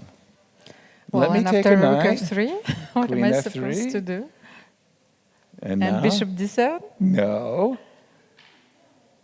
What did Why I put the bishop on d7? Ah, bishop a6, sorry. Thank you. Because I was hoping to Bishop play A- rook f8 immediately, And of you course, do it yes. with check, and you get rook f8 immediately. So suddenly, this sacrifice for Etienne looks really, really I nice. have Bishop to takes concentrate g3. on this board because I don't see half of the board. Okay, there you Yes. go. Bishop This takes, and did he play it, or that's Yes, just my it's analysis? all there. Yes, so queen e2. Takes and queen Etienne e2. was also attracted to this whole variation. So rook f3. Rook f3. What have we missed?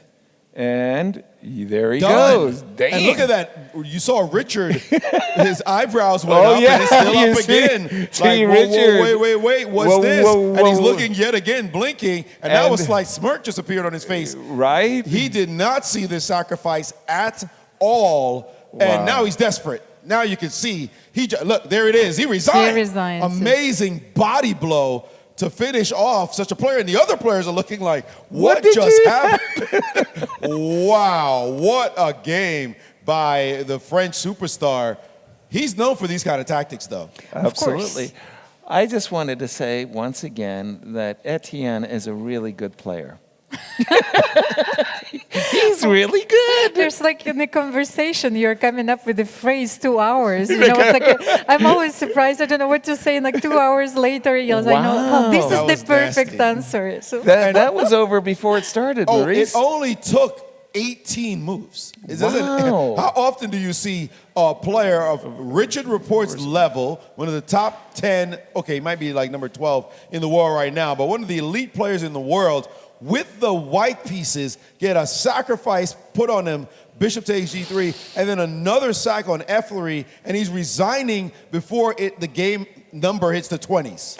Yes, You sir. just absolutely never see that. That was extraordinary happening right now. I just wanted to ask that officially it can enter the category of chess miniatures because Exactly. so It's under 20 21. moves. 21 moves. 21, okay. yeah, that's So exactly right. This is going to be in Etienne's best games miniature book.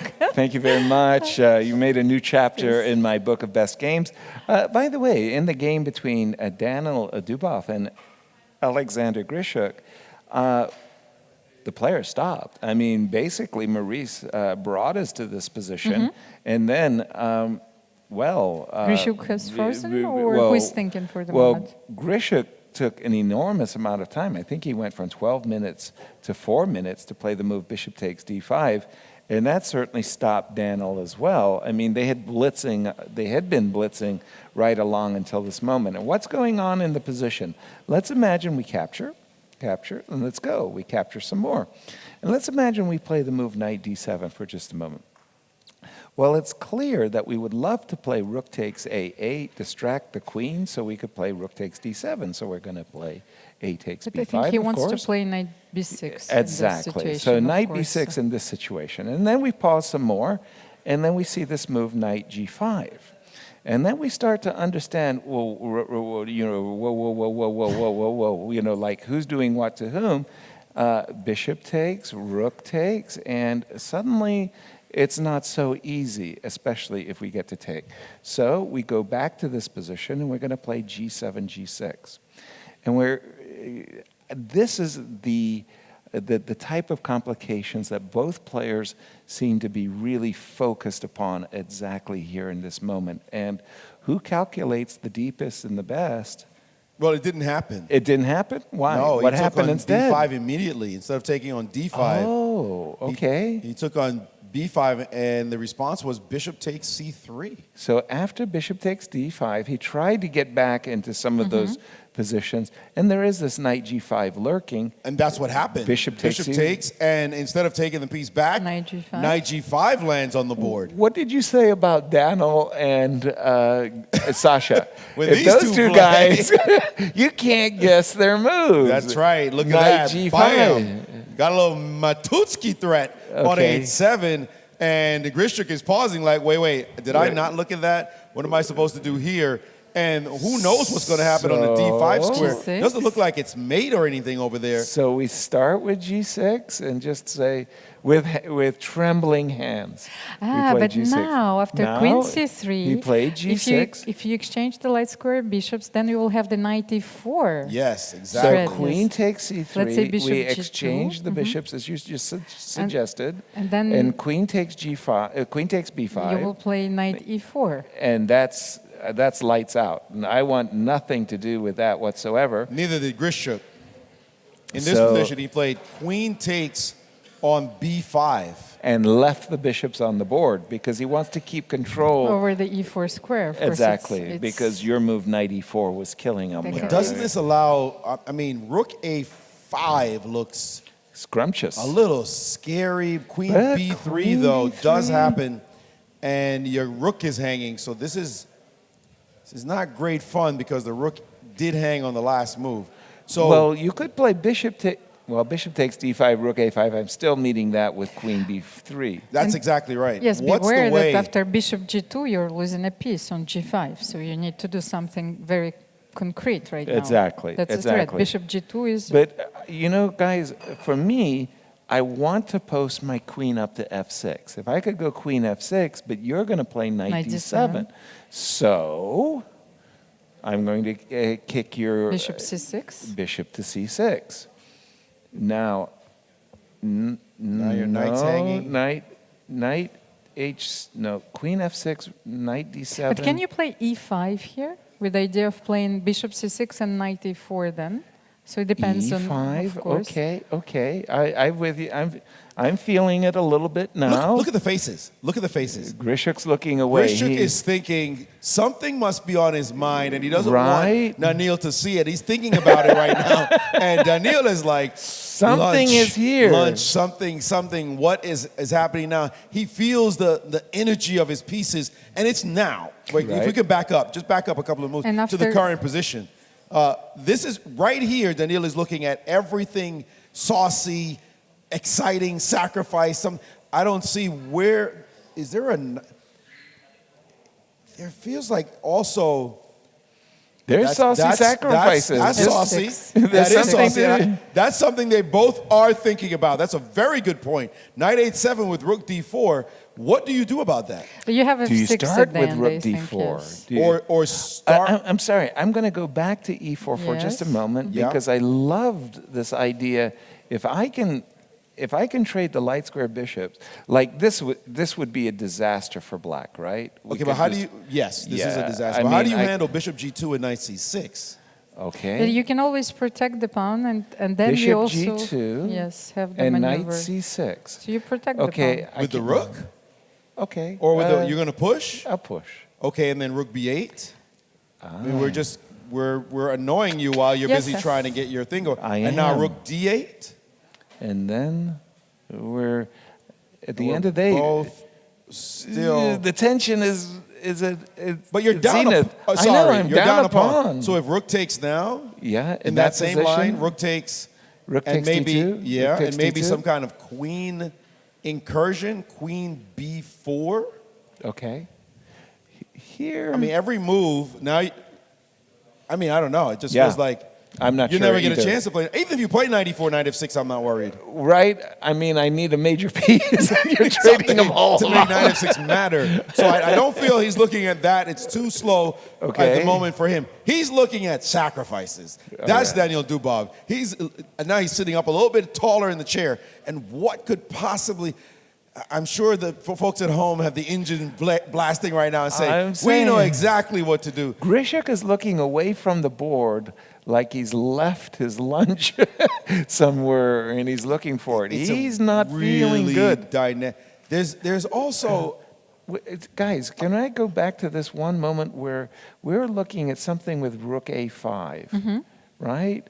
So even if I get some position as crazy as this, there is some positional bind there. That's not what Dubov is looking at. no, Dubov is looking at, he's a headhunter. Yes. And he's not trying to He's grab got a positional pawn. squeeze, get the pawn, blah, blah, blah. No. He is. But why don't you go queen f6 here after rook a5, then knight d7, and Well, then there is an issue. okay, it's not before. It's before. Before, once again, here, queen f6. Queen f6, knight d7. So knight d7, and maybe you can sacrifice here. You know, the beautiful thing about being a chess commentator is you can sacrifice Sacrifice everybody's anything. pieces. Actually- I'm sorry, it didn't work. Now, I wanted to get to h6. Okay, Yes. e5. Let me Let me try. try Goodness, e5. this is gonna take a E5. But this is not enough. This is for- deep. Like this would be a I'm not- deep win. I'm not but feeling there's it. so much coordination issues for now. It doesn't feel right. You see how much time he's burning Yeah. on the clock? We haven't had a Daniel? chance to really dive deep into We this. haven't looked at And another game. We haven't looked at another game. We're trying to figure it out. And this is real time, us here, him as well. And there it is. Knight f7 has been played. Now, I was going to say knight f7, never got the chance to say it, but I wanted to do something, in some kind of intermezzo move so I could get the D file.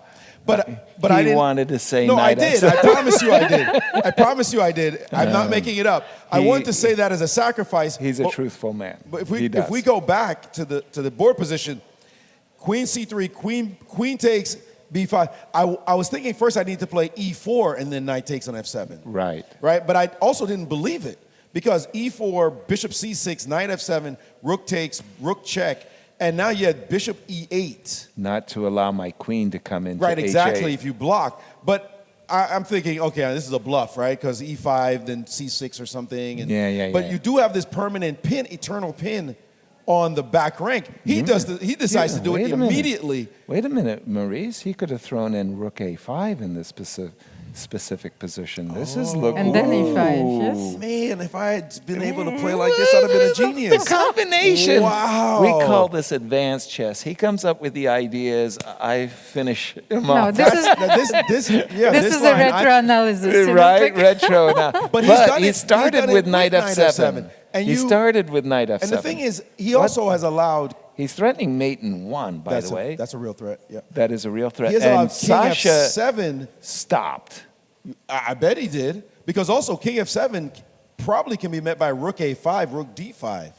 Like rook a5, queen b3, and rook then give me d5. the bang, give me that. But wait a minute, I'm getting to trade queens. We don't want to trade queens, right? Where You I want to trade attack. queens, I'm kind of, I mean, we're headhunting, but... Oh, you could play rook d5 right now. Right. That feels much more munchy.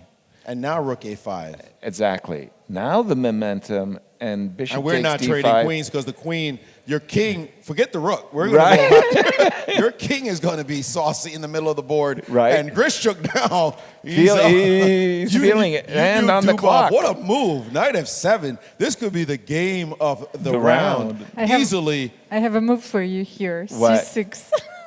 He's taken with the king. He's taken with the king. I feel like this has simplified his task. I would take on d5 with the rook. Okay, let me refresh the board. Our apologies. We've got so many great games, but this game has just captured us. Came in the right moment. King I'm getting takes f7. closer and closer, but I have to see the board. Exactly. I still don't have anything. I don't have games, so I have to see the He's board. got to play rook d5, yeah? Yeah. I mean, it's got to be the move. Rook d5 looks Daniel. amazing if he Rook could. takes d5. And what did you say? C6? C6? Yes. C6 here? Yes, When did you C6 become here. the Holy defensive genius? smokes. C6. That one looks amazing, actually. So the idea is you give up I the want to queen. cement my queen. And Do the you- pawn on d5. Do you believe in Yes. the diamond pawn the formation? diamond pawn structure is way too strong. Do That you is an believe what amazing Marilyn- response. Do you believe what Marilyn Monroe said? Diamonds are a girl's best friend, and that diamond pawn formation where you get to play rook, he could turn the tables with that c6. No, excuse me, but he saw it. So he played rook a5, and he's got to play the solid line. He noticed the c6 move and played rook a5 instead without sacrificing, because that would have been a wonderful reputation. Good for job. sure. Good catch. Yeah, he heard Almira and played that move. He played now rook a5. He's saying, let's go boring. But End queen game. b3. But queen b3, how many pawns is it? It's 6 against 5. You'll get your pawn back plus a superior endgame. No. But Don't trade forget, queens. he's taken... Okay, so Yes. The you, queens are are you being taking traded. on Yes, b3 taken on b3. immediately? Yes. Maybe Yeah. this is and enough. then take with the A Like rook? this, the- yes. With the D D rook. rook. And then after it takes, which you expect, Think now this take is a with better check, endgame, king e7, and then bishop takes. Although, may I Isn't ask a that- dumb question? Because c6 comes back. Bishop b7. And bishop b7, hold on, but are you getting away with this? Rook d8. Rook f5? Oh. That little rook reminds me of Nepo's rook in the World Championship that went in hand in the cookie jar and made Right, that come back never out. got out. Well, he And has, this is where we are. He's This is the followed the line. line. We're following this line right now. Okay. Dare I repeat myself? These guys are good. These guys are players. So, I gotta so look at are our we. players. They're brawlers, Maurice. Wow. Wow. Great stuff going on. But it catches up on the board one. Has there been, on that board table of WR, has there been any results further? I have, no internet connection. No internet connection. Oh, you rely No. on me. Don't worry, I'll come to your rescue when you need help. Okay, rook the takes moment, d5. yes, I have no and I'm just going to results. check once again on the MVL game versus... Okay, MVL's nursing an extra pawn. Looks like a draw. Looks like a draw, but I'll take the white side. Oh, you got an extra pawn. I'll take it. I'll take it. Dubov really needs to win. Remember, Rapport Already went and down. gone. So Dubov knows he's got to play with fire and brimstone every move he makes. So that's why we see this position. Vidit is a little bit better here with the black pieces against Parnam. I mean, I don't like White's pawn structure. I mean, 4 pawn islands, that's not the way we were taught, right? So Vidit in charge in that game. But can you play rook d6 game, there immediately, just in the... In the Vidit game? Yes. He's Yes, done he it? played rook d6 and king f7 and a5. A5 Yes, are on the he's trying board. to get rid of his weaknesses. And He's going to get rid of one, and maybe I can take another. I don't know. I can't take Then- immediately. There is a rook a7 check. Maybe I should, no, king e7, bishop a3. Bishop a3, yes. Apologies, I would run into trouble in that case.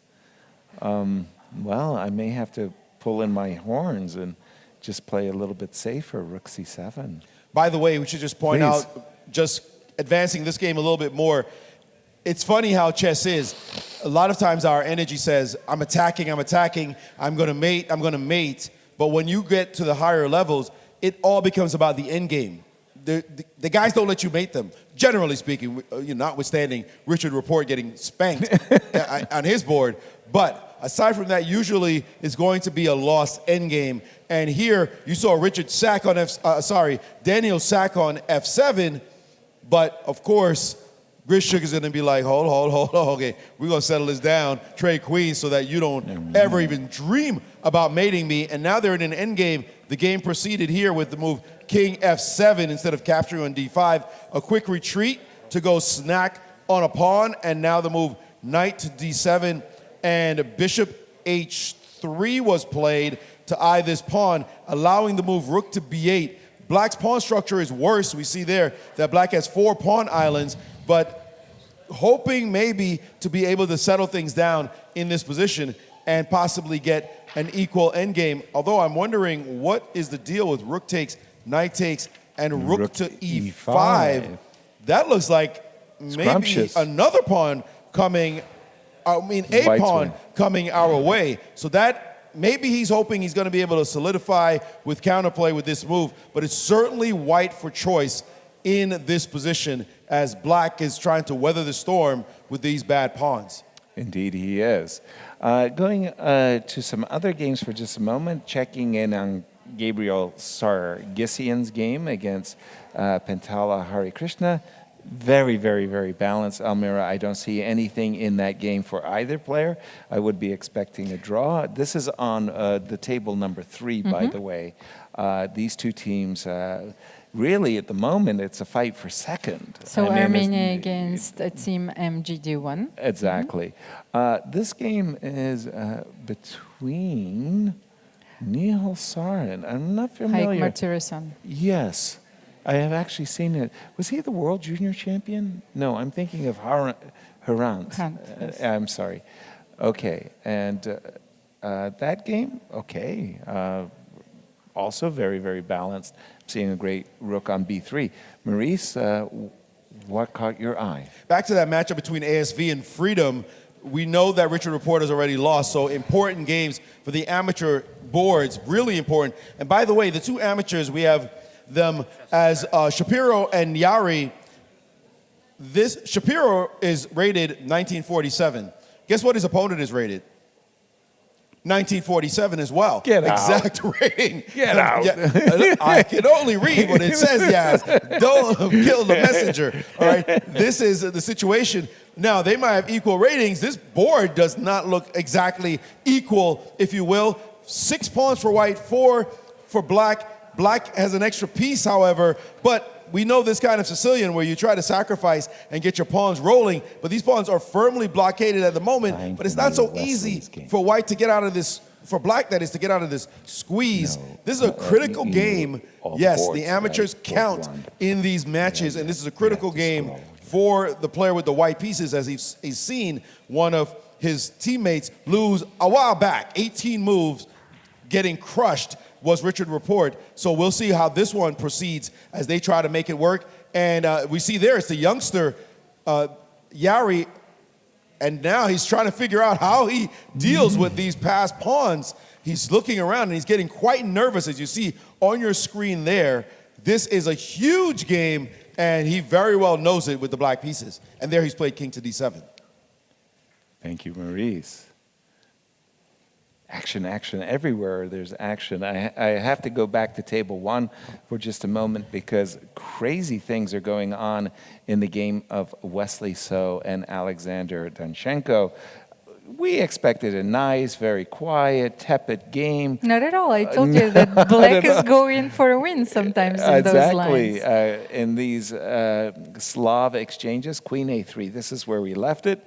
And boom, queen h4, g3, queen h5, bishop e2.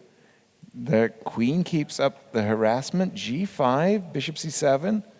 Oh my goodness, this game, wow. Okay, wait a minute. Maurice, you just got to take a visual of this next move. Black has just played the move queen g2, attacking the rook. The rook went to f1, and what move do you play? Obviously, bishop g4. That's a beautiful move. That's just so beautiful. Take my knight, please. Allow me queen takes e2 mate. And take my bishop. You have to take the bishop. Rook takes a2. And they're repeating moves. What the heck is going on? Wow. Bishop to b8. Okay. If you wouldn't, Amira, take over. If I wouldn't know, then I was think that I'm looking at the World Computer Championship right Truly. at the moment. It's yes. crazy what's going on. I can't make heads or tails of this game. I would love to play the move rook takes c6, but that allows the obvious rook a1 check. I have to bring my rook back. C1. And then I just lose the bishop, and there goes my extra piece, and I don't want to do this as white. So I'm wondering what Wesley is going to do in this position, because this rook, well, I guess it needs to find a role. Rook e1 to set up rook c6. This is tough going. What else is going on in this match? That's the Wesley So game. I'm going to go down to board number 2. This is between Mateus and Noderberg. 2 rooks versus a queen. Knee-jerk thoughts here. Whenever I want the queen, it's because my opponent's king is vulnerable. If my opponent's king is not vulnerable, I want the rooks. This is an interesting game. I would say that maybe the queen is for choice. Queen is slightly stronger here. Over to you, Maurice. Just a second, Maurice. Because the king is vulnerable, yes. Absolutely. Big result again, ASV versus Freedom. This one is important for the Freedom team, remember, because Richard Report lost that bad game. This is the thing about team competitions. You lose, but you feel bad for yourself, but your teammates can pick you up, and that'll make you feel a lot better. You walk out of there thinking, what an idiot I am. Oh, they fixed it, great. And you feel so much better and ready to fight back even harder the next round. Look at how Daniil Dubov milked out this ending. He took on e6, as we said. He allowed this pawn to drop, and while more were dropping, he said, you can have this pawn, pass pawn, because I've got a bishop. And a bishop is great at switching sides and being able to control these pawns. Rook to g7, a4. Now watch this, bishop dropping back. The rook dropped back, and now he took, and he realized the bishop is going to go to c4 and guard a2 pretty easily. But this move was not the way to do it. After bishop b5, hitting the pawn and the knight, now he played the move rook to e4, trying to defend his pawn instead of pushing it any further, only to be hit by rook to g8. Oops. Check. And that's an oops for real. If you block with your rook, of course he's just going to trade. Not that move. He's going to trade and then take the pawn and have a 3 against 1. That's over. And of course, if you don't trade, your only other move is to bring your king up. Uh-oh, thank you very much for that piece. Daniel wins. Daniil Dubov with the play, picking up his teammate Richard Rapport. So at the moment, that match seems to be tied 1-1. Yes, indeed. Does pick up the piece there, winning the game. I'm looking at the game between Dmitry Kollars and Vincent Keymer. And I told you this was the guy to watch during this round. I think that this position is winning, no? Yes, exactly. I'm looking at this incredibly... Such a powerful c7 pawn. You have to imagine... I desperately want to play rook c2 so I can play b4 and a7, but the problem is that I'll get hit with b3. Here... But is there something wrong with the rook d7? I'm and then not bring sure. your king, yes. King d3. g5, king c4, king e6. But you cannot transpose to a pawn endgame, so you cannot take on c7 after king like d6. Are you sure? I'll have a pawn sacrifice. Dmitri. Where did Dmitri come from? Maurice, you don't look like a Dmitri. Dmitri.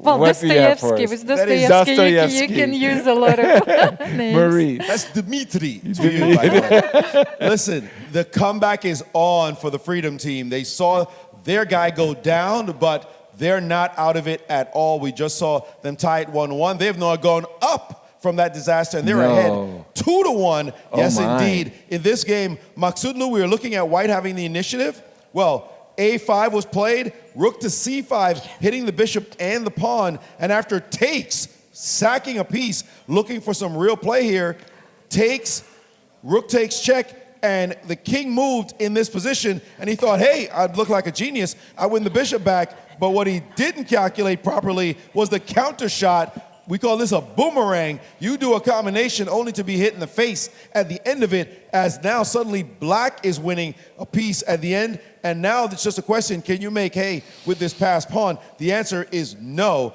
because of this move, knight back to d7, guarding the critical square. I believe they played a couple more moves, trying with e5, but after check, suddenly it's clear that it's black who has all the play here. Everything well defended, everything pinned, and black went on to win the game. So a great comeback for Freedom after Richard Report went down. They are now leading, at least from what I could tell, 2-1. Thank you for that update, Maurice. And again, I'm going to just turn to our table number 1 with the WR team, and I'm looking at the game of Alexander Kosteniuk. When we left it, I was certainly saying that I liked Sasha's chances here for the attack. It was somewhere around here that we have left it, Elmira, Queen e4, and this is where she... Well, f5 was absolutely necessary because queen h4 is the was huge just threat. mating, right? And she won. Yes. This move, bishop takes c6, just sets up queen takes h7. You can't take. And for WR, that was a big win because I think Vadim was losing when we last So the looked. queen was overloaded there, but was At the end. the last move a huge mistake, or she could... And Vadim did lose, by the way. So as far as I know, it's 1-1 in the match. I apologize. No, I just wanted to have a look at the previous game, and what was the last black? It went knight e4, takes, yes. takes. And here she's overlooked the power of knight g5. And well, rook e7, I'm going to play bishop d5 check. That's the problem, right? I mean, I'm just picking up material. Yes, so this is completely winning for white, and before that, before rook d8. So it might have been here, rook d8 might have been the culprit. But in any case, I don't like black's position. And after bishop takes c3, she's won. It was a very so that's convincing 1-1. win indeed. And then Vincent's position?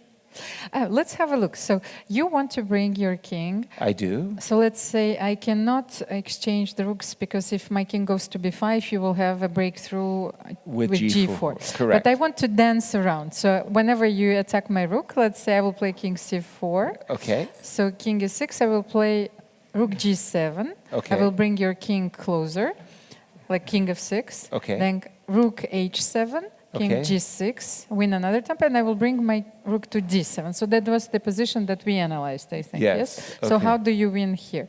So can I play rook b5 here already? Oh, King I b5, apologize. sorry. I apologize. I want to play g4. When your king is on c4, I want to be able to play the move g4. But my king is very close then. So I will if you take, I push. king d3 back. King d3 back. You know what I wanted to do was play rook here, forgetting my intention was to play rook here. Rook d8, yes, I have here maybe. Exactly, also. with the idea, and then I'm one move away from from success. And I'm almost afraid to promote, but it worked, you see. Didn't work. Vincent in trouble in this case. I think so, yes. Vincent in real trouble. I want to go back to Maurice? To Maurice. Yes. Yes, we were just checking the scores. Again, board 2, the match with the second place board, or at least the board 2. Richard Report lost. Imagine you see your teammate get blown off the board. He's gone. Now what do? Well, what you do is you start with a win by Daniil Dubov. Comeback. Now the score is tied. Shavalova and Lagno draw. Still tied. Then Vidit comes and wins a game against Maksudlu. Now you take the lead after seeing that happen. It looks like it's going to be a draw on the bottom board with the two amateurs as they're fighting it down to a draw and king and pawn ending. And it's all about this board. If Anand can hold a draw, then they will have pulled off a great comeback. And we do see a draw has happened between these players. King E1 is going to be a stalemate on the amateur board. So indeed, it's all about this one. Black needs to survive in order for Freedom to win the match. Will Freedom reign right here and now, as they have took it on the chin after that first game just getting blown off the board? But now it looks like just with tenacity and determination and lifting up their teammates, they could actually end up winning the match. But now you say that Vishy has to draw that position. Correct. He has to what draw. What is going on? It's scary. It looks like Vishy's king is the more vulnerable well, of the two. Vishy did hit him with rook takes on F3 in this position with check. King and after G2. king back, now rook back to F4. The great champion, five-time champion, saying, show me, look at this. That's you can have amazing. my queen, I'll take your queen. And that solidifies the position. By the way, queen B7 is coming as well, so it does not look like any danger here. Queen check, rook back to F8, and rook takes.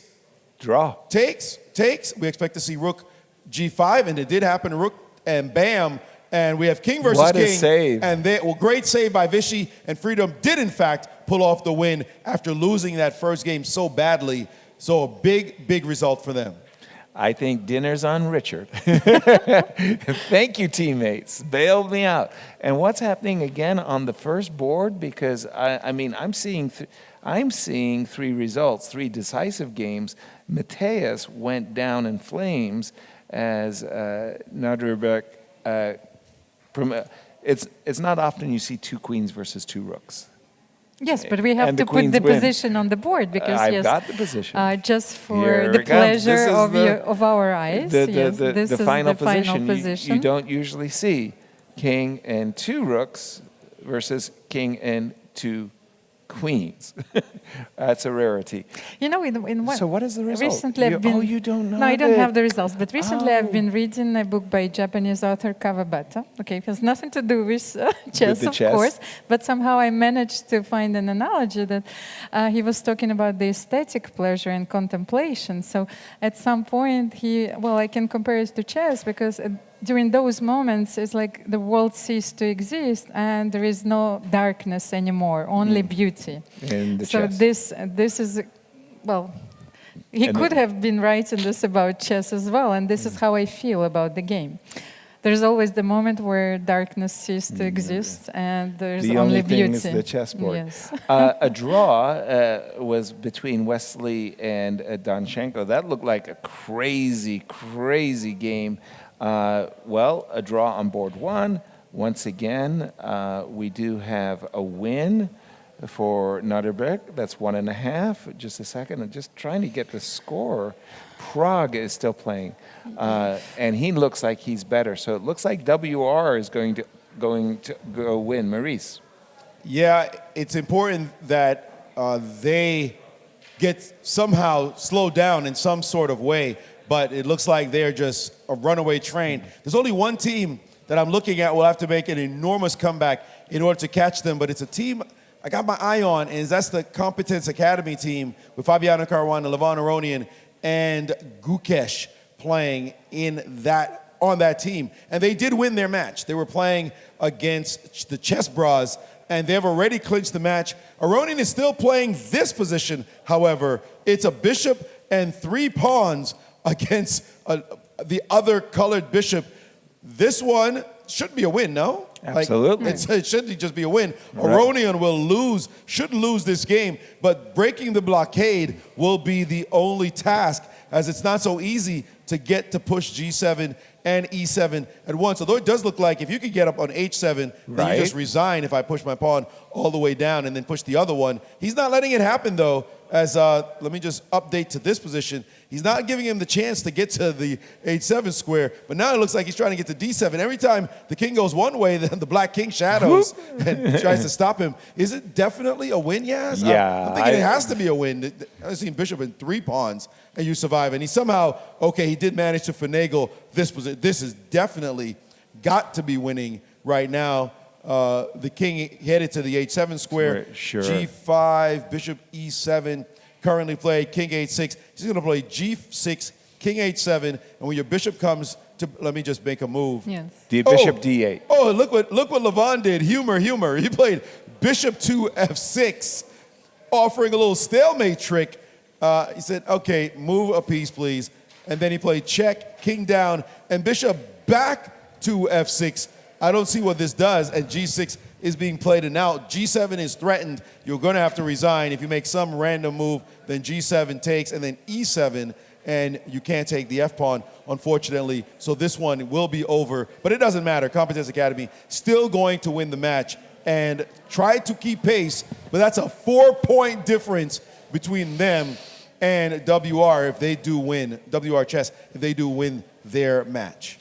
I consider the move bishop f6 as the final great act of defiance. I just wanted to say that was Competence Academy All Stars. Yes. It was a different match. Prague has won, by the way. What is so going on? That clinches the match for WR. WR will then have 14 points after 7 rounds, as they won all of their matches, and they're pushing their rivals down the cross table as well. That's why I felt it was important to talk about Competence Academy, because the All-Stars, they are really the one team that looks like they could possibly challenge this ridiculous squad that is performing at their maximum at the moment. Truly. But the problem is they're down 4 points. Right. Even in that matchup, if they were to somehow lose, they're still going to be ahead of that squad by 2. So someone else is going to have to take them down, but I don't see how the numbers stack up. We're talking about only 7 rounds in, and this event could be over. I mean, 5 rounds to go. We don't have a great storyline. We could pretend, but it just doesn't seem as though this team, they've just demolished all their closest rivals, and the one team that they might have been worried about at the beginning is just too far behind, having started too slowly. Exactly. That's exactly it. And Almira, you're writing me messages. It's a small poem. A small poem. Vincent, however, let's give Dmitry Kollars some applause, as he's definitely doing his best. He's going to win this game, in fact. Pardon me, he has won the game. I was seeing that White is about to play the move G6, Rook F7, and then G7. And that's finished. Vincent recognized that and resigned. So that puts the finishing touches on the match, but it's still not good enough. Because I don't have, of course, the results, so I will have to rely on the broadcast once again. Relying upon me. Well, it's a common theme, I must say. And let's see. I'm going to go all the way up top. My destiny is in your hands. Yes, sir. I feel that. Oops. Not anymore. My destiny is in your hands. There you go. Let's have a look, yes. Are there any remaining games in the competition? Let's have a look. Running games. It looks like we've got all of the rounds completed. Marisa, do you have any remaining games on your... I see 3 games running at the moment. Okay. But nothing of major import. As far as the podium is concerned. Still? Yeah, no, I don't see anything that's significant happening right now.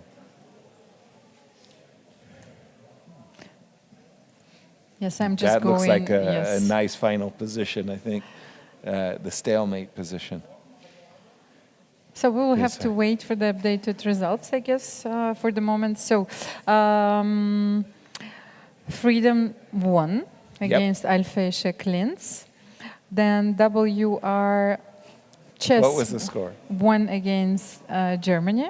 Was that a simple 3.5, 2.5 victory, by the way? I think it was, because Vincent has lost and Vadim also lost. Oh, yes. So, And one but draw. I'm not sure who made the draw.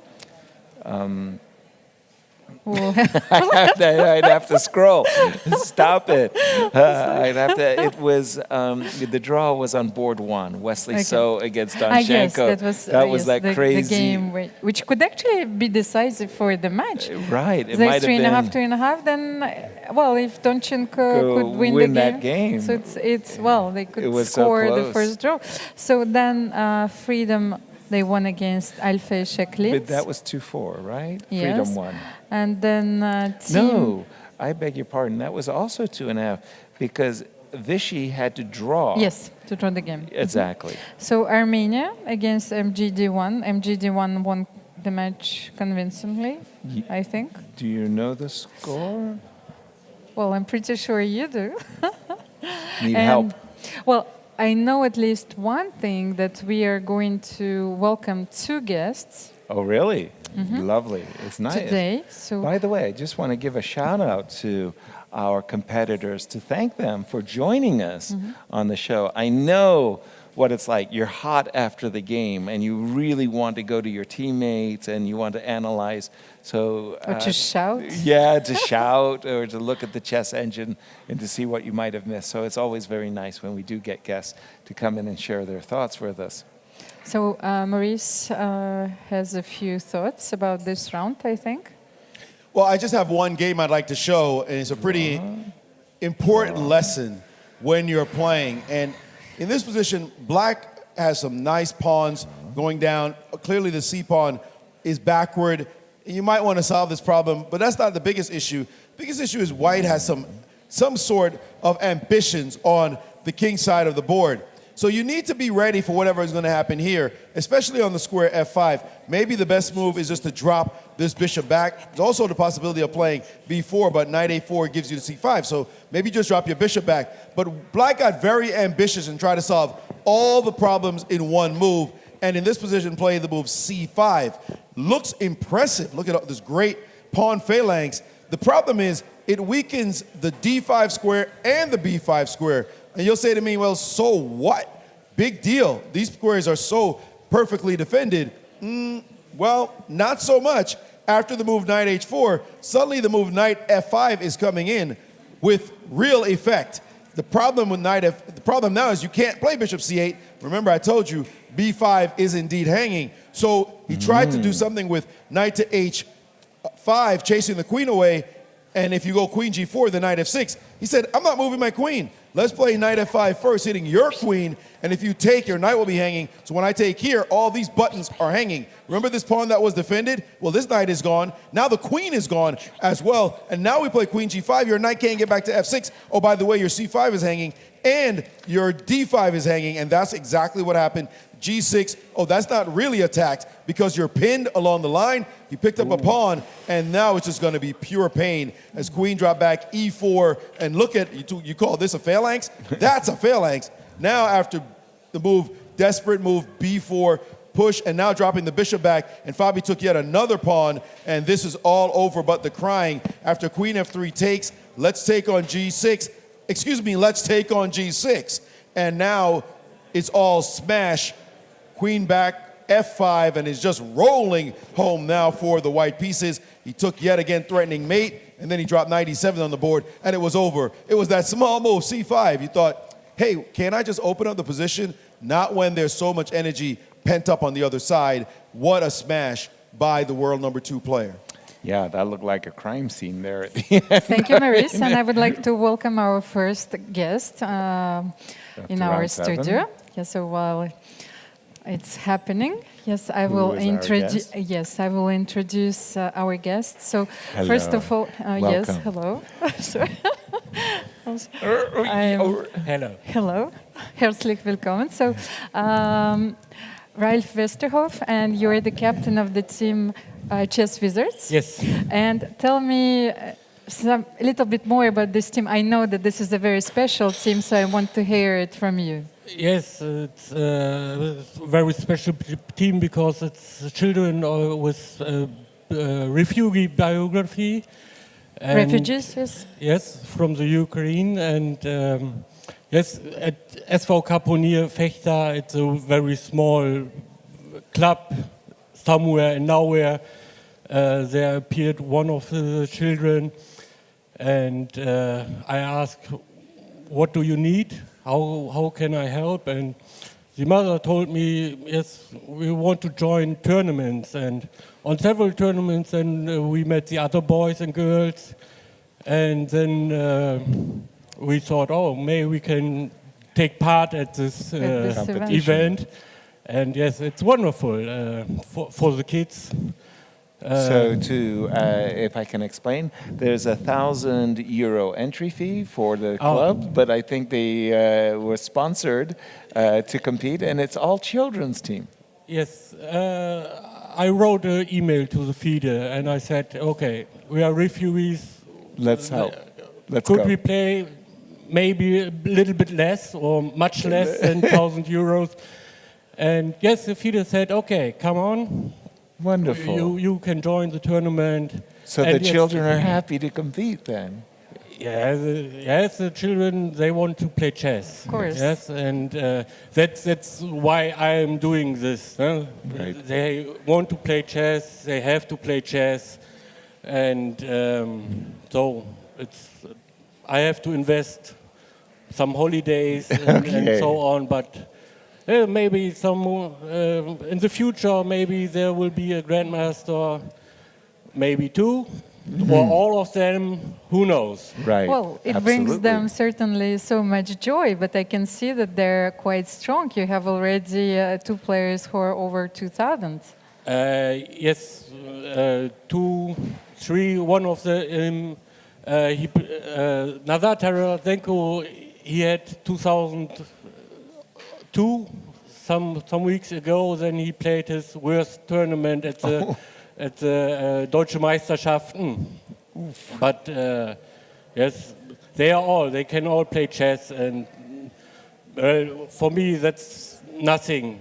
The ratings are it's nothing. I want to see them playing chess. Exactly. And yes, it's very wonderful to see the kids in opposite of adults. Right. The adults thinking on the board, and the kids are sitting, hanging around with their hair on the desk. Right. This is a very powerful board, image. There wonderful things happened. Yes. It's Nice. very nice. Very nice. I'm very glad to do something like this. Okay. So what will be the next step for your team? For those kids, maybe World Youth Championships, what are they going to play? One player will join the World Championships, and I think they have to improve the chess. Everybody of them, they have to learn German, they have to find friends here in Germany. Exactly. That's more important than chess. Right. But they have to improve, they have to play, and what there will come, it will come. Exactly. We will handle it, Right. I think. Wonderful. Yes. So that's probably the most important, yes, Exactly. that you have their backs. Yeah. You know, no matter what, you're protecting them.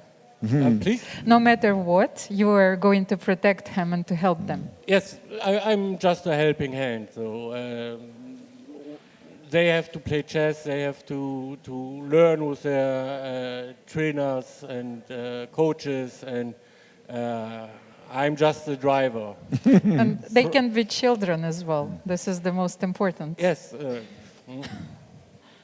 Wonderful. I just wanted to say thank you very much for coming and to telling us this remarkable story I didn't know. But in the morning, we played football with the Chesame team. Oh, Yes. okay. And I think they will agree that the boys may more play chess than football. It's a little bit different in the range of playing the games. Yes. Thank you again for joining us and And telling the good story. luck. This is such a wonderful initiative, you know. So thank you so much. Okay. Vielen Dank. Vielen Dank. Wonderful. Bedankt. We are in front of a live Yes, audience. and we have a live spontaneous, audience, yes, of course. Applause. Maurice, as we close the show for this round 7, some thoughts as you've been, I saw you were ferreting through the games.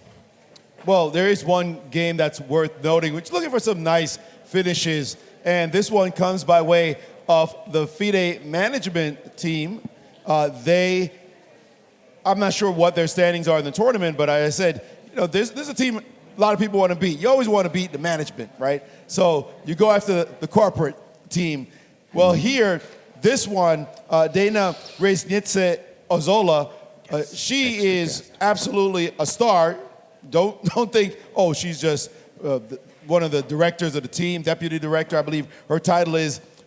She played chess for real back in the day, and she got this position against her opponent, Nimrod Weinberg, and it's white to move, and she said, you know what? You're trying to trade off my rook?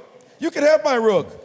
Bang! Rook takes on f7, a nice sacrifice. What's the point? Well, let's take, queen check. King moves, doesn't look like you have any checks, but a nice little retreating move, hitting the h7 square. Very nicely seen by Dana to hit the h7 pawn. What to do? He tossed in a little spike check, king g2, back to the h7 square.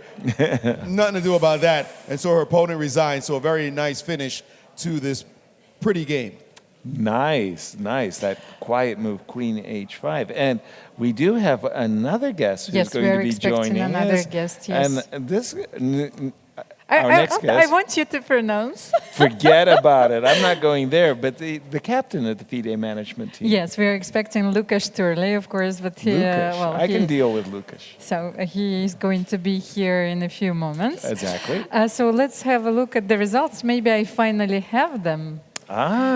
You're back online. Yes, I even have the pairings. So finally, yes, I think that there's so many people who are connected at the same time. So they're taking all of the bandwidth. Yes, all the bandwidth. So the WR chess is, this is the match we've been waiting for. They are playing against the Competence Academy All-Stars. Whoa! Right. The team that you've been mentioning for the last... Yes, this is a very exciting match. So then we have Freedom playing against Germany and France. Right. And so WR chess is leading with 14 points. Then you have Freedom with 11 points on the clear second. Right. Then you have Competence Academy All-Stars and Germany and France who are sharing third with 10 points. 10 points. No, but you also have Team MGD1 who is 11 because they are not paired. Yes, there. So because shared for second, played. yes, Freedom and Team MGD1, and Germany and France are sharing with fourth. 10 points. Yes, with 10 points. Gotcha. Following them is Ashdod Elite Chess Club with 9 points, Berlin Chess Federation with 9 points. So Elizabeth, is coming up, and the Team Six Pack with 9 points. So Berlin Chess Federation is paired with Six-Pack. Ashdod Elite Chess Club is facing the Team MGD1. And yes, as I said before, Freedom is playing against Germany and France.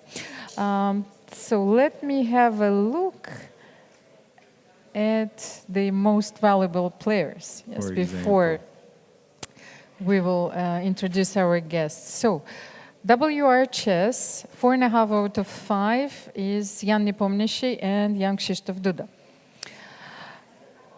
Wesley So is not doing so well, so he has only 50%, 3 out of 6. So maybe this is their weak point. Well, but he's also holding board number 1, which is usually the strongest player of the opposing team. So the rest of the guys can beat up people. But go on, 3 out of 6. Team MGD1, 4 out of 6 for Hare Krishna Pentalas. He's been playing very well on board 1. And they've been playing very solidly before, their match in the 6th round, so they've lost 3 games this round. So They've only given up 3 losses. yes. So, but then let's have a look at Competence Academy All Stars. So 5.5 out of 7 for Fabiano. Wow. Do you remember that he started the tournament with a draw against a 2200 player? Right. This was a wake-up call. Right. And here we are, 5.5 out So of he 7 went on the 5 first out of board. 6 in the next games. But Kukish, he was 6.5, scored 6.5 out of 7 on the third board. And I want that guy on my team. and we also have Levon Aronian, who is performing rather well for 4.5 out of 7, and Nino Betsiashvili, who is playing on the fourth board, not on the women's board, and she scored 4.5 out of 6. Bravo. So she won a few Really important games, important games. decisive games. So their women's board is Katie Tsetselashvili. So she has 2 out of 4. And their amateur board is, well, doing rather well, 3.5 out of 7, and is rated over 2,000. Okay. Very, very, So very nice. what do we have, Maurice? Maurice. Just looking at some nice finishes, now that we know what's happening next round, but some nice finishes from this round that just passed. And this attack was really, really cool. I like attacks like this.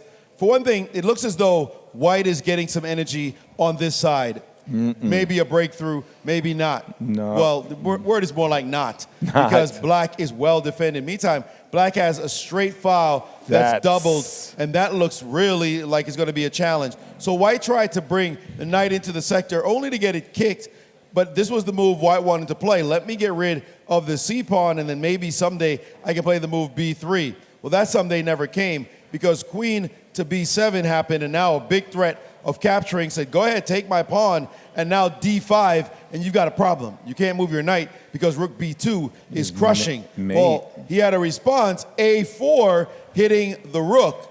And now the rook is hanging, and it's trapped. No squares it can go to that's safe, except to step off the file, which black did not want to do. So black said, actually, I do have a square. It looks a little invisible, the square rook b3. That's always a nice move to play. Just put your rook on a square where a pawn can capture, but oops, you can't, because his bishop is lurking along the long diagonal, and suddenly you realize the advantage of the 2 bishops, again, is the bishop that I have that you don't. You have the dark square bishop, but I got the light square one. You can't do anything here. So in this position, he tried to move out of the way, said, look, your rook is completely trapped. So what? You can have my rook. Takes, and now we see the light square explosion. The bishop along the long diagonal, and a4 is suddenly hanging, and this is all over, but the crying, queen takes a7, stopping the mate. But did we say something about those light squares? A nice little soft entry, queen c2, with a queen b1 mate threat along the light squares. It's a rook sack. It's a fake sack, because queen b1 is coming. You can't move your bishop because queen b2 is mate, and that was all she wrote. Nice, clean, clear-cut, direct victory. You see, even in these rapid games, you could get some beautiful finishes. I love that move, queen c2, just threatening queen b1 mate. Very, very, very nice finish. Where's our team captain? Our team captain is late. He's fashionably late. Fashionably late. Well, how, for example, in Lucas. France, you're allowed to be late, well, for about like 15 minutes, so you're Right. fashionably late. Fashionably how about late. in America? Are you allowed to be late? No, it really depends on what part of the country you're from. Like, really, if you're in New York, you're on time. End of story. That's it. You have a meeting, you better be in the meeting. Seattle, you can be fashionably late 5 minutes. When you're in the country, you're in the middle of the country, you take your time. 15 minutes late is fashionably late. You can do that. But it depends on where you are. I don't know like to about be you. early. My family, You better be early. You better tell them 4:30 if you mean 6:30. No, that's more than fashionably late. 4:30 is just like a general guide. I mean, if you say 6:30, you're in trouble. They're showing up at 8:30. So dinner is at 4:30, folks. And there's usually one person who shows up and says, "You said 4:30." And we're like, "Really?" Am I the first I'm the one? guy who shows up at 4:30. No, that'd be a bad idea. You come hang out in my family at Thanksgiving. No. There's great variability, Yaz. You've never really been in certain families. Let's put it that way. All right. By the way, I would like to show another small finish. This one was not that grand, but Jovanka Hauska, we know as a fellow commentator, will be happy that we featured her finish on the show. It's white to move. White is down upon, as you can see, how to get it back. Not by easy. taking it now, because rook takes was played, waiting for queen c1, so you can play rook d1 or queen d1, except when you find queen takes rook on the board, and you go, oh, really? Really? I fell for that. Why did I wake up this morning? Yeah, that one hurt, for sure. That hurts. And this was a very important point because she saved the match. You know, Really? Yes. Jovi's she needed to win to tie 3-3. A very decisive one because they drew once again. The pensioners? The pensioners, They're making a lot of draws. They had a start of a couple of draws. So there. they drew the team six-pack. I like that name somehow, six-pack. That resonates well with me. Well, you've been dreaming about it. I won't go so far. You want to see my abs? Is that what you're saying? No. Let's take a break. Yes, let's take a break, and I'm pretty sure we that missed the team captain. We would love to have interviewed him, but he missed the show. Let's take a break. let's have a look at three of us. Yes, at the table. We This will is round be back 8 coming shortly. up, yes? Yes, round 8. This is a big round. This is a gigantic round. If they win again, it's going to be it's over. If they're playing Competence Academy All-Stars, yes? Mm-hmm. If they win now, it's over. Right. I mean, tomorrow will be a victory lap. They're getting rid of everybody who could possibly catch them. Their biggest rival. This is the must-see round. Literally, we're coming on to the critical round of the competition. If somehow Competence Academy can stop them in their tracks and win, then question mark, possibly. So let's see if the fatigue is going to That's a great way to end the show for round 7. You better come We back. have a must-see round coming up, round 8. We'll see you on the other side of the break.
Here we are in Düsseldorf at the World Rapid Team Championship, and we're joined by Leinier Dominguez from the team of chess pensioners. Thanks so much for finding the time. First of all, let me ask you, you're going to be 40, I just checked, in a couple of weeks. You're definitely not a chess pensioner, come on. Well, I mean, as my teammate Peter Sviller pointed out, it's more like a state of mind, the pensioner. So maybe if we think about it like that, then I kind of fit in that in the team. But hold on. We just saw your performance in Baku at the World Cup. That wasn't a state of mind of a chess pensioner.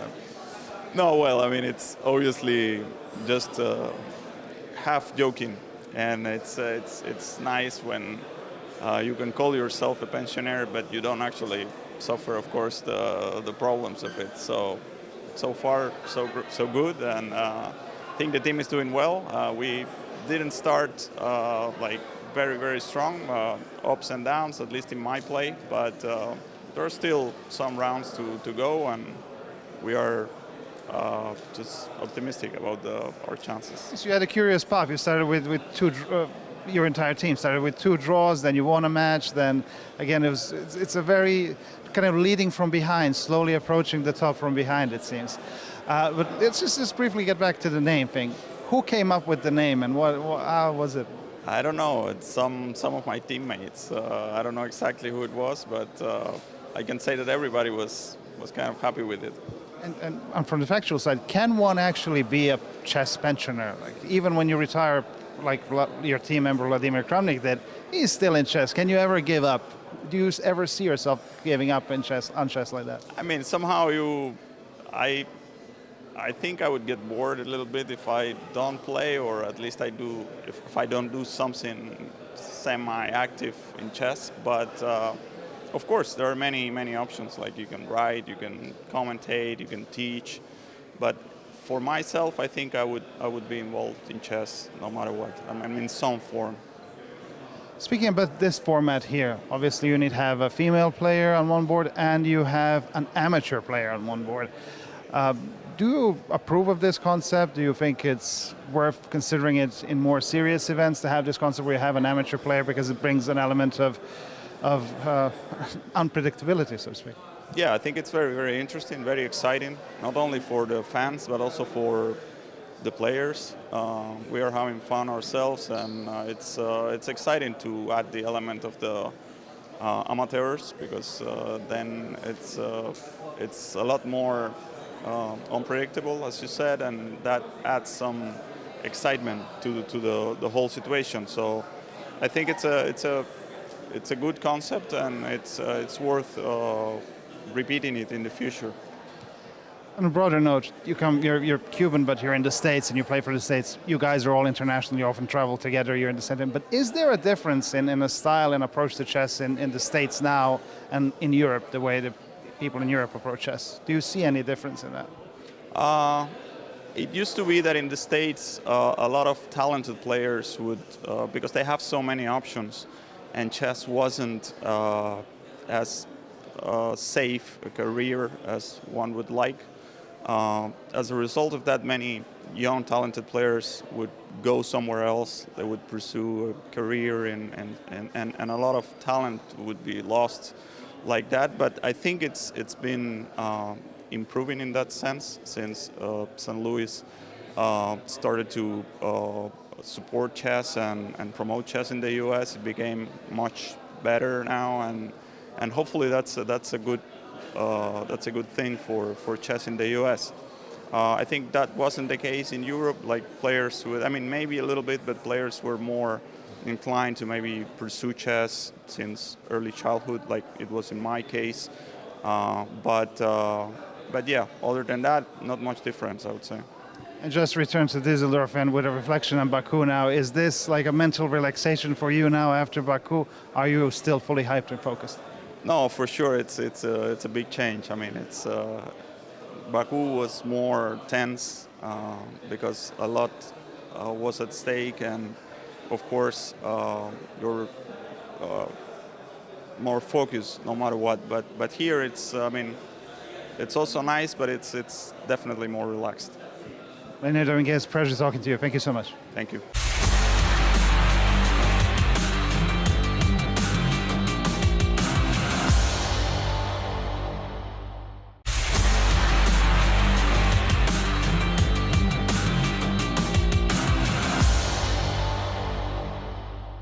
Here we are at the start of the second day in the FIDE World Rapid Team Championship here in Düsseldorf. And joining us for our first interview today is Ahmad Ali from the Team Africa. Ahmed, thank you very much for finding the time. First of all, let me ask you, how are you finding Düsseldorf? How are things here in general? Thank you for this introduction, and thanks to FIDE office and FIDE team. I mean, these wonderful events, it gathers us, and it makes sure that we are all one nation. We are really enjoying it so much here. The organizing committee is doing a really great job, and organization is very nice. And it's a real honor to participate in such an event. 3 days, 4 rounds each day. It's a bit tense. What do you think about the tempo play? And obviously the structure, it's a bit different. You have a female board. You have a amateur player board 6. Do you think we should have more events in chess like this and experiment more with the formats? What do you think about this? I believe such events gives more chances to more opportunities to youngsters, to females, to males, to every chess player, every chess lover, to participate and to enjoy it. I mean, when you are a youth, for example, and you see all those world champions playing here, I mean, it gives you an opportunity, it gives you a measure that you want to reach and a dream to continue, to keep your track on, to reach your dreams. I mean, you want to be like them in the future. So. And how are the dreams in Team Africa? How's the motivation? How's the team spirit? What are your ambitions here? Well, team spirit is wonderful. I mean, we are enjoying it here so much. I mean, we was playing today on board 7 against a very strong team. I mean, this is very well. You just had a very tough game at Caruana, right? Yeah, but I lost against Fabiano a few minutes ago. I was completely winning, but okay, I messed it up at some moment. But anyway, it feels good. I mean, we are doing well. Although this is not even first team, not second team, not third team of Africa. Unfortunately, we had some troubles regarding the visa issues and issuing visa for players before the tournament. So many players couldn't reach, so couldn't be able to be here. So we had to choose whoever ready to participate and to arrive on time in the tournament. But however, all my teammates, I'm really honored to play with them. I mean, they are doing their effort and they're doing great. And it's a real good opportunity to represent Africa, our beloved continent. So speaking about Africa, what's happening with chess in Africa? What's the status of it? What's on the horizon? Well, to say the truth, in the past, chess didn't find a huge space in Africa. Lately, we are seeing too many events. The space of chess is really increasing so much. Too many players already are getting in, too many events are happening, so I believe we are developing. So it's developing lately so much, and we have way more dreams to achieve, of course.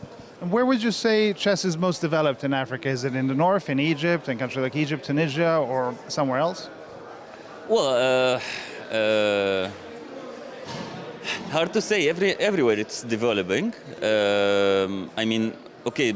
In the past, it used to be only north, okay? But now I can say everywhere it's developing.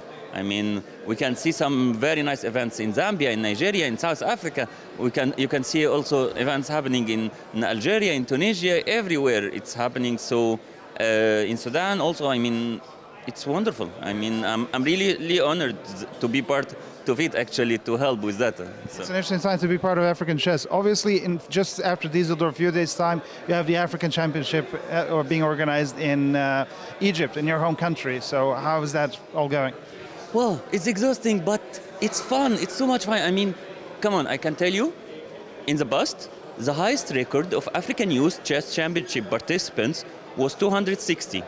This year, I am responsible, and I'm the tournament director and head of organizing committee, and we are organizing it with 450 participants instead of 260, the highest record ever before. So I mean, it's a record break, of course. So I hope it will succeed. Everyone will enjoy it in Egypt, of course, but more important, I hope more engagement in chess. So. Finally, when do you think Africa will have a world champion in chess? When will we have a world champion coming from Africa? I am former world junior champion. Is that enough? Okay. I was in 2007 world junior champion, but to see a world champion, and I mean for junior and youth, very soon, hopefully within 5 years maximum, I might expect some champions from cadets and youth, from. Like men and women, I think we need some more time. and more work, way more work. Okay, well, thank you very much and the best of luck and good luck with everything here and in Egypt coming. Thank you so much. Thanks to you and thanks to FIDE. Thank you.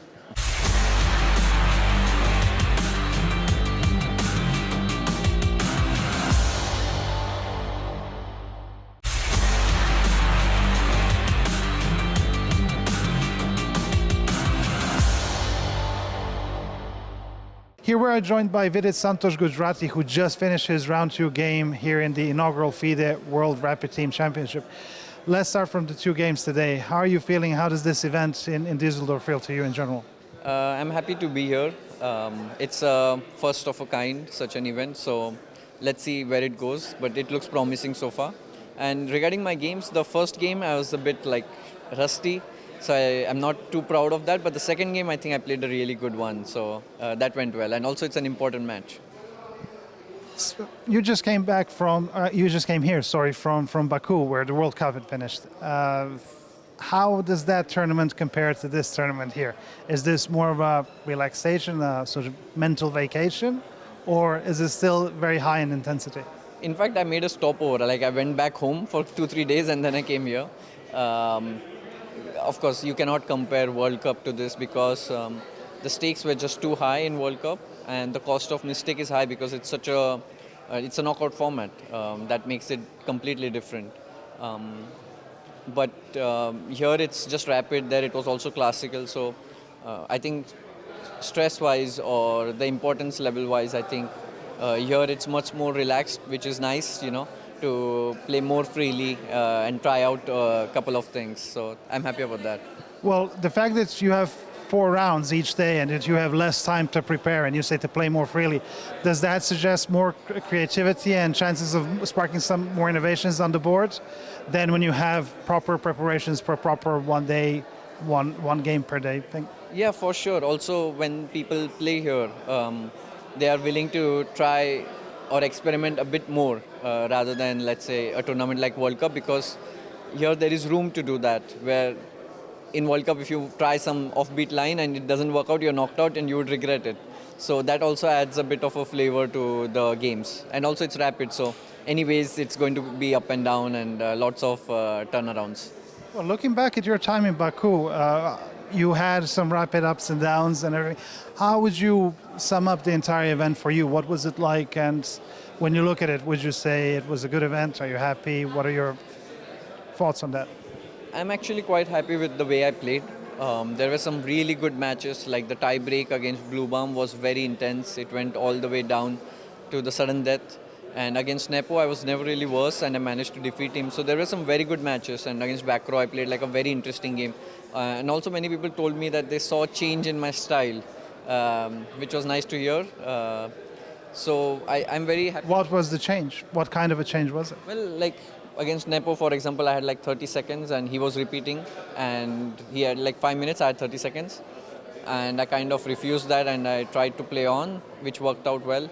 Things like this, or against Backrow, I went for a more 2-pawn sacrifice attack, and which they thought it's a bit unusual in my game. So something like that. I was of course disappointed that I was just 1 win away from semi-finals and candidates.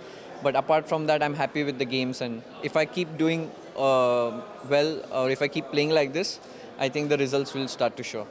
Okay, now switching just briefly to Düsseldorf, because I'm conscious of your time as well. How does the psychology change in terms of playing for a team? Obviously, it's not just a team format here, but it's a different team format. You have an amateur player, you have a woman player. The dynamics are different. So how does the strategy play out here? It's always nice to play in a team event. I generally tend to do well. I don't know why, but maybe I feel more relaxed in a team event. There's less pressure. A good company is important, which I think we have, and also we are one of the favorites to do yours, favorites to win this. So overall, just positive vibes so far. Well, I saw your team captain, Emil Sutovsky, always walking behind and checking everything. Do you feel a bit of pressure? Because obviously Emil is a good grandmaster and a prominent figure in the chess world, so do you feel a bit of pressure there? I didn't notice, actually. I was just engrossed in my own game, and because that's the only thing you can control. You can't really control what others do, so it doesn't matter. Well, Vidit Santos, thank you very much for your time and good luck with the rest of the tournament. Thank you.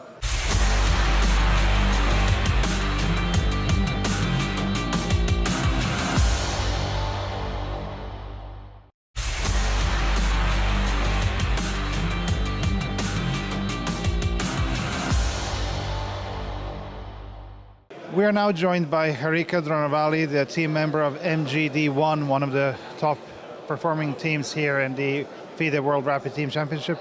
Harika, thank you for finding the time to join us. Second day, second round just behind us. How are you feeling? How is everything looking to you? I think it's very interesting event for the first time being held, and I really loved the way they're organizing. It's very, very professional. And yeah, I really liked this tournament, and I think also format is very interesting and new. When you say it's well organized, what is it? What makes it so professional and well organized?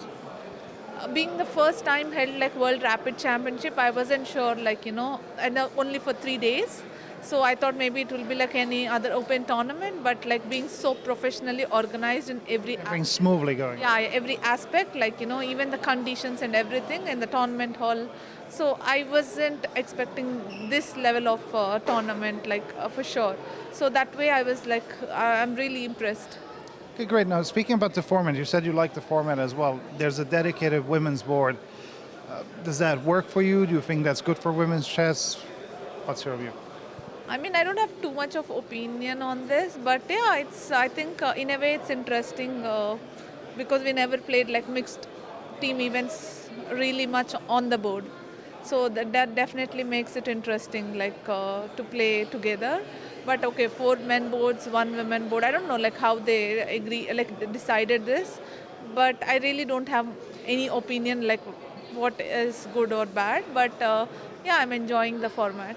Would be, I mean, just dawned on me that, let's say the Olympiad, would you be open to the idea, or would you think it would work if you had a mixed format in the chess Olympiad, like, I don't know, free male, free female boards or something like that? Definitely, I think it will be very interesting for sure. Okay, well, someone might take note.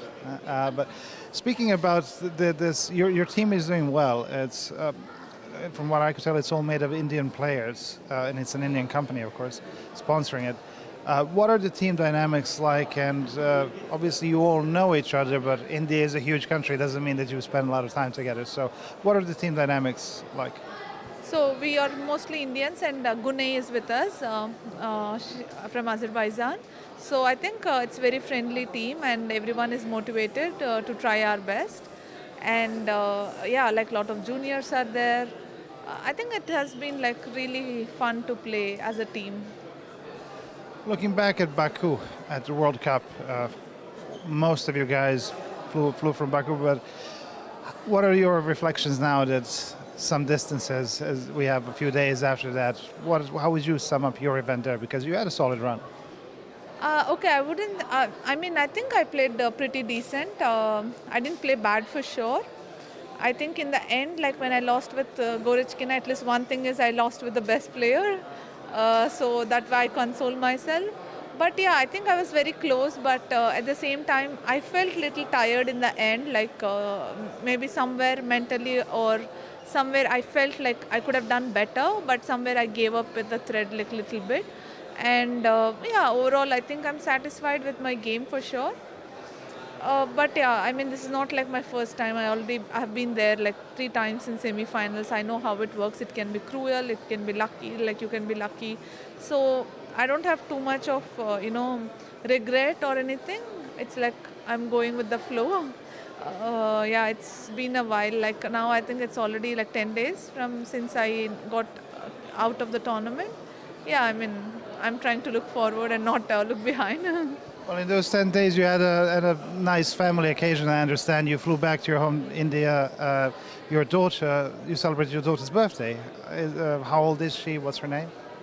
Yeah, it's been a very hectic week with like I flew to India, and then it was my daughter's first birthday on 24th. We had like a big party. What's her name? It's Hanvika. She's Hanvika. Very similar to yours, yeah? Yeah, similar, but basically it's like has a little bit of my name and my husband's name, and it has some meaning, so we decided to put Hanvika. And okay, just time flies. By the time tournaments I'm playing, and she's won already. But yeah, on 24th, I'm glad that I could make it. I had an event at home. a very big event. Then immediately after the birthday party, like I just like in 1 hour, I took a flight. I went to airport and took a flight. So it's been hectic, but also it's very interesting. Hope this doesn't come across badly, but being a professional chess player and being a mother, how difficult is it to manage all of that? Is obviously being with your child takes a lot of time. How are you managing both? No, definitely it takes a lot of time. I think most important is to have a support system, and I think I'm lucky enough that I have a very good support system back home that I need not worry about my daughter much because I know that she is in a very good, safe hands. So I think for me it's a bit easier because I have really good support system. But overall, I think it's not so easy for sure. I didn't know before. I realized after having a baby that actually it's not so easy, and maybe that is now I understand the reasons, like why women players earlier, like when they had babies, slowly they few are doing really well even now at the top, and few have somewhere lost the thread. But it's definitely difficult, and it's all about your choices and also how much support you get to. And final question here, getting back to Düsseldorf. I noticed that Arkadiusz Volkovich, the president of FIDE, is taking part in the tournament. How does that feel to you, like the FIDE president playing in an event? I think it's nice, nice chess atmosphere here. FIDE team is also playing. Yeah, I think everyone is enjoying chess here, so that's very good. That's the main thing. Well, thank you very much for your time, and good luck with the rest of the tournament. Thank you.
Good evening, ladies and gentlemen. Welcome back. So, round 8 is about to start. We are here in Düsseldorf commentating the FIDE World Rapid Team Championships together with Grandmaster Yasser Seiravan, Almira. Grandmaster Maurice Ashley. Hey, Maurice. Good And to I see you am both. International Master Almira Skripchenko. So, a lot of exciting games so far. It's been a festival. It's been wonderful. Well, I used fireworks. I use festival. What did you use? Well, Which it's sport been did you use? spectacular. It's been amazing. It's been wonderful. It's been a ride a minute. Yes. And we cannot cover all the stories, the amazing stories about such an event. It's simply impossible with all the boards that take place. But we've given it a shot, and what we've seen has just been heartbreaking for some, brilliancies in other games, ups and downs, great tales to tell. And today, now this last round coming up is going to be another big epic story. Well, we have another big clash waiting for us, so let's have a look at the standings. Right.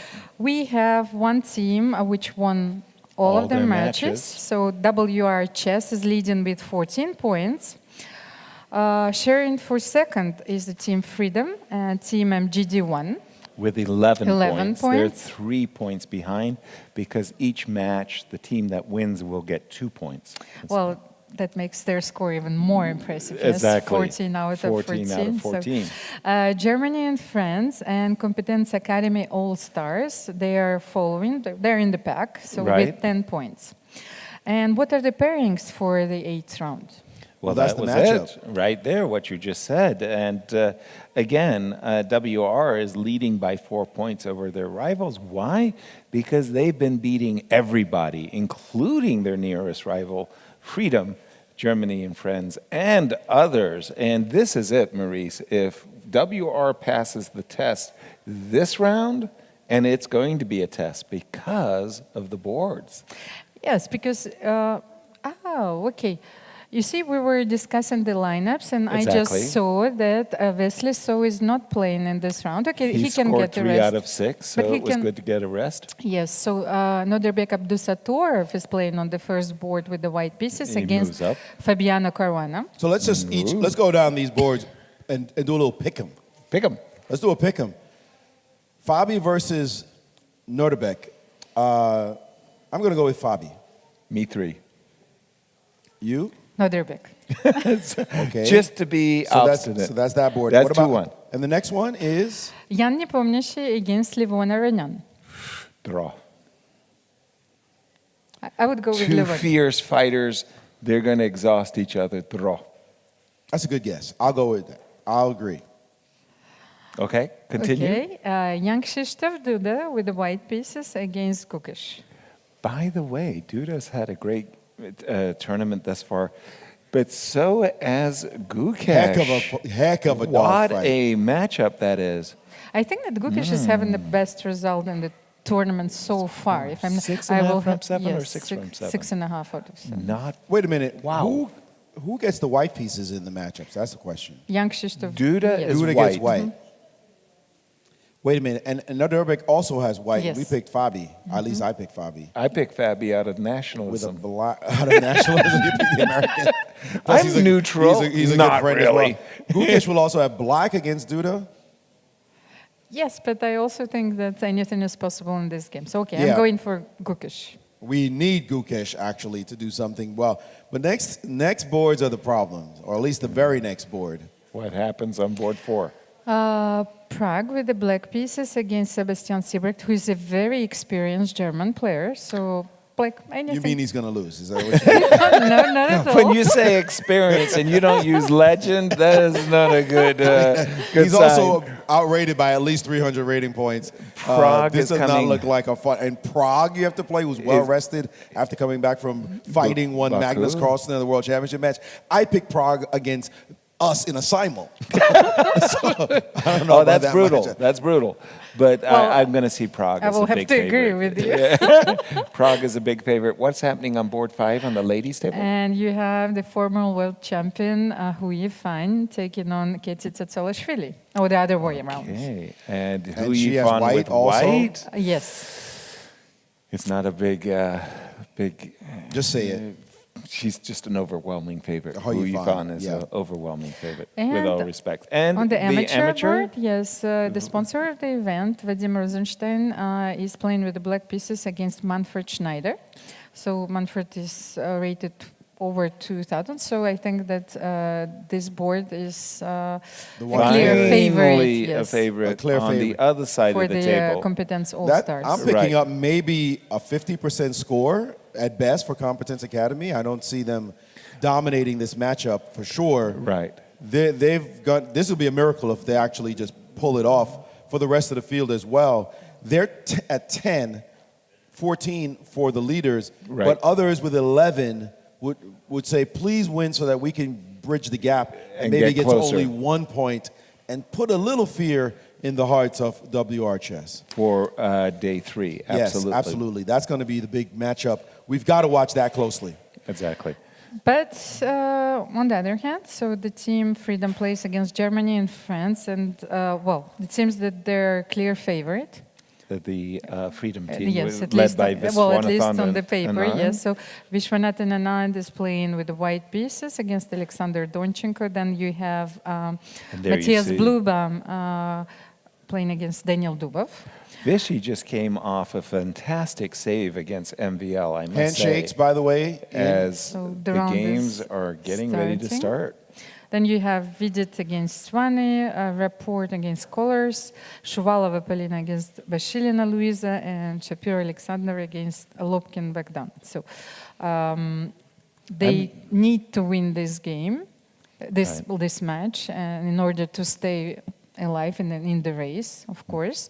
And another team with 11 points is the team MGD1, and they're playing against Ashdod Elite Chess Club, and it's not an easy opponent as well. Exactly. I came to the game of Basu Hussein, this 12-year-old boy. I had mentioned that I had met him before our broadcast started today. He has started with 4 out of 4 in this competition, and he's playing as part of a team. It's just a fantastic story, refugee from Syria, actually. But we've got to jump to the top boards, guys. Please. Yes. We can't say this match is extremely just important, but we need to be finding- on the top boards because that is going to be drama from start to finish as we check in on that with Fabi at the top, Levon, Aronian, and Gukesh.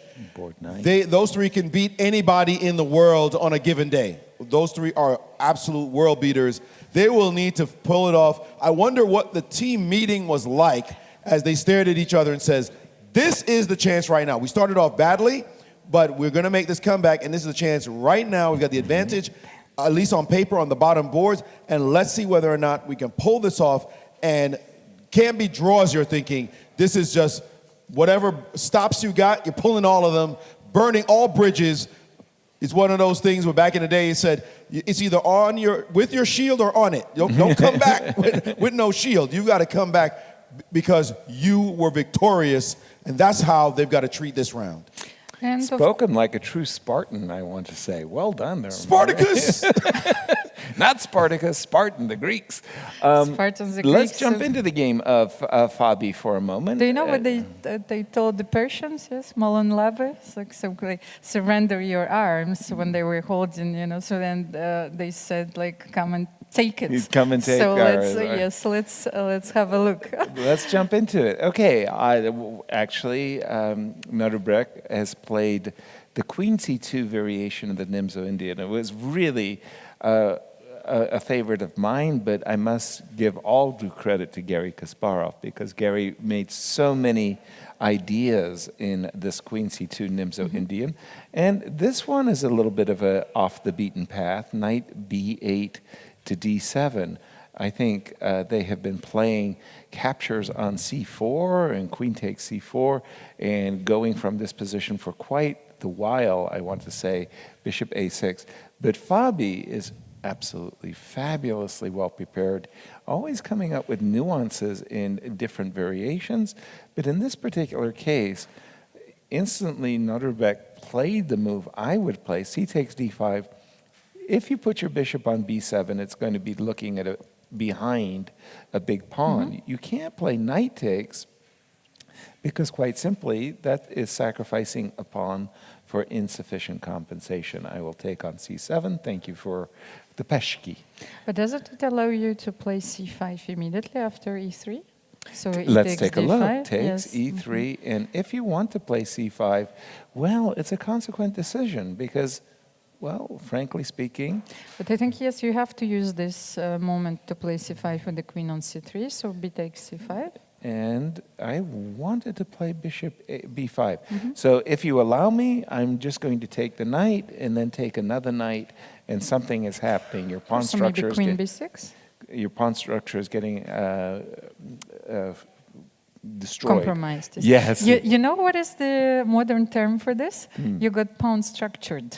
You got structured. Pawn structured. Pawn Yes, structured. so this f7, f3, h7, or h2, f3, f2, is you have a new term for this. Structured. I Pawn like it. structured, yes. As by the way, we see Fabi on the board there. Structured? I said, who made that up? And she looked at me like, who do you think? Well, Vishy Anand used it, while we were doing commentary in Jerusalem, and he told me that after their training camp with the squad, so he got a lot of new things. Structured. You got structured. In that case, because I captured on c5 and gave your queen the square. Maybe b6, you would want to start with bishop b5. Yeah, I'll take my move back and I'll start with the move bishop b5 at once. Maybe this is a little bit more awkward for you to deal with now that you don't have the move queen b6. Again, I'm looking to take and take and take. So there's some things you may have to deal with. We do have, by the way, c5 and bishop b5 on our board. So inadvertently, the players are following our analysis. Well, but can you use now the possibility? And to here it play, comes. yes, Quickly. c4?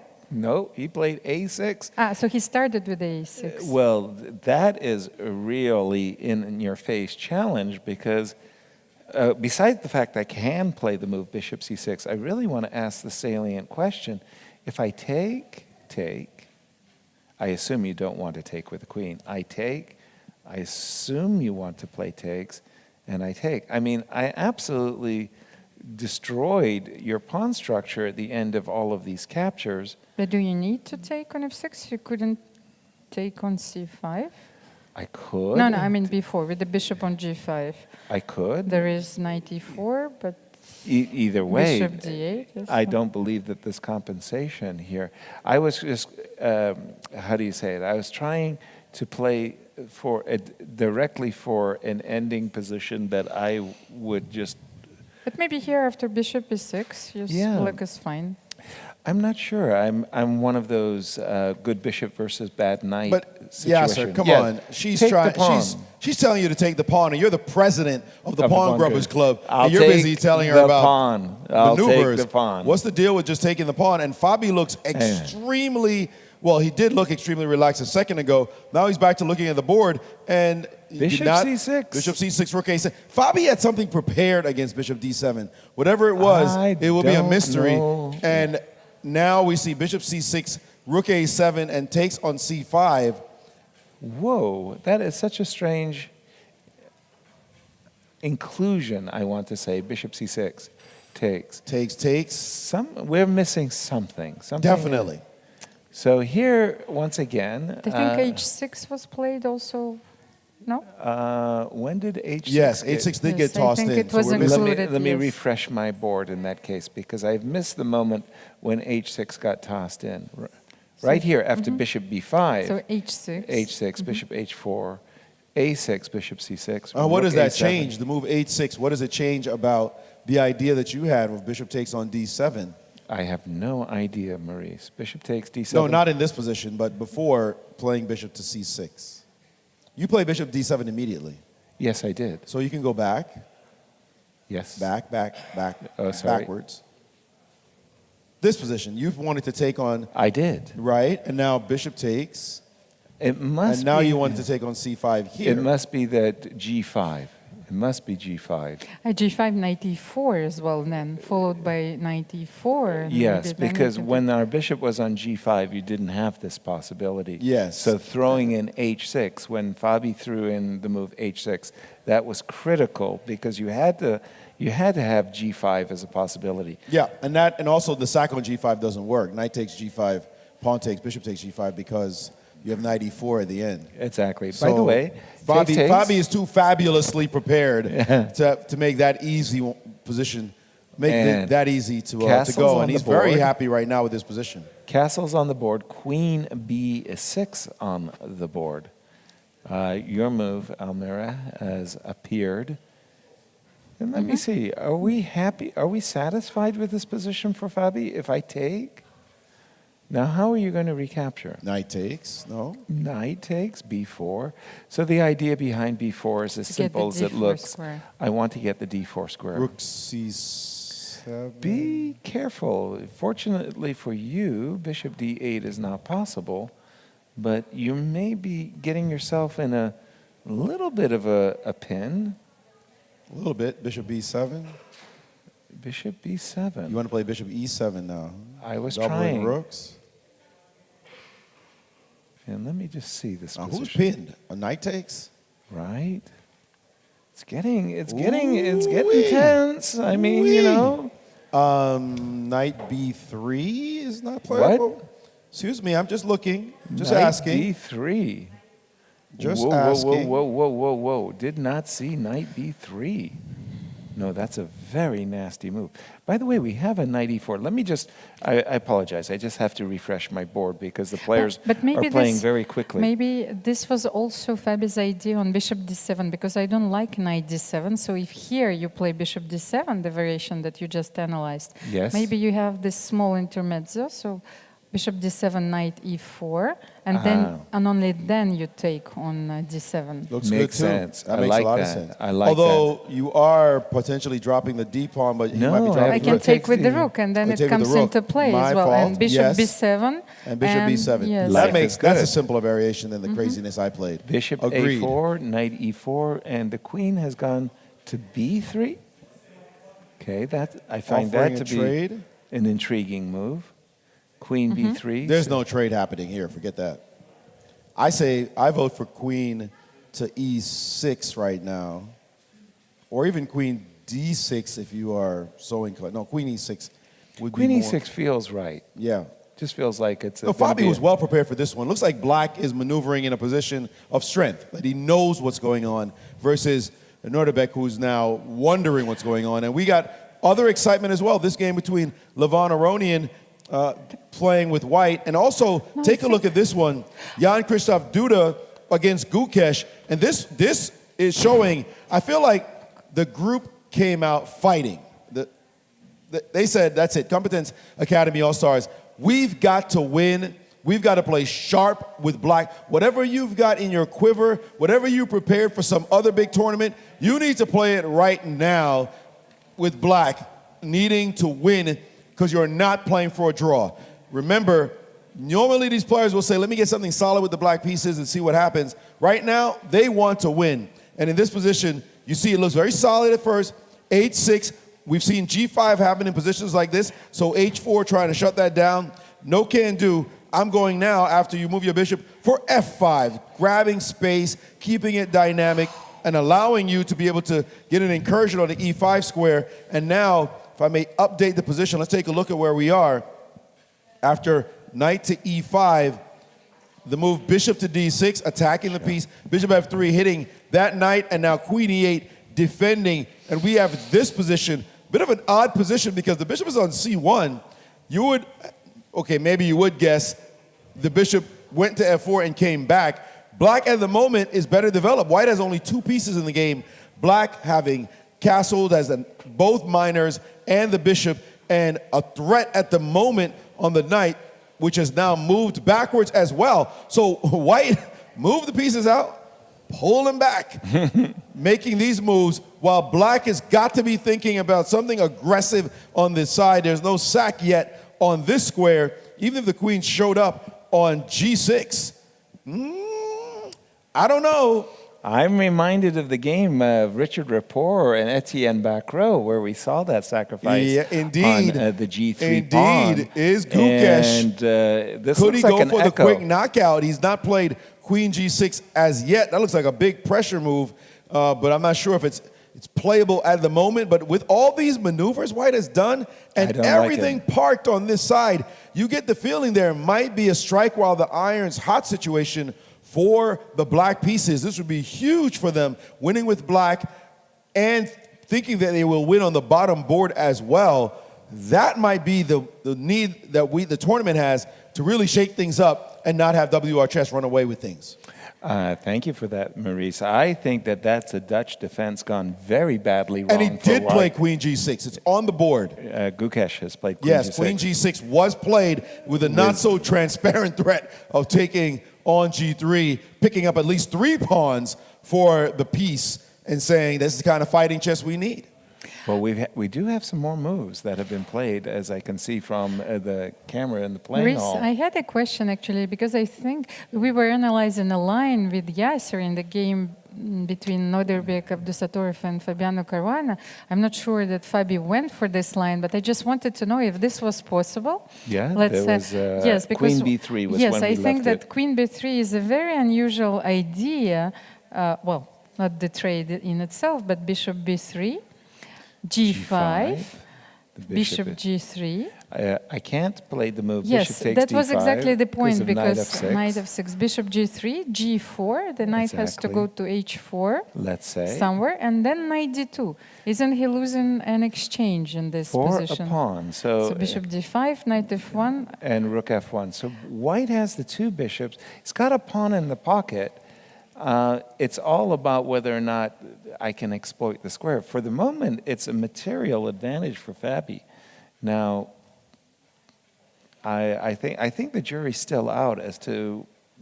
Fabi didn't go for this line. No, didn't go. Yeah, I can see on the board that the queens remained on the board, so there was no trade. Yes, a very interesting opportunity. Yes. Yeah. Talking about interesting opportunities, I'm sorry to interrupt, but we're back to this game. Queen G6 was a signal. Knock, knock. Here I come. I'm trying to break the door down with a sacrifice on the G3 square. And wow, this game has really spiced up.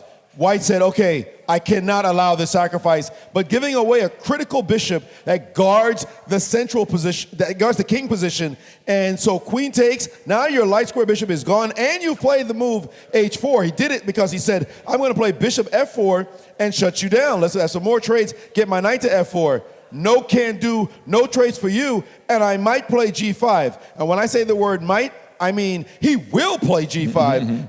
Knight D2 finally developing a piece. And G5, bam, on the board right now. And you want to talk about a game you need to win with the black pieces. Gukesh playing with all kinds of heart and soul right now, as his team absolutely has to win this round if they're going to have a chance at winning the competition. This is a big-time move. Look at this. This amazing position. Only a pair of minors have been traded off. White's king position is about to get cracked open. H-pawn, what do? You have to take, no? Right, HG, you have to take, opening the H-file for the black pieces. There's going to be a rook maneuver to that file at some point. I mean, I'm liking black no matter what, just because black has the attack, has the initiative.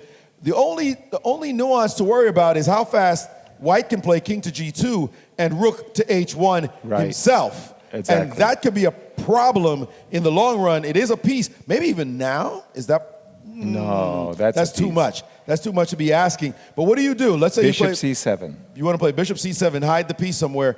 Right. Now if I play rook up, you play king G2. Right. So this will be the moment. Here I'm afraid of queen H3, Maurice. Because rook F7, rook H7, but I'm worried about king G2. So the move queen H3. Right, stopping the one move that we were both worried about. Creepy, crawly move. Well, no, it's a kind of the clarity. You say, you're going to play king G2. Right. That I can see, so I can't just attack you. I have to make sure king G2 doesn't happen. So queen H3 shuts that down. No knights appear to be able to eject this queen, and the threat will be very direct. Just Yes, move it over. will. Like, I'm just going to play rook up and rook over, and I've got to come up with F3. It feels a little bit. You're asking for it with F3. Even E5 might show up on the board. Okay, knight F1 and knight F2, and I'm closing my eyes. And yeah, my looks king, like my king is just barely hanging in there. Wow, I play push. You play Knight this F2, move, and now I eviction. actually have to leave, maybe all the way back to here. Wow. And yeah, your knights are kind of guarding all the business squares, though. Wow, what a position! This is going to get crazy. He did not trade. He did not trade. He's allowing a capture. Whoa. Going back to here, he played bishop to C7, allowing this pawn to be captured so he can play the move knight to F4, toss that in. This is a crazy game. We're only 19 moves in right now after that, bishop C7. Maurice, What a let me position. just go down the board because we got Nepo's game going on with Livonia Aronian. Yes. That game has exploded with a rook on the 7th rank. Looks like Levon is really styling points at the moment. I like White's position as he's going to seek to exploit this rook on the 7th rank, something like rook d1, h3. Let's continue our look at other games. Just a moment. I want to bring, that's the Gukesh game. Yes. Pardon me. This is crazy. This is Sebastian's game against Prague, and something just got captured on h5. It was a knight. I was about to say, it better be a knight because there's a bishop hanging on h5, and Prague, if he wants to take and keep the material balance, that you said that this game was a big advantage for Prague. Well, take a look. That's a huge knight on f5. That rook is going to go rook takes h5. This queen, is lurking. Oh no, he's not going to take that piece. He's not going to He's take got the something piece. else on his mind. He's going to sack. He's got sacrifices on his mind. And he's got ideas of e3. He's got ideas of knight c5. Or knight b4, knight d3. Gotcha. Lots. Yeah, that's... He's going different. I don't know about that one. That one looks wild. By the way, could I go to... This matchup is crazy because now we have Nadorbeck against Fabiano. And in this position, White played bishop to b1, lining up on a very closed diagonal. You want to know how closed? Bishop f5 showed up on the board. Look at this. Like, I'm going to move my knight somewhere. I'm really not sure where to hit your queen. The youngster said, nope, knight to d4 in response. What a move, knight d4. And Fabi missed it because Fabi's body language just said, oh my gosh, I missed it. Rut row, and now with the bishop, can't lose this piece. He played bishop h3, anteing things up, and then bishop g3, and now your bishop's not in a great spot. You would think, did he just play rook back? Is this legit? Rook back to c8? This is the position I see on the board. I mean, that's crazy. Because this is defended, so takes is met by takes. Simply, the knight on b6 defends the knight on b6 defends the rook. So that's hilarious. What are we looking at, folks? This is like one of those, if you had an over-the-board game, you'd want to have a lot of time to be able to analyze and parse it out. That's just one board we're talking about. So much excitement happening on the other boards as well. And by the way, knight f3 in the game. I wanted to go quickly to Hou Yifan versus Keti's game because after this Maurice move, is on fire. Yes, Maurice is on fire. b2, b3, Yes. And it sure looks to me like this triple pawns are just going to collapse and fall as bishop takes, queen takes is always in on white side of the table. But I hate these triple pawns. I don't see how Keti is going to manage to save that one. You don't want to take on c5 right now, no? Indeed, the last move, b3, b2, got the pawn off of the diagonal. So bishop takes c5, queen takes e4 is in Hou Yifan's idea, and bishop to d3 or so bishop that's on her g4, agenda. and there's going to be a massage on the e6, g6, b7 pawns. I don't like black's position. I just wanted to go to Vadim's game for a moment. What do we have? Okay, this looks like a closed Sicilian, where white did not fianchetto the light squared bishop, and we're catching up to the play. Intriguing game, I'm going to say about balance. Maurice, over to you. There's too much excitement. I'm sorry. I know, it's terrible. It's everywhere. The Prague game now has blown up. As we mentioned, he was not taking the stinking bishop. No thanks. We're going to open up the position with takes, and after knight takes, attack the queen, and after queen to e2, let's drop the electrifying d5 on the board. He's down a piece, but he's opening up the game with white's pieces completely discombobulated. The bishop on h5 does nothing except to just gorged on a knight. It's never going to be taken until the right time anyway. The knight on h4 doing nothing. The rook on h1 along this long diagonal. And the center is blasting open.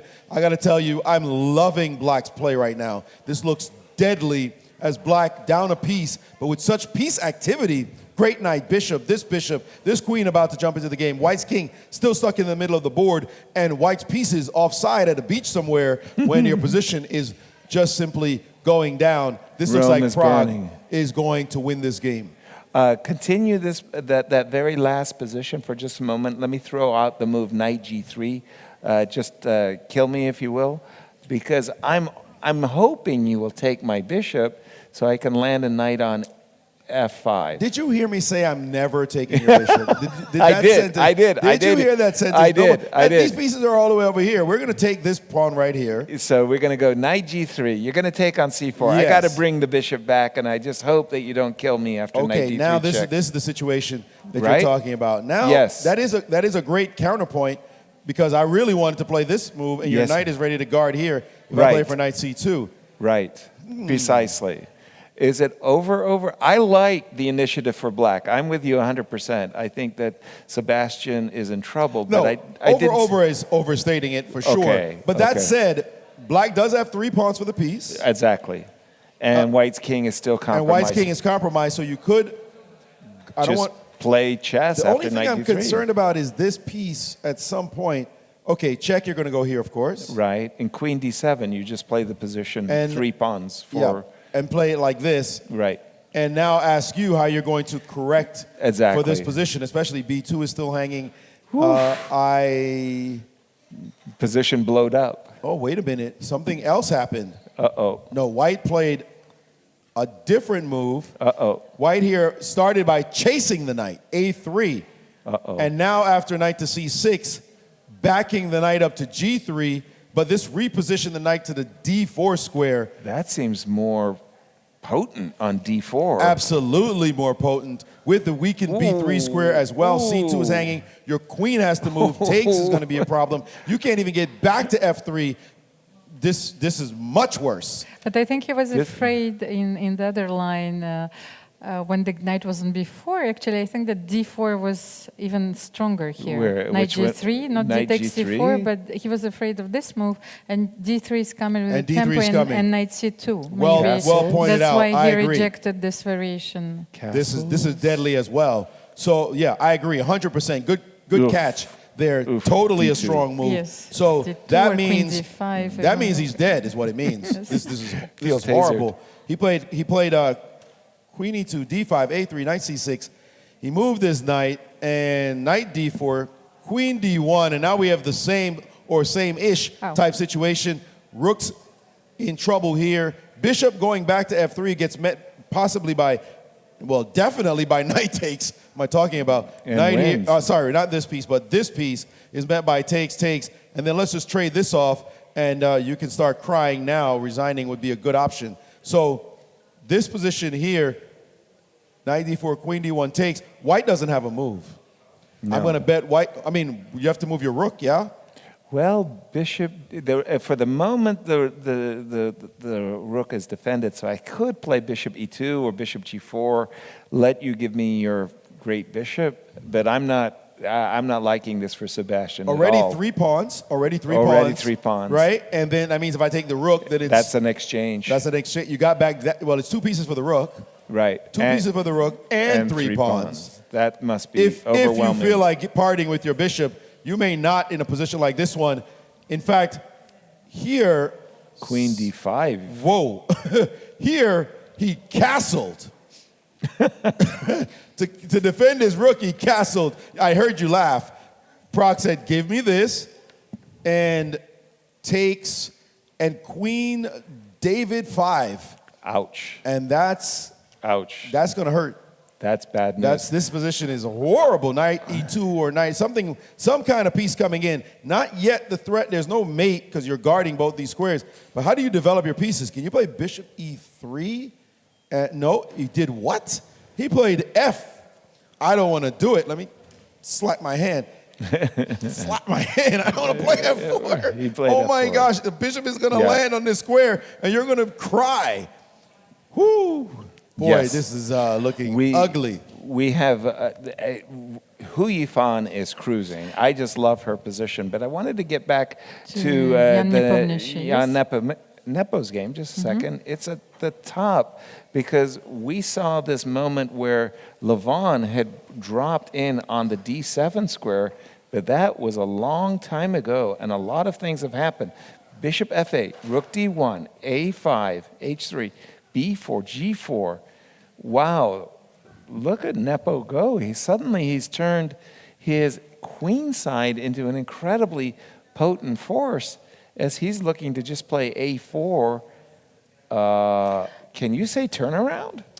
This Can is you say huge. this team So you is have way to too strong? take, Wow. A4. Absolutely. It's all black right now that you'd be assessing as an advantage. This is great for black. Truly, I didn't expect May not be that. winning, but certainly you want to have the black pieces there for sure. Exactly. When we left Gukesh versus Duda, we saw the move bishop c7, but we didn't like what Duda had done. The breakthrough isn't that easy, though. Duda is planning to play king to g1. He does have the proud possession of the f4 square. He could use it for either the bishop or the knight. So it's not just one-way traffic here. Don't act like you know what's going on. I Mr. don't Sarawak. know what's going on. I just stopped myself because, wait a minute, why can't be better? That would be ridiculous. So did he play f4? He played knight f4, no? capture. Knight f4, bishop takes f4. We're assuming bishop takes f4. So And now rook to g8. Rook to g8, and I'm assuming king g1 or knight e5. And can white be better? That is a terrible bishop on d7.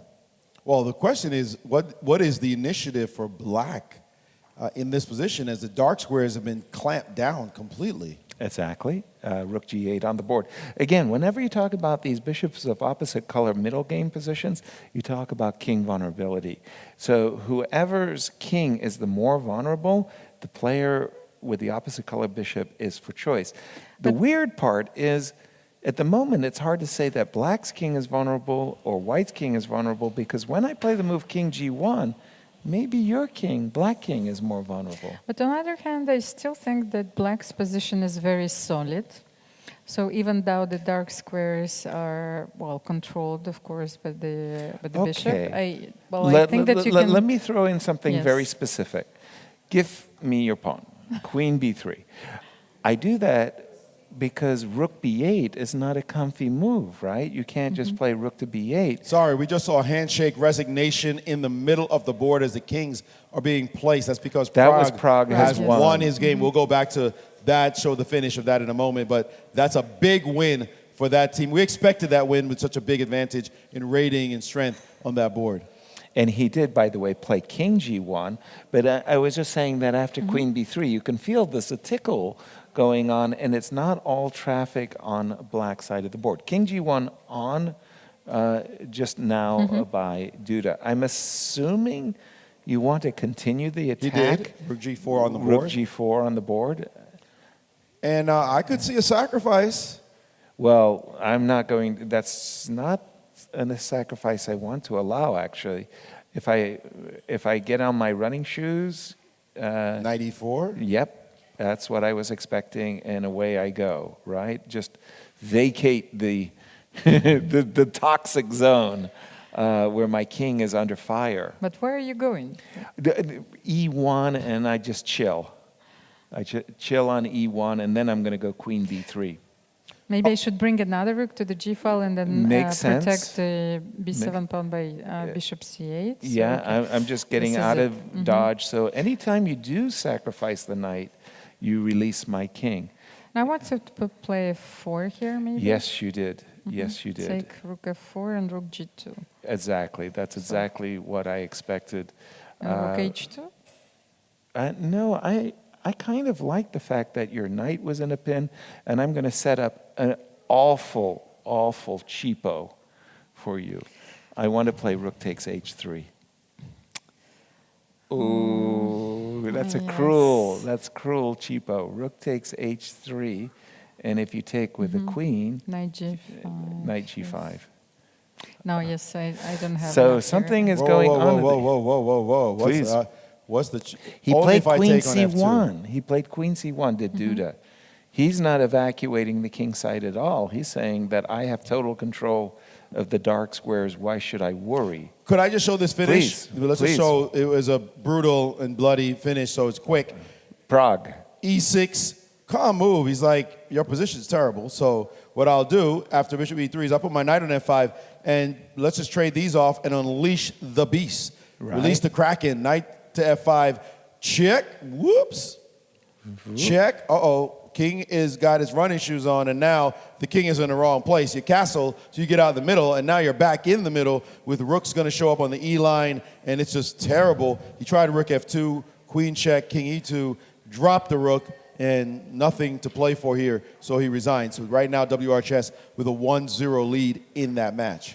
Very impressive attacking game by Prague, I must say. Almira. No, just a very interesting position in another match. Which one it's is a game, that? It's a Nepos? game. No, it's actually a game between Etienne Bacrot and Aryan Tari. Oh, please help Yes, yourself. let's have a look at this game because the position is so unbalanced that it caught my eye, and I really think that we should analyze. Have a look. Yes, have a look at it. So this is the. One of the things I must say about this event is we're spoiled for riches. We have so many great competitors, and to find all the good games. So what do you think about this I love position? the knight on F3. I regret the fact that I don't have a queen to support it. I don't know. What is the body count? 5? So black is a pawn down, but he's got this monster knight And on a beautiful F3. pass pawn. And a beautiful pass pawn indeed. I'm not sure. I'm not sure. I'm a pawn grabber, so I mean it's incumbent upon me to say I like the extra pawn, but is it enough compensation? Yes, it is enough compensation. We have some more moves. What actually happened in this position, Almira? So they did play some moves. Yes. Yeah, I can see that D3 was played, D4, D3, and Rook C5. If So I've got this that. is the actual position, yes? No, I think we have a pair of moves. D4, D3, Rook C5. On the board there, I can see the light So position. if you take on C5, then the bishop retreats to E3 and will control. Exactly. Bishop will retreat to E3. Okay, so Etienne is defending, of course, Okay. here. Okay, so that's a very interesting endgame. But let's throw it back to Maurice. Exactly. Yeah, we've got to stick with this match right here because so much is going on every board all the time. And it could be the tournament, literally, could be the tournament. And right now they're up 1-0 is WR Chess. It's going to be hard to catch them if they keep this up. Right now, you see this position, Levon Aronian against Nepomniachtchi, and Levon has gotten his own share of passed pawn here, but there's a pawn on A2. That's a giant pawn sitting on A2. He's lucky there's no easy sack on B6 so that he can bring his bishop in and bring the bishop to C3 because then this B pawn would run down the board. It is indeed White's move at the moment. White has to be a little bit careful here. I do believe bishop B5 may be met by bishop C5. Check, takes, and rook to A5. Am I wrong, guys? It looks like black is perfectly fine. We'll win back the piece at least. Yep. So he could not play like this. And instead, in this position, After A2? After A2, by the way, Maurice, we still don't have a move. But, and the threat is bishop c5. No, I was about to suggest bishop b5, rook takes b6. Yes. And Bishop this check. bc5 check. Oh, that's a good point as well. And wherever take the king goes, the and then pawn. And with this bishop to d4 coming Exactly. as well. That's even saucier. Agreed, sir. That one is rough, and you have no logical means of defending. Bishop a4. Levon looks nervous Bishop after. a4 takes. Go. You could try to fight this position, but maybe I don't even trade with you. Maybe there's a way to chase the bishop. Oh, very nice. Yeah, Good point. maybe. I'm not. You have the pawn over here. Maybe you'll survive because only one bishop can attack this pawn. So maybe this might survive, but Levant wants to win. But this might be the only way to save the game here with the white pieces. That's not what this team wants to hear. And the other position, and this We is do the have a one. move, by the way, in that Nepo did play your suggestion of capturing on c5 followed by rook a5. And rook a5 coming. So that means he's guaranteed no way in the world he loses this position, and only he has any chances with that pawn on a2. Get to this game between Duda and Gukesh, and we did see, I want to back up to here. Right here, a doubling on the file. It's all firepower coming. And knight to e4, rook a3. Can you break through? Bishop back to e8. Guard the pawn. And now knight g5. And he's trying his level best to crack the structure. But how does he get in, guys? I don't see it. No, I don't see it either. I think Duda's played fabulously this whole defensive idea with queen c1, rook a3, defending laterally. Brilliant stuff by Duda. And Gukesh is in trouble, frankly, across the board as we see these board ones. And I think Hou Yifan has Did finished win. her game. Finished with mate. Oof. Mate on the board. Really? Ouch. Well, I mean, I Dang. see mate. It didn't look that bad for a second, but, well, after bishop f4, the rook is trapped, so she had to play e5. That's a rough moment when you realize you got to block that diagonal, and now she tried to trade off, but queen f8, and after bishop takes e3, desperation. Check. Queen f7, and that's 2-0. 2-0 now for the WR team. Is looking like They're the runaway. What did you call it? A juggernaut? a juggernaut, runaway train, snowball coming down a hill and getting bigger and bigger. It's going to be an avalanche. They're going to have 16 points. They just need a point and a half on the other 4 boards. And by the way, the bottom board where we gave them the edge,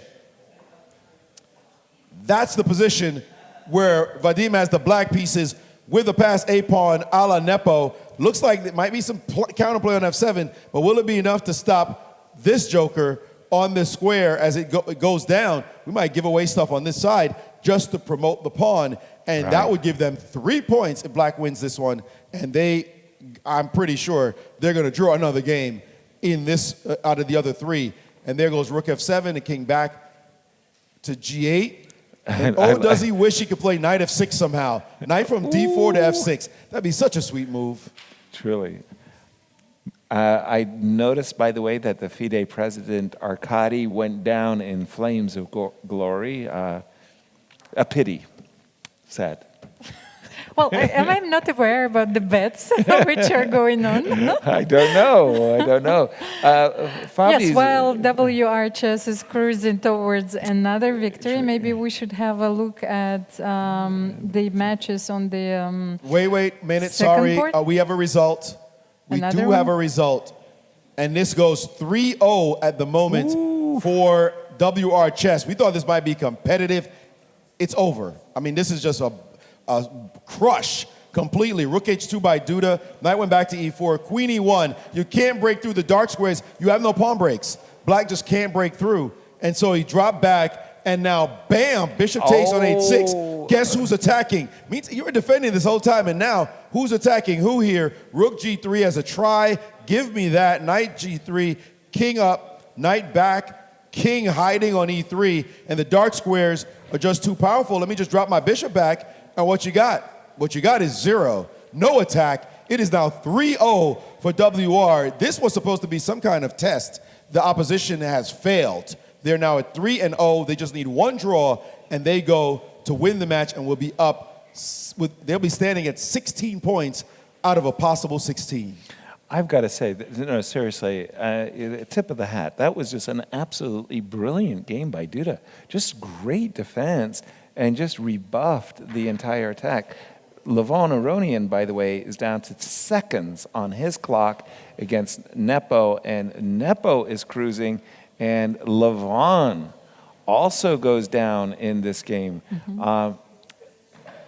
Again, as Maurice was saying, we expected or hoped that this was going to be a close match. Not even close. Time to look at some other matches, isn't it? What's happening with Freedom, Maurice? Tell us about the Freedom match. I'm just still looking at the dead bodies. Yeah, right. I mean, we got to get a cemetery. Yeah, I haven't been able to. Wow. I was like, how did they do that to those guys? I mean, seriously? That was amazing. Such a strong team they're playing against, and they might go 6-0. They might literally go 6-0. Is that possible? That's how awesome. How could you rip this team apart like that? It's just was Fabi losing? Well, Fabi should not be losing his game. So he might scrape the one draw. It was 3 versus 3. No, now it's at least a draw for white. Okay. So, it might only be 5.5, half, or 5-1. Again, beating that team, that completely. I understand we're going to look at other games, but That's this literally extraordinary. might be, first of all, it's an extraordinary feat, but it might be the end of the tournament. I mean, at least the end of first place. Won't be the end of the tournament, but you'll be. The fight for first is over. You remember when Fabi went 7-0 in the Sinkfield Cup? Of course you do. We did that commentary together. And once he went to 7-0, Magnus himself said it, I'm fighting for second. Right. The guy does that. This is what's happening here. The teams will be fighting for second place. I want to turn our attention to the game of Vishy Anand versus Alexander Donchenko. They're playing on the second board as Vishy leads the Freedom team, but this is an amazing imbalance. Yes. Rook versus 3 pawns. Yes, it's a very curious material. Imbalance. Now, of course, you would think, okay, white, is for choice, and I wouldn't dispute that. But I have seen many, many dragon Sicilians where you sacrifice a rook for 3, 4, and if you ever get 5 pawns, the pawns can overwhelm you. It'd be like a horde. I'm looking at this position. And, I wouldn't be surprised if this was a positional draw. But this is not the position which is on the board, though. No. Oh, well, then a lot of moves have taken place. Yes, because I think you have to keep your rook alive. I think that if you exchange this rook, then you have no chances of drawing. You're right that... No, just a second. Oh, you're right. Yes. The live board is completely different. Somehow Vishy has made fantastic inroads. By the way, this last move, he's going to play rook f2 or just any move, and he's winning. So fantastic technique. I was not sure about this position, but yes, the final position is without appeal. Yeah, no, that's gone. All right, so let's go down the lineup. We have Daniel Dubov and Matthias Blubon. 2 pawns for a knight, but I like the activity of white's rook and king. I don't think Matthias is taking any risks here, even though he is a piece down. Well, he was threatening to play rook h8 and rook h7, picking up the last pawn. Even the last pawn. So rook e7 is almost forced if you want to play on and win this game. Win the game, I like that. Play on and win the game. So what do you think? Rook e7, huh? It's quite drawish, I think, this game. I think so too. Let's just continue our look on board 2 as we pick up the game between Vidit and Rasmus. And I wanted to say that Rasmus had a fantastic result in Baku during the World Cup. He was really, really going incredibly well in that competition. What is going on in this game? It feels like Vidit. We did won a very sharp game. I was about to say, is it over? I think it's over. Takes, rook d7, rook c2, and he had to resign. He's facing this awesome threat of rook check and rook h8 mate, and at the same time, you're not able to cover the f7 pawns. So, bravo, Vidit. So Richard Rapport won his game. Wow. And I think, I yes. just have to say that the final position is a nice illustration of what a skier can do. That was a Yes. nice one. Okay, so do we have And Maurice, do you have the results? a gem? Mm-hmm. Nope. He's still busy looking at other games. Looks like Polina won her game on the ladies' board. Yes, Polina won. Okay. Mhm. So And I think then that, yes, they the won. amateurs. We have Bodan defeated Alexander Shapiro on the amateur board. Yes, I have a lot of results, so I'm not sure Please. if the round is completed. But let's have a look at the results that we have so far. So, Okay. WR is running away with the competition, as we've said. Actually, the game that I was talking about, Ariantari against Etienne Bacro, is the crucial game in this round for these teams, because as for now, the score is tied, 2.5, 2.5. So what is going on? Okay. Who well, won first this of game? all, It's it looks such an like interesting Etienne position, won. yes. So he won, yes. Promoted the pawn with queen, and Tari just resigned the final position. So I did see the action before, but we do have a result. Okay, so 3.5, 2.5. Then for the team Alpha Eshek, they beat Chess Brown. Then 3.5, 2.5 for six-pack. They beat the team from Berlin, the Berlin Chess Federation. Right. I think so, at least. That's, Yeah. Yes. We rely upon the yes, internet. at least. Okay. Yes, this is the exact score. So, what about the Ashdod Elite Chess Club and Team MGD1? Do we have a few games left? I'm seeing that Daniel Friedman and Arjun have made a draw Yes, in their and match. what's going on the next board? Yes, another draw between Clayton and Maria Kramnik. Muzychuk against Harika Dronavalli. What did they do? Ooh. So this is the game which is still Ongoing. on. Okay, let's have Bishops a look. of opposite color, but an extra pawn for Harika. The only question is, can she win? And I'm going to say this is a very, very unpleasant position for white. You cannot break the pin with a move like King F1.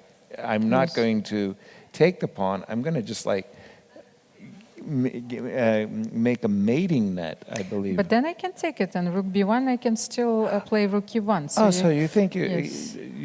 there's no mating net here, huh? Because King G3, Bishop H5 is maybe possible. Bishop, King G3, Bishop H5, Rook F2 check, you can just run away. Okay, good point, good point. And what has she done? And again, well, it's over just as we were, So they made a draw. And getting into the position. It seems like there was a repetition and a draw was agreed. Yeah. And what about the last board? The last board, the amateur board, just a moment. I will bring that up. That was won by Daniel Blonder versus Peter Anand, not to be confused with Vishy. So that means that Ashdod Elite Chess Club won this match because they drawn the first 5 games on the top boards, and they lost on the amateur board. So the amateur was the decisive board. The decisive board. Very That's nice. why Harika tried so hard, actually, in this last game. But then why did you, could you explain that one to me, Maurice?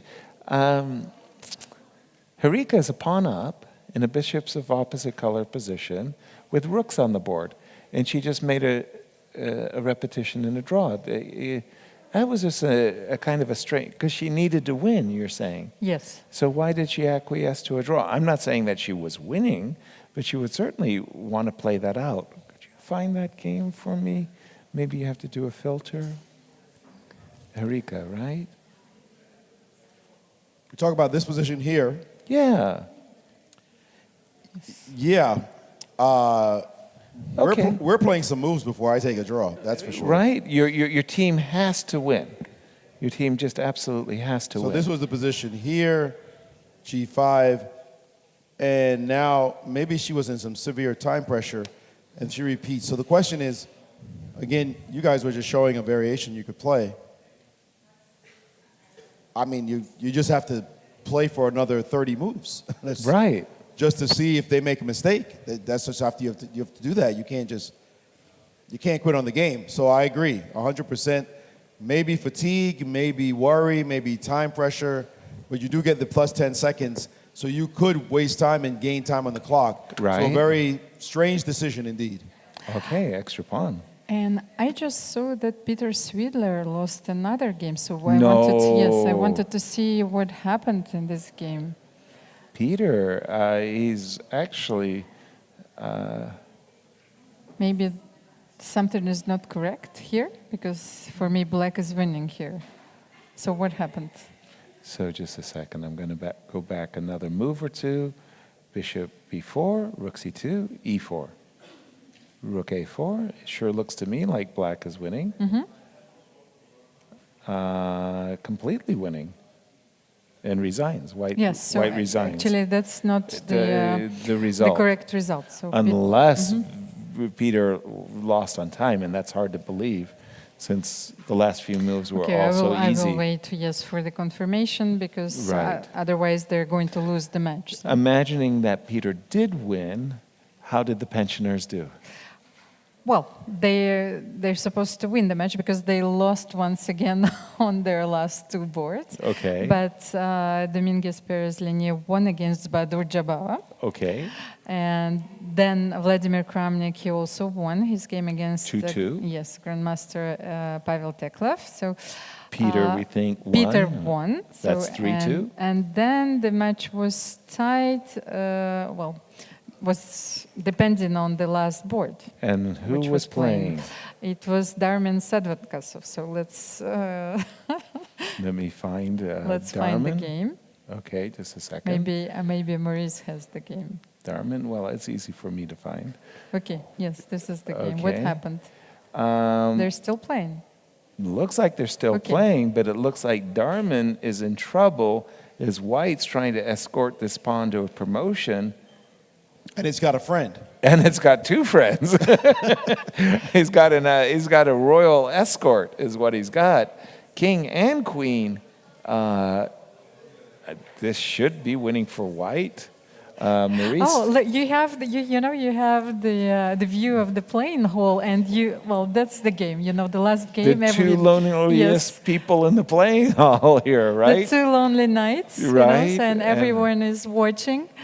So if Darmin loses this game, the match is going to be drawn once again. So we will requalify. Exactly. So queen e4 check. Queen endings are notoriously difficult to predict. I mean, it's all about who has the most advanced pass pawns. Here, just a second. I think we have a lot of moves that I'm missing out on. And there's another game here going on as well. Yes, Daniel Dubov is still playing as well. He's been trying to win a knight and rook versus rook position for about 30 moves already. And his opponent is saying, come on, dude. Look at his face. He's like, are you kidding me? And then finally, all right, gave him the knight. Oh, and he didn't take the draw. He didn't check at first. Now they're having a laugh about it. He could have checked and traded rooks. Instead, he said, nope. That's terrible. I'm playing for the win. You tortured me for so long. Let me torture you for just one more move. Emil Sutovsky, the executive director of the FIDE. And a strong player himself Grandmaster back in the day. Emil Sutovsky is the captain. Yes, he's the captain of the team Frieden. So they won the match 4.5, 1.5. And this is our last game. So our two men standing. I was about to say, Black has made considerable progress suddenly, because Black now has his own passer on f3. Queen c7 to c5 is an indication that suddenly the f-pawn needs to be kept under lock and key. Let's just see. Well, again, the rapid chess time control. Is it so easy? It's not easy at all, suddenly. Yes. Well, queen endings are so tricky that I'm always looking for some kind of geometry that I'm missing, yes. Exactly. Move king g8, by the way. The thing is, you can play b7. Yes. f2. And then b8 queens. Check. With check. And after queen takes, well, maybe you don't want to, okay, you worked on your board. Takes, and now Black makes a new queen. But now White might think about a move before playing a7, just in case you have some funny business checks. But let's say you push, and that one again is dynamic. Not easy. Not easy to be sure. Easy. Okay, let me just refresh the board for a moment. Oops, that might be my analysis that No, popped up. this is the live position, and White played a7. So they've actually transposed to our analysis. No, I mean, queen b5. Black played queen b5 in this position. So let's have a look. Yes. Does it change something? So how are you checking me? Are you always checking me from the fifth? So I think so. You have to get closer to the pawn. Yes. So king b7, queen b5. Sorry, we just go back. King to c8, for example, but then you have queen e8. Check. We should have a shot at the live board, no, if possible, or at least a. Well, I think everybody was but the not vultures. the board itself, but their live. The playing hall. No, the live feed. Okay. Because that's your position, isn't it? That's your analysis board. No, that's. Yes, this is my analysis board. So I'm looking for the live, actual 2D board. As well. That we can see it. We can see them moving, not necessarily moving, but being updated automatically and not needing your board to update itself. Well, it does look like the players are repeating at the moment. And you were saying, Almira, it's crucial that White win this game to tie the match? Yes. So if Darman draws, saves this game, so his team wins the match. They're going to win 3.5, 2.5. I see. Well, and that maintains them in the race. So tomorrow we have another 4 rounds. For the first time that I've seen that I'm commentating the team event, which has 12 rounds recently. So I really think that players were supposed to get tired tomorrow. So exactly. Everything is still possible. This looks like a draw, no? Yes, it does indeed look now like a draw. And we are going to have a very special guest. Yes, a very special captain guest. Of the WR team, our colleague. As a commentator, I want to say, Jan Gusti. Obviously, Gusti wears lots of hats around here. Again, star commentator, streamer, and now team captain. Dude, you're just too good. Hello. We have 8 world-class players. Welcome to our show, Jan. Very, very, very nice to see you. You're also a coach. I don't know what I'm doing these days. I should fix my hair. I'm not used to being on camera. What's been happening? Your team is what's happening. Your team has been running away with it. What have you been doing that's working so well? Again, you did say 8 world-class players doesn't hurt. Yeah, I think that's a good start. Where to begin? We had Pragnananda today, fresh from the World Cup final. We gave him 1 day off yesterday, but today he came in, and if I saw correctly, he won all his games. Yes. He can keep going. These young kids, they're just, they got don't energy. tire out. Yeah. So that was amazing. On the women's board, we have luxury problems, obviously. We have Hou Yifan and Kosteniuk, who I think are number 2 and 3 in the world. I love that problem that you're having. It's nice to have, but I have to say they've been working together amazingly. Yifan is crushing everybody with white. Sasha is super solid with black, and then she helps Yifan prepare for the games with white. So that's been very, very nice. And yeah, then we have Vadim, who made this whole thing possible and who can play very good chess. I keep telling him, think and you're a good player. And sometimes he does think, like this last game. He played a very strong opponent. And yeah, he won an end game where I wouldn't have dared to take all the risks he took, but he calculated everything with 30 seconds on the clock. So he's been contributing. He has, I think, 5 out of 8 now, and it's his first tournament since 20 years. So he made all this happen, and then he's playing well. Yeah. And the rumor from Vadim is you're getting lauded as being a great team captain, as bringing players in and out. It must have been a tough decision to take Nepo out of the lineup when you did. Because he's been scoring so well. Not so easy, because we have 6 literally absolute world-class players in rep, and you can only play 4. And it's also tricky to break people's rhythm. All of a sudden they have 3 hours off, then they come in with black again. Today, for example, I felt very bad for Vincent, who's the vice world champion rapid, but he only played 1 game, lost with the black pieces to another strong player, and then he was out again. So it's not always pleasant, because they can all play at any time, but it's a problem most other teams, I think, would like to have, so I shouldn't complain too much. Well, 2 players are taking the sins of the team on their shoulders. It's Vincent and Wesley. Wesley, he's a great rapid player. He just hasn't found his rhythm at the moment, I feel. I'm Wesley's biggest fan, and I think Me he's too. an absolutely phenomenal amazing player, amazing guy, so I just wait for him to crush everybody. Obviously, he's had a rough patch with the World Cup and now here, and it's 8 hours time difference to where he's from. But I expect great things from him tomorrow and always. I just hope he'll be okay. And yeah, other than that, we've had Duda, who I think won 3 games in a row against Vidit and who was it, Gukesh and Eric Aisi, who aren't weak players last time I checked. So 3 wins in a row there. Jan Nepomniachtchi has, I don't know, 5.5 out of 6. So yeah, the team is just loaded. What can I say? Fantastic. Amira, you got Gusti where you want him. You got, hit him with something. Well, I wanted to ask him a question. So which is easier, to help Magnus or to help this team prepare?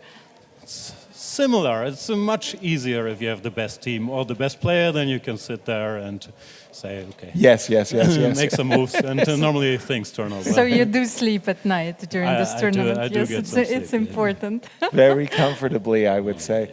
Gusti, it's going fabulous for you. You've got 1 more day to go. Good luck, and again, thank you so much. Fabulous, outstanding play. No, seriously, not only are you winning your matches, you're winning your matches very, very decisively, and it's impressive. I didn't win any games, but I'll pass it on to the guys. As captain, you have to take responsibility. Take credit. Yes, but they're killing the intrigue. They've been talking about the intrigue of the tournament. So what do we have to do, to keep things going for the next 4 rounds? We don't want any intrigue whatsoever. We'll just try to keep doing well in the matches. But there's a bunch of great teams left. There is an intrigue. The intrigue is for the silver place. We'll talk about the silver tomorrow. But again, Jan, hopefully.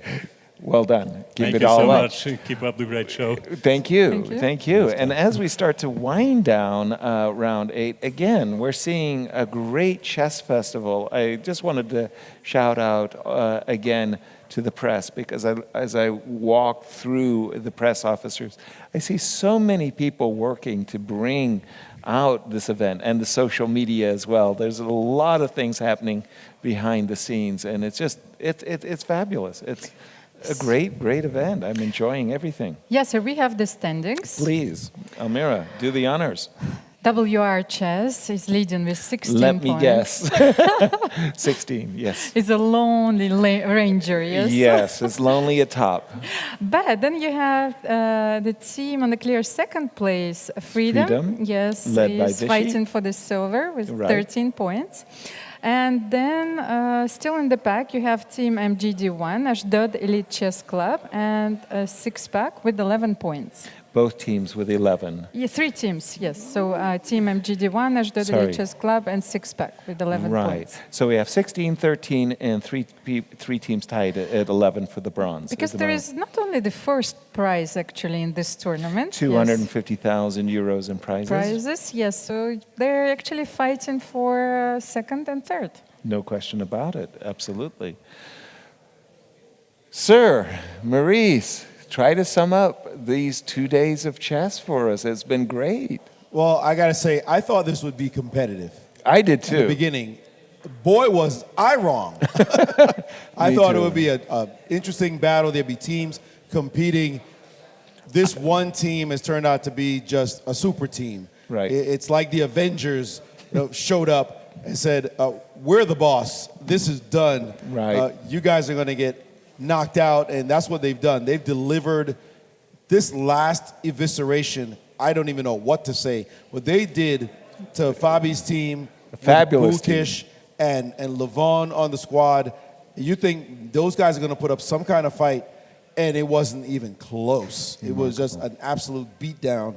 So I think the first 2 days, it really only one name matters, WR Chess. Right. That's what it's been about. And now the last day will be about a dog fight for second, and I think we will see such a fight. But the champs, they're clear. Yeah. Well, the French would say la chronique d'une victoire annoncée, so the chronicles of the, expected victory, which was announced. Right. Well, I really hope that we have another 4 exciting rounds ahead of us. We will. A lot of clashes tomorrow. Do we have the pairings, by the way? I just wanted to check, and then we can close the show. So we don't have the pairings for the moment. See you tomorrow. Absolutely. Thank you so much for joining us. Tell your friends where you're hanging out, as we will bring you rounds 9 through 12 tomorrow at the same time as all of the rounds. And again, thank you so very, very much. Have a good evening. And voila. Voila. Voila. I like. Voila. Thank you.